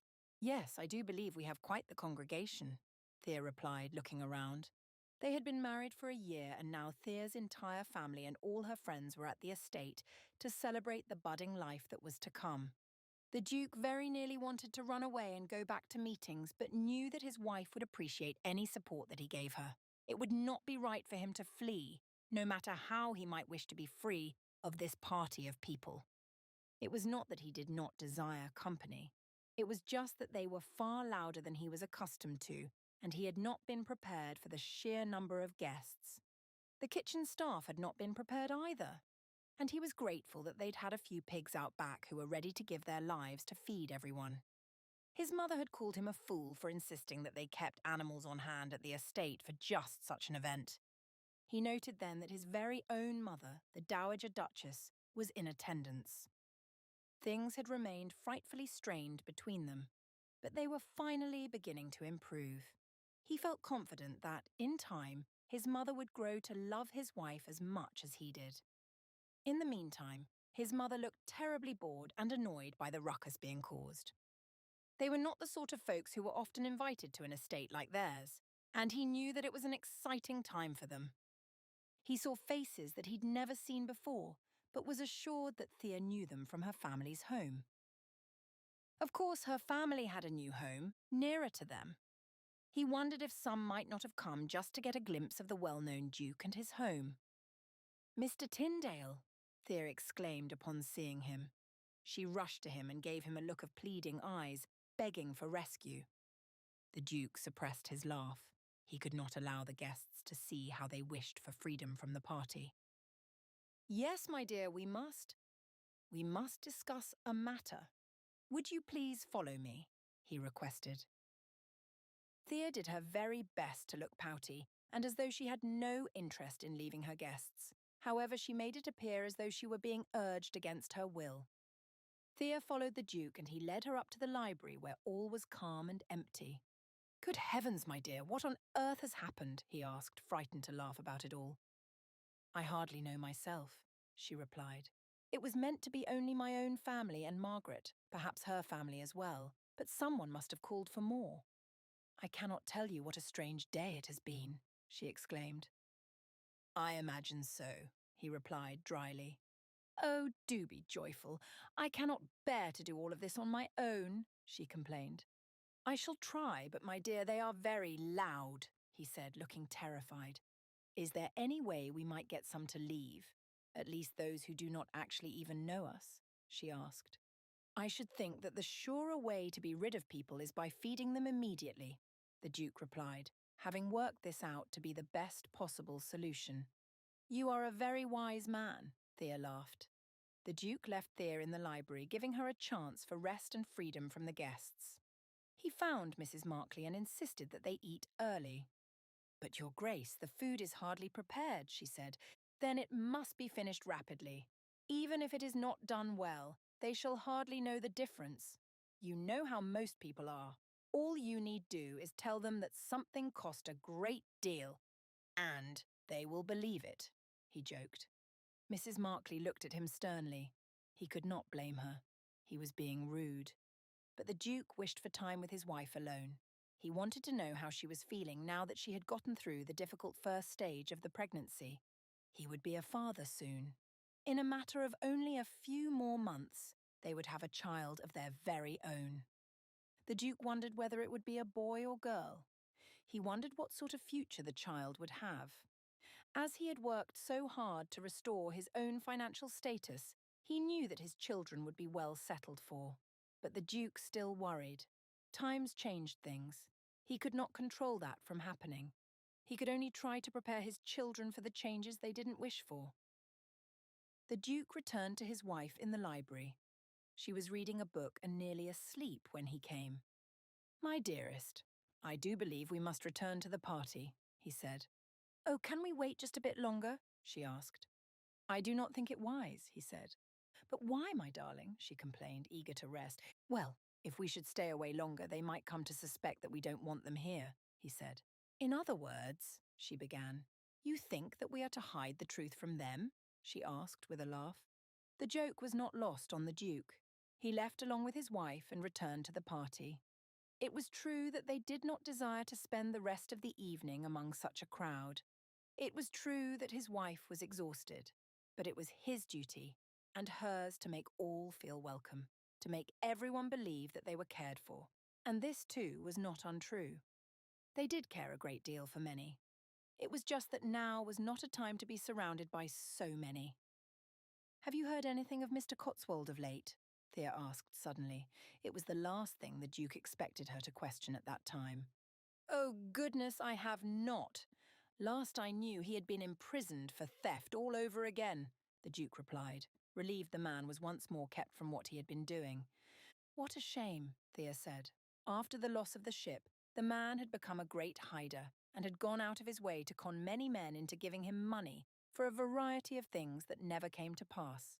When his true identity had been revealed and some of his criminal activities were known, he had been imprisoned. After his release, it sounded as though he had returned to crime and been thrown in once more. "I am glad that you no longer have to work with that man," Thea said with a sigh. "Indeed. Who would have guessed that losing the majority of my fortune came with such a great benefit?" The Duke laughed. Thea gave him a warning expression in reply. He was aware that she still did not view it as something to joke about when the man had done so much to destroy them. However, the Duke knew that she too was relieved. They returned to the party soon after. Thea found her family and spoke to them, telling them how grateful she was for their coming. She looked forward to seeing them with her child in the near future. Her family had still been strained and had changed a great deal. She often thought of her father with confusion, even now. She did not see him as the man that he had been. Yet she loved him. She loved all of them, even Georgette, who had been such a nuisance to her during her younger years. But now Georgette had blossomed into a fine young woman. She was a young woman whom Thea could be proud of. Delia was at the party as well, enjoying her time with her family. The break from her work was a delight. Thea was elated too. Now that the food had been distributed and many of the guests had eaten, some of them began to leave as they had enjoyed their fill. Her family remained, and she was able to spend the lingering amount of time in their presence. Soon after, the Duke of Sandon noticed she was surprised to be approached by the Dowager Duchess. This had not been expected. The woman had hardly spoken to her since the time she had told Thea to leave him. He pretended to follow a conversation between Mrs. Caulfield and Georgette, while truly his attention was fully on a different conversation. "My dear," his mother began, "I am glad to see that you are with child. I am glad to see how my son cares for you and how you care for him in return. I was wrong all that time ago. I knew nothing of who you were." Thea was stunned into silence. The Duke of Sandon believed that she had not anticipated a conversation like this ever occurring between her and the Dowager Duchess. And yet in this moment it seemed fitting. "Your Grace," his wife replied, "it is my honour to have you in our home. I am glad that you see me in a new light, and I do hope that we shall be family." "You should always be family to me," the Dowager Duchess replied. "I did not always see this, but I see it now. I see it in the way my son looks at you, and I see it in the way you carry the child." The woman fiddled with a string of gems along her neck. She was uncomfortable, and the Duke didn't mind it. He knew that they were both awkward at this conversation, but the acknowledgement from his mother was more than either the Duke or his wife had anticipated. He knew it meant a great deal to Thea. It meant a great deal to him as well. "Thank you for seeing it so," Thea replied. "Thank you for choosing to accept me as a member of your family," the Dowager Duchess said in return. Thea stood with a grin as the woman walked away. She had not anticipated this settlement in all her life. The Duke was certain of it, but it seemed to be an evening of things settling. It was a season in their lives in which things were coming to pass. Slowly, little by little, guests disappeared until not even family remained. "I am glad that we survived such a feat," Thea said with a laugh. "Indeed, Mrs. Tyndale, I did wonder," the Duke replied. "As did I," Thea replied. "But alas, here we are." "We have made it, Mr. Tyndale," she responded triumphantly. "I think it should hardly be the last of our feats," the Duke said. "Oh, most certainly. You and I are rather talented at getting ourselves into fantastical situations," Thea teased. "And I am grateful for every last one of them," the Duke of Sandon said to her, leaning his forehead into hers. With their eyes locked on one another, the Duke breathed a sigh of relief. He was with his wife. They were one. And nothing could ever tear them asunder. The next book is available on our website and on Amazon. Read it now. Click on the image or scan the QR code. Scan the QR code or click on the link in the description to read the next book in the series. Share this video with your friend or watch one of the following videos. Subscribe to our channel, like this video, and hit the notification bell to not miss any new audiobooks. Thank you for watching.